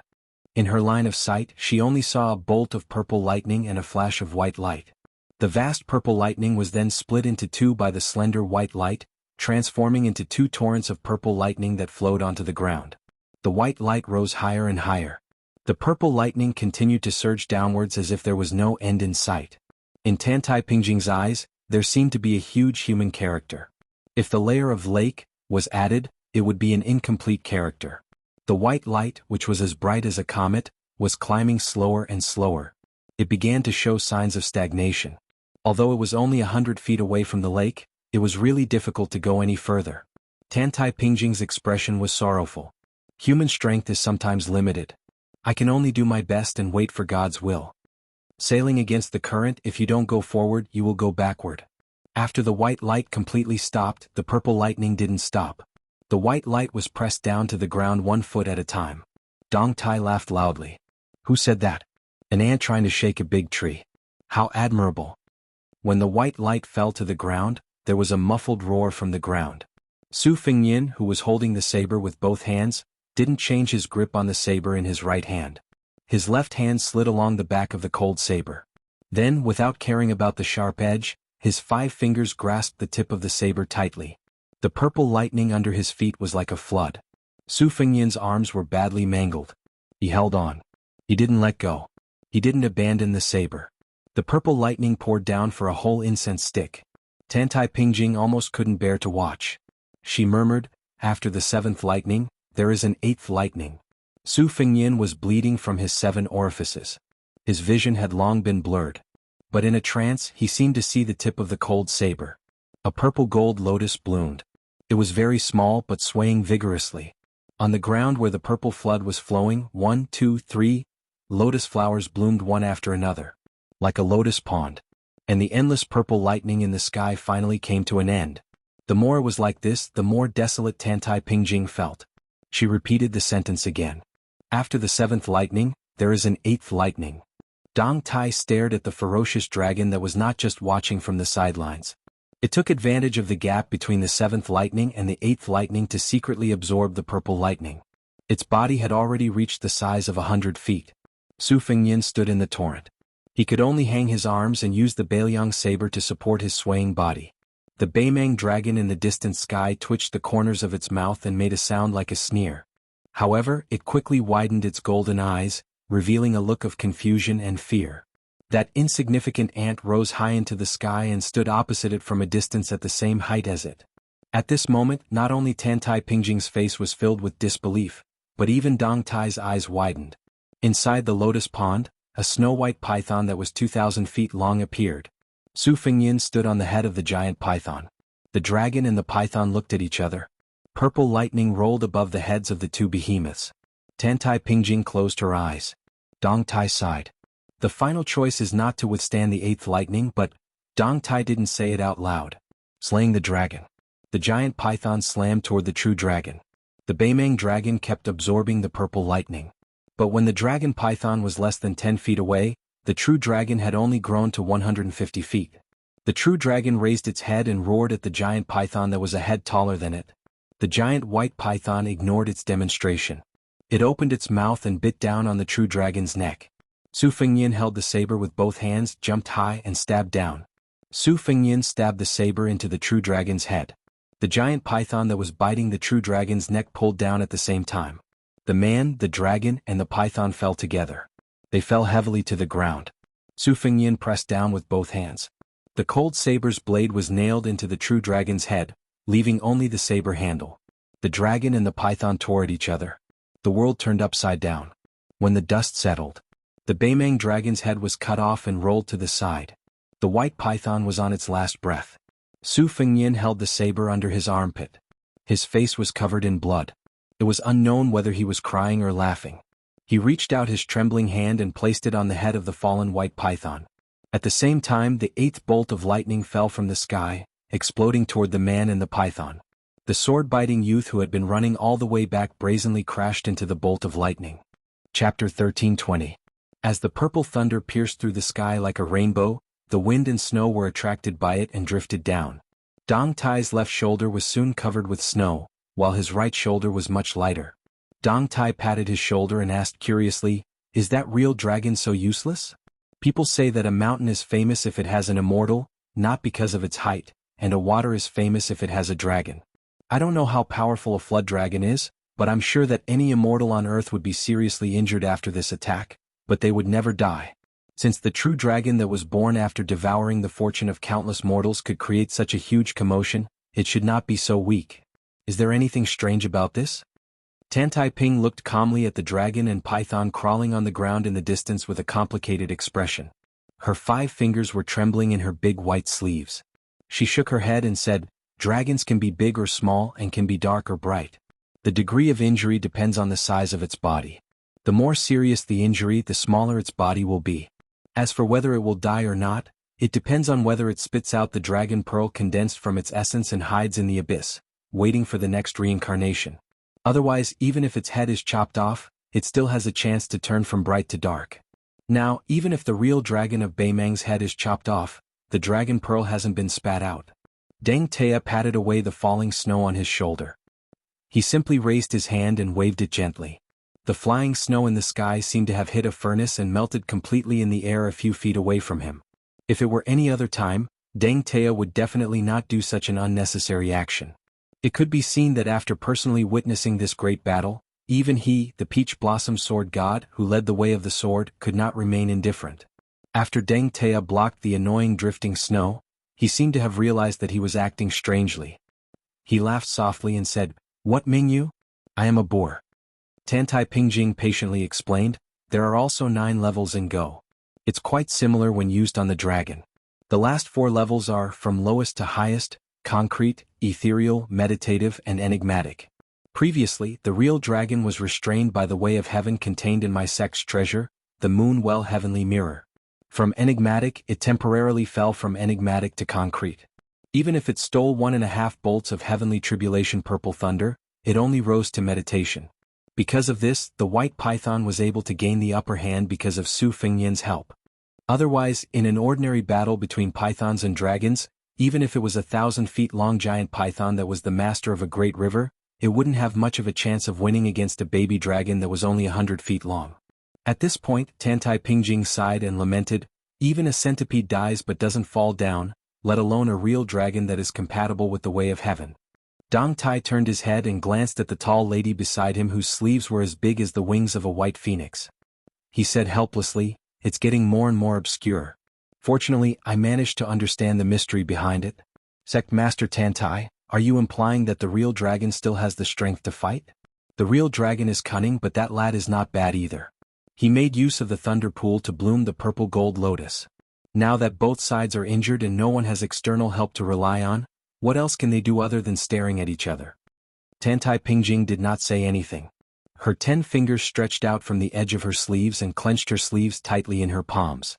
Dong Tai muttered to himself, "Everything depends on whether Su Longxiang can withstand the last bolt of heavenly tribulation. If he can't, with Su Fengnian, the real dragon of Beimang is destined to stand out and take the opportunity to hit him when he is down. Moreover, the Qi cultivators of Beimang are not to be trifled with. Other than sending out the real dragon, it's impossible that they don't have a backup plan." Tantai Pingjing asked. Dong Tai, are you just going to stand by and do nothing? Stand by and do nothing? That's quite appropriate. Dong Tai looked directly at the Qi cultivator grandmaster who led the entire Guanyin sect to the northwest border. He laughed and asked in return, I don't care what the heavenly tribulation wants, what the Su family brothers want, and even what the real dragon and the Qi cultivators of Beimeng want. Both sides will compete in their skills and leave it to fate. However, if someone wants to take advantage of the situation, they have to ask whether I, Dong Tai, agree or not. Tantai Pingjing's expression was as usual as she asked, What do you mean? Dong Tai turned his head and looked at the battlefield in the distance. Both the dragon and the python suffered heavy losses. Taking the unique talisman weapons for themselves is a huge amount of merit. On the battlefield, such a military merit should not be inferior to the merit of a general who destroyed a country, right? Sect Master Tantai, if it were you Qi cultivators, would it be possible for you to ask the heavens for a favor? Tantai Pingjing's expression changed slightly. Dong Tai ignored the subtle change in Tantai Pingjing's expression. He crossed his arms and looked at the high clouds in the sky. He sneered and said, In the past, Dong Tai only pursued the path of swordsmanship and looked far and wide. However, from now on, I'm really tired of these condescending scheming. They can't cut through generations and generations and it's chaotic and sloppy. Everyone is treated as a puppet. Dong Tai snorted heavily. The Wu family has buried hundreds of thousands of swords in the sword tomb. Dong Tai has not taken a single sword. Until now, I have not taken a single sword. Tantai Pingjing, who had always stood aloof from worldly affairs, did not back down. For the first time she went head-to-head with someone. She asked, Why? Are you threatening me? Dong Tai laughed heartily. Do you think you're worthy? Tantai Pingjing's chest heaved up and down. It was obvious that she was furious. However, she did not say anything in the end. The lightning pool that bloomed from the purple gold lotus gradually withered. The snow-white giant python that had broken through to the meditation realm lost its support. Its aura dissipated and it was on the verge of death. After exchanging a glance with Su Fengnian, it slowly closed its eyes. Su Fengnian, who had a saber under his armpit, stood with his back against the giant python's head. He stared at the head of the true dragon that was as tall as a human. Still playing dead? Can't you act like a true dragon? The golden eyes of the dragon head that had a deathly still aura were still lifeless. However, after hearing Su Fengnian's words, the two dragon whiskers swayed leisurely. Su Fengnian saw that it was finally too lazy to hide its strength. He shifted his gaze slightly upwards and looked at the empty sky. He said, If I'm not wrong, you're waiting for Beimang's Shijingqi refinement warrior to give you the finishing touch and rebirth at the cost of more than 100 lives, right? The eyes of the true dragon were lifeless. However, the two dragon whiskers swayed gracefully like two lotuses in the wind, causing mysterious patterns to appear in the air. Su Fengnian laughed. It doesn't matter who lives and who dies. Anyway, there's such a Qi refinement warrior who can benefit from the fight between the snipe and the clam. Before you enter the state of mind, she can take out the lunar well heavenly mirror to subdue and suppress you. Are you willing to accept that? The dragon whiskers swayed, creating ripples and sounds. It spoke solemnly through the mouth of heaven and earth. It was full of sarcasm and contempt. After hearing the words, Su Fengnian's heart beat like a drum. The clothes on his chest were torn apart. However, he looked happy. He even had the mood to raise his arm and wipe the blood stains on his face. He smiled and said, It's not easy for ants to praise a big country. It's not easy for an ant to shake a tree. Of course, I've heard of this principle. Whether it's a true dragon like you or a group of celestial beings who have been in a high position for a long time, they all look at the world like frogs at the bottom of a well. The life and death of the world are controlled by the fishing rods in your hands. Then you use the words longevity as bait to lure them. It's called the cycle of heaven and the wide net of justice. At this point, Su Fengnian, who was still wiping his face, did not completely put down his arm. The cold saber hung diagonally under his armpit. A drop of blood from the specific realm of a true dragon slid down from the tip of the saber. He raised his eyebrows and glanced at the sky. The corners of his mouth twitched. I don't like to talk much when I fight. I try not to talk if I can. You and I both know the reason why I'm talking so much to you. You're waiting and I have to slowly recover. After the death battle with Wang Xinji, more than half of the celestial being physique that Gao Shulu gave me was damaged. His chi kept leaking out. However, I didn't repair it. Instead, I went to Mount Wudong to learn a secret technique. I devoted myself to perfecting the pond in my body. I didn't hesitate to walk with a limp on the path of martial arts. Su Fengnian tilted his head and spat out a mouthful of blood. People were used to describing a person's extreme pain as pain that penetrated the bone marrow or the heart. However, Su Fengnian's chi was shattered from the inside out. The pain was even more exaggerated. It was like an ordinary person who had never practiced martial arts. His skin and bones were being crushed inch by a small hammer, and his tendons and veins were constantly being poked by fine needles. However, his mind was always maintaining a clear thought process. Su Fengnian's expression was somewhat ferocious. It was really painful. I haven't gotten used to it even after experiencing it a few times. The lightning spear that Duanboer brought back was no different from scratching an itch. As he spoke, the mouthful of blood that was about to fall to the ground turned into a red serpent-like spiritual creature. It scuttled back to Su Fengnian's body and seeped into his skin. Red threads could be seen everywhere on Su Fengnian's exposed skin. They were like snakes flicking their tongues. Su Fengnian, who had recovered some of his strength, held out the Bailiang saber covered in true dragon blood and wiped it on the snow-white python's forehead. The two strands of dragon whiskers shook violently as if it was angry. Su Fengnian let out a long breath and said softly, "Huang Manor, hold on a little longer." A streak of resplendent white light originated from Shijing and rapidly shot from Beimang into Liuzhou. Upon closer inspection, it was actually two streams of light twisting together, like two dragons chasing a pearl. Su Fengnian did his best to straighten his back, revealing a rare serious expression. He held the saber in his left hand and opened his right hand. He lifted the cold saber and slashed it across his palm. He clenched his fist tightly. At this moment, behind Su Fengnian, who was facing the dragon head, the young man biting his sword and charging forward forcefully collided with the purple lightning. The lightning that was supposed to strike Su Fengnian's back was intercepted by the young man. After the collision, the thin young man's feet fell to the ground and his body leaned back. The originally straight trajectory of the purple lightning slightly deviated, showing a slight twist. The dazzling purple lightning madly sputtered above the young man's head. The young man was knocked into the ground by the unstoppable purple lightning, his knees sinking deep into the ground. The calm wind ripple in the young man's mouth had cut a gap in the front of the purple lightning, but it was still not enough to break through the purple lightning. The purple light crazily lingered around the long sword. The long sword trembled like the mournful cry of an autumn cicada. Chapter 1321. How could a famed sword, calm the storm, block this purple lightning? Huang Manor and Su Longxiang's faces were embedded in the purple thunder. On the surface, the eighth bolt of purple lightning was only as thick as a tree. It was not very shocking, only slightly better than the sixth bolt of heavenly lightning that was as thin as a thread. It was even far inferior to the first bolt of lightning that was destroyed by Su Fengnian's azure dragon sleeve. The heavenly thunder was as thick as a water tank.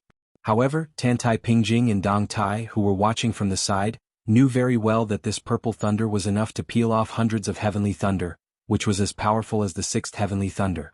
If Huang Qin could live to see this scene, he would probably die. No matter how unwilling he was, he would be able to die in peace. This was Su Longxiang's real strength after entering the celestial state. With such terrifying strength, any Qi cultivator would feel that it was intolerable. A figure suddenly appeared beside the youth. It was an old man in a yellow and purple Taoist robe. Huang Manor, who was biting the long sword, turned his head with difficulty, allowing the purple thunder to hit his neck.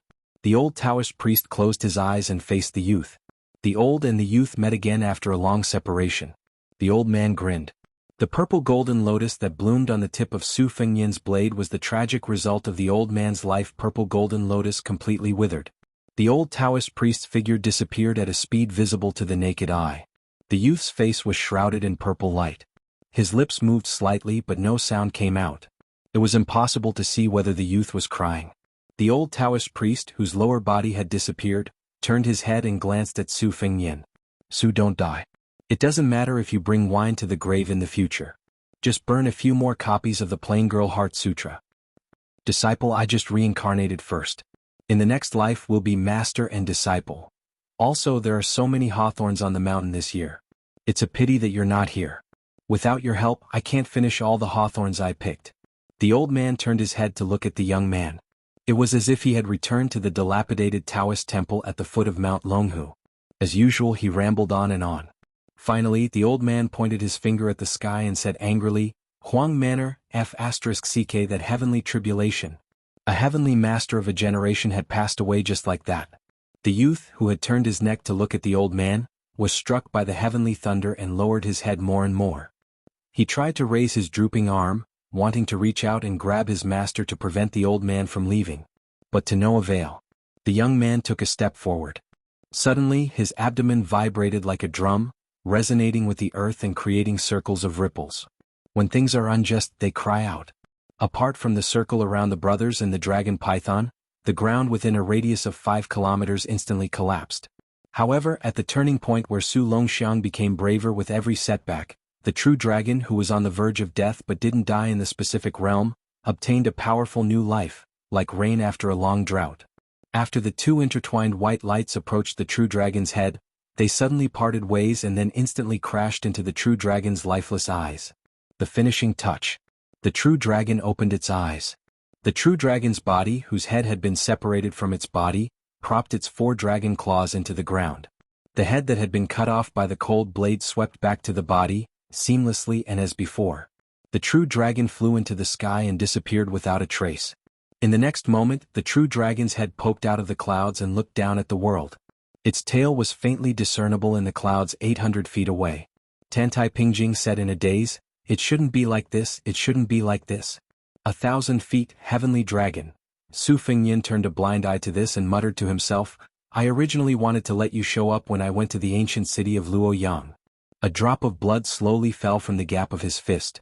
When the drop of blood was 3 feet away from the ground, Su Fengyin shouted softly and said in a low voice, "Please." Dong. Like a drop of water hitting the quiet surface of the water, the sound was particularly obvious. The heavenly dragon, which was thousands of feet long, spat out a ball of heavenly thunder and rushed to the ground. A burly man appeared in front of Su Fengyin where the blood was dripping. His whole body was overflowing with golden light. Perhaps in the thousands of years of the Central Plains, there were hundreds of emperors and monarchs in the history books, but none of them could be mentioned in the same breath as him. He put one hand behind his back and stretched out the other hand, casually holding up the heavenly thunder. The burly man, who had his back to Su Fengyin, said calmly, "Pass a message to her. Just say, 'I'm guilty.'" Su Fengyin didn't say anything. He turned to face the south and squeezed out a second drop of blood. "Please again." A man who looked like a scholar appeared in front of Su Fengyin with a smile. He nodded and smiled at Su Fengyin. "Don't ask me where I'm from. Think about where I'm going and who I'm going to see. I'm the one who said this to Lu Dongshuan's 6th life. It's also for myself. Won't you regret it after today?" Su Fengyin pointed at his heart. The man smiled knowingly. His hair was white, but it didn't affect his incomparable elegance. He looked at a tall woman in the distance who was covering her mouth and sobbing. He said softly, "Silly big girl." Then he raised his palm with one hand. A bright moon slowly rose from his palm. The pale-faced Su Fengyin turned to the north and said in a low voice, "Please." A beam of light suddenly descended from a height of tens of thousands of miles. It was a Jianghu Dharmakaya. However, it was different from the majestic scene on the Spring God Lake. This time, the appearance of the Jianghu Dharmakaya was full of an oppressive aura that went against the way of heaven. Above the 9 heavens, countless golden threads like fishing lines drew arcs and fell. They bounced up from the ground and wrapped around the limbs of the Jianghu Dharmakaya. However, even if this kind of appearance went against the way of heaven, not a single fishing line dared to appear near the head of the Jianghu Dharmakaya. However, the extraordinary flower-scattering fairies around the Dharmakaya were torn apart by the fishing lines that intertwined into a net. Dong Tai didn't care about Tantai Pingjing's inexplicable loss of composure. His face was full of shock. He smiled bitterly and said, "Wang Xianji, you're a monster, but this guy is a madman." After Tantai Pingjing came back to her senses, she bowed respectfully. She sobbed and lowered her head. "Master, you said that the way of heaven wants people to bow their heads, but the way of heaven wants the turtle in the East Sea and the frog at the bottom of the well to enjoy themselves. I was wrong and I understand." When the Jianghu Dharmakaya raised its foot, the battle began. With one hand, the Dharma idol tore off the densely packed golden yellow fishing lines on its body. With one foot, it broke the purple lightning that was still relentlessly attacking the young Huang mana. The purple thunder broke into 2 pieces like a fishing rod. The Dharmakaya that took a step forward held the 2 pieces of purple thunder in its hands. It threw one piece back into the sky and the other toward the Beimeng sky dragon. According to the ancient books, the water dragon and the mountain python turned into a flood dragon in 500 years. A flood dragon turned into a true dragon in 1,000 years. After another 1,000 years, it finally became a supreme sky dragon. The Beimang true dragon shouldn't have become a sky dragon so quickly, but the way of heaven was like this. The sky dragon swimming in the clouds was an enemy of the Jianghu Dharmakaya. It was respectful but fearless. It stretched out its claws and pressed on the half of the purple thunder. The dragon's claws were penetrated by the thunder's spear. The sky dragon lowered its head and broke through the clouds. It roared toward the ground and spat out another purple thunder from its mouth. Su Fengnian said expressionlessly, "Regardless of whether you are in heaven or earth, you dare to be presumptuous in the north." The Jianghu Dharmakaya opened its mouth slowly at the same time.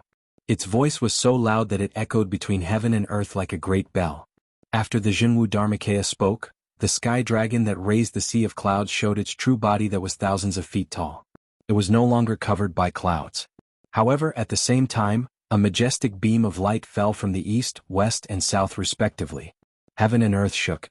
Su Fengnian, who seemed to have regained consciousness before death, showed a sickly glow. He turned his head and nodded at the Jianghu Dharmakaya, whose Dharmakaya was almost illusory. The burly man with the aura of an emperor had already casually removed the purple thunder. He smiled and asked, "What are you waiting for?"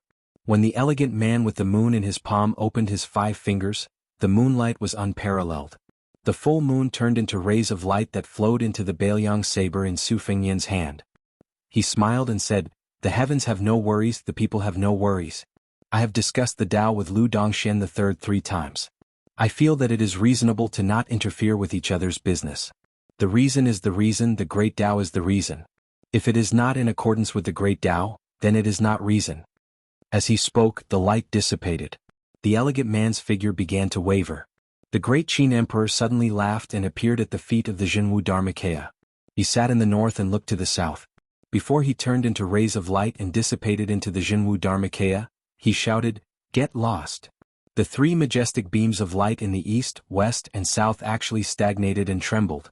Not to be outdone, the 3 pillars of light instantly skyrocketed. However, Su Fengnian was already holding the saber with both hands. The Jianghu Dharmakaya also held the saber. The sky dragon's 4 claws pressed down heavily from the sky. Its 2 strands of dragon whiskers trembled violently. It held the dragon pearl in its mouth. The huge pearl was like the scorching sun in the sky. Su Fengnian stepped out and slashed down with his saber. The Jianghu Dharmakaya also stepped forward and slashed down with his saber. A crescent moon was slashed out in the sky. It slashed down on the huge pearl that was hovering in the sky like the sun. This scene was like the collision of the sun and the moon. The scales on the sky dragon's 1,000 feet long body shook violently. Su Fengnian's saber slashed down, but it stopped halfway as if it was splitting a mountain. A small crack appeared on the saber's blade. The flesh on Su Fengnian's palms that held the saber were ground to pieces. Finally, the white bones touched the saber hilt. The sky dragon that was clawing at the ground with its 4 claws was forced to retreat step by step. It kept roaring. Su Fengnian's body exploded into a scarlet rain of blood. He roared, "I am slaying a sky dragon." The cold saber broke into 2 with a bang. Su Fengnian fell heavily to the ground. High in the sky, the dragon pearl also exploded with a bang. The crescent moon cut the Beimang sky dragon's head behind the dragon pearl into 2 halves. The earth shook. The huge white python that was far less than the 10,000 feet long sky dragon jumped up. It opened its mouth and swallowed the sky dragon's head and half of its body. After the giant python that had already swallowed half of the sky dragon's head pulled it to the ground, it continued to devour the last half of the dragon's body. Heaven and earth returned to silence. There were no more sky humans or sky dragons. The heavy snow finally fell without restraint. Su Fengnian slayed the dragon. The cold python swallowed the dragon. Chapter 1322. Su Fengnian was sitting cross-legged on the ground, covered in blood. He looked even more battered and exhausted after the snow mixed with his blood. Su Fengnian gasped for breath, each breath seeming like it was tearing apart his internal organs. Out of the corner of his eye, he saw the broken Bailiang blade and wanted to retrieve it. However, he spat out a mouthful of blood as soon as the thought came to mind. At this moment, a snow-white creature with a strange tail slithered out from behind him. It was no more than 3 feet long and had a slender body like a snake. There were 2 horns on its forehead like a flood dragon, 2 whiskers like a carp, and 4 claws. It suddenly moved as fast as lightning and bit the broken blade onto Su Fengnian's leg. It raised its little head and wagged its tail at Su Fengnian as if it was asking for praise. Su Fengnian smiled and extended his hand. The little fellow suddenly turned its body and hovered motionlessly in the air, seemingly pretending not to see anything. Su Fengyan bent his finger and gently tapped on its head. The snake-like creature fell onto Su Fengyan's knee with a thud. First it pretended to be blind and now it was playing dead. Su Fengyan, his face covered in blood, laughed involuntarily and said, "That bead is already shattered. Even if you swallow it, it'll take at least a few hundred years to completely digest it. It won't be of much benefit to you or me, but Huang Manor needs it to nourish his body and condense his soul. Spit it out obediently and I'll count to 3. In the end, when Su Fengyan counted to 3, the little fellow lying on his knee twitched on purpose, as if to express that it had died heroically in battle. Su Fengyan twirled its tail with 2 fingers and said helplessly, "As expected of my natal item. It's just like me when it's acting like a rascal. Fine, I promise you that after we return to Liangzhou, you can eat all the koi fish in Tidehark Lake." The little fellow's head floated up to the same level as its tail and tilted back slightly.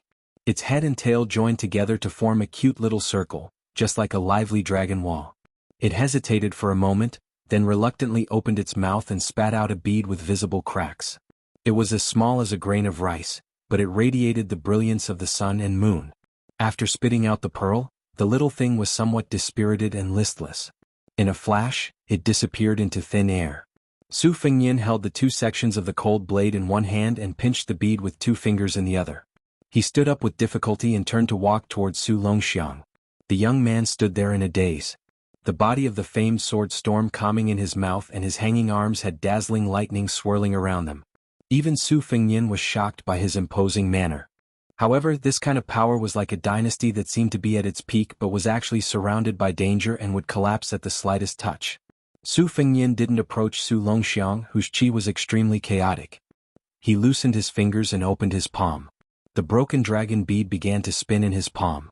Su Fengyan pushed forward and the bead slid out of his palm. However, it quickly bounced back. If Su Fengyan hadn't turned sideways in a hurry, he would have been hit by the bead. To the martial artists of Jianghu, this bead was an unimaginable tonic.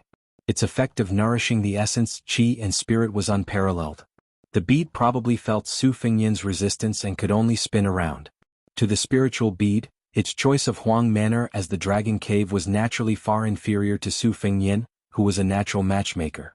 Tantai Pingjing swept to Su Fengyan's side and asked with a complicated expression, "If you don't take what is given by heaven, aren't you afraid of being punished?" Su Fengyan said indifferently, "In order to withstand the sky thunder, Huang Manor sealed his heart acupoint. His 3 souls and 7 spirits are very unstable. Even if he becomes a celestial being, he will be no different from Gao Shulu who has lost her mind.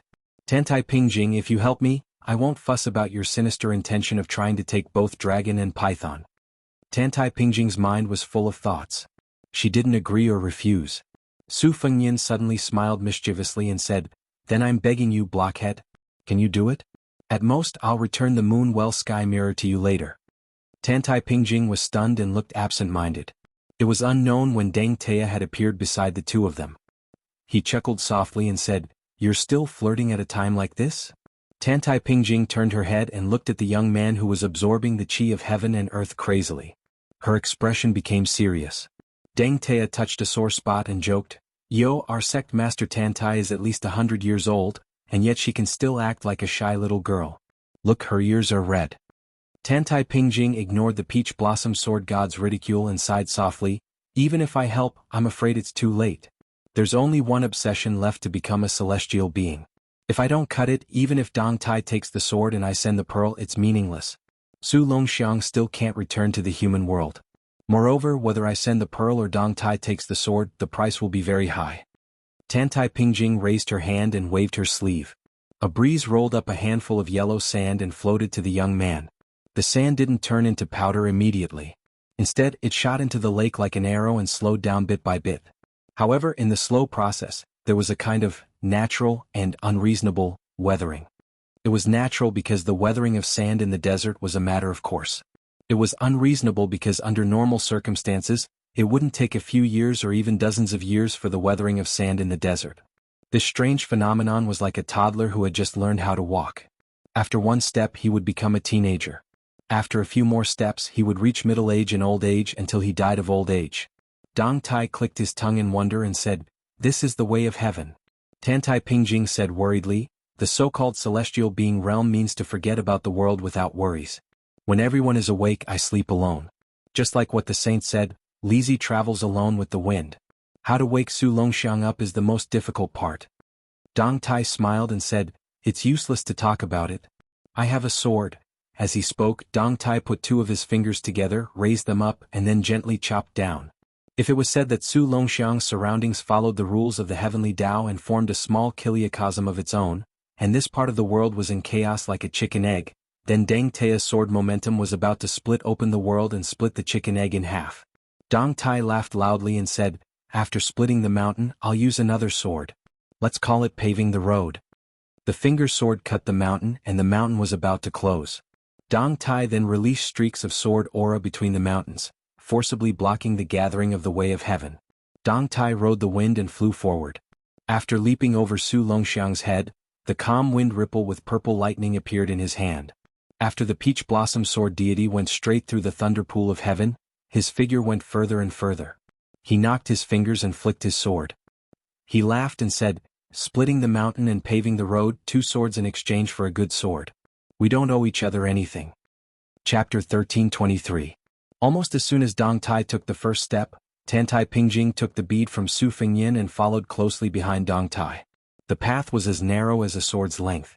Tantai Pingjing, dressed in white, followed Dong Tai and flew over Su Longxiang's head like a white phoenix. At the same time she shook her wrist and slapped the bead into the young man's chest. When Tantai Pingjing landed in the distance, she felt as if she had walked through the gate of hell. She still had lingering fear, as if her soul was trembling. The feeling was even stronger than that of surviving a life-and-death battle.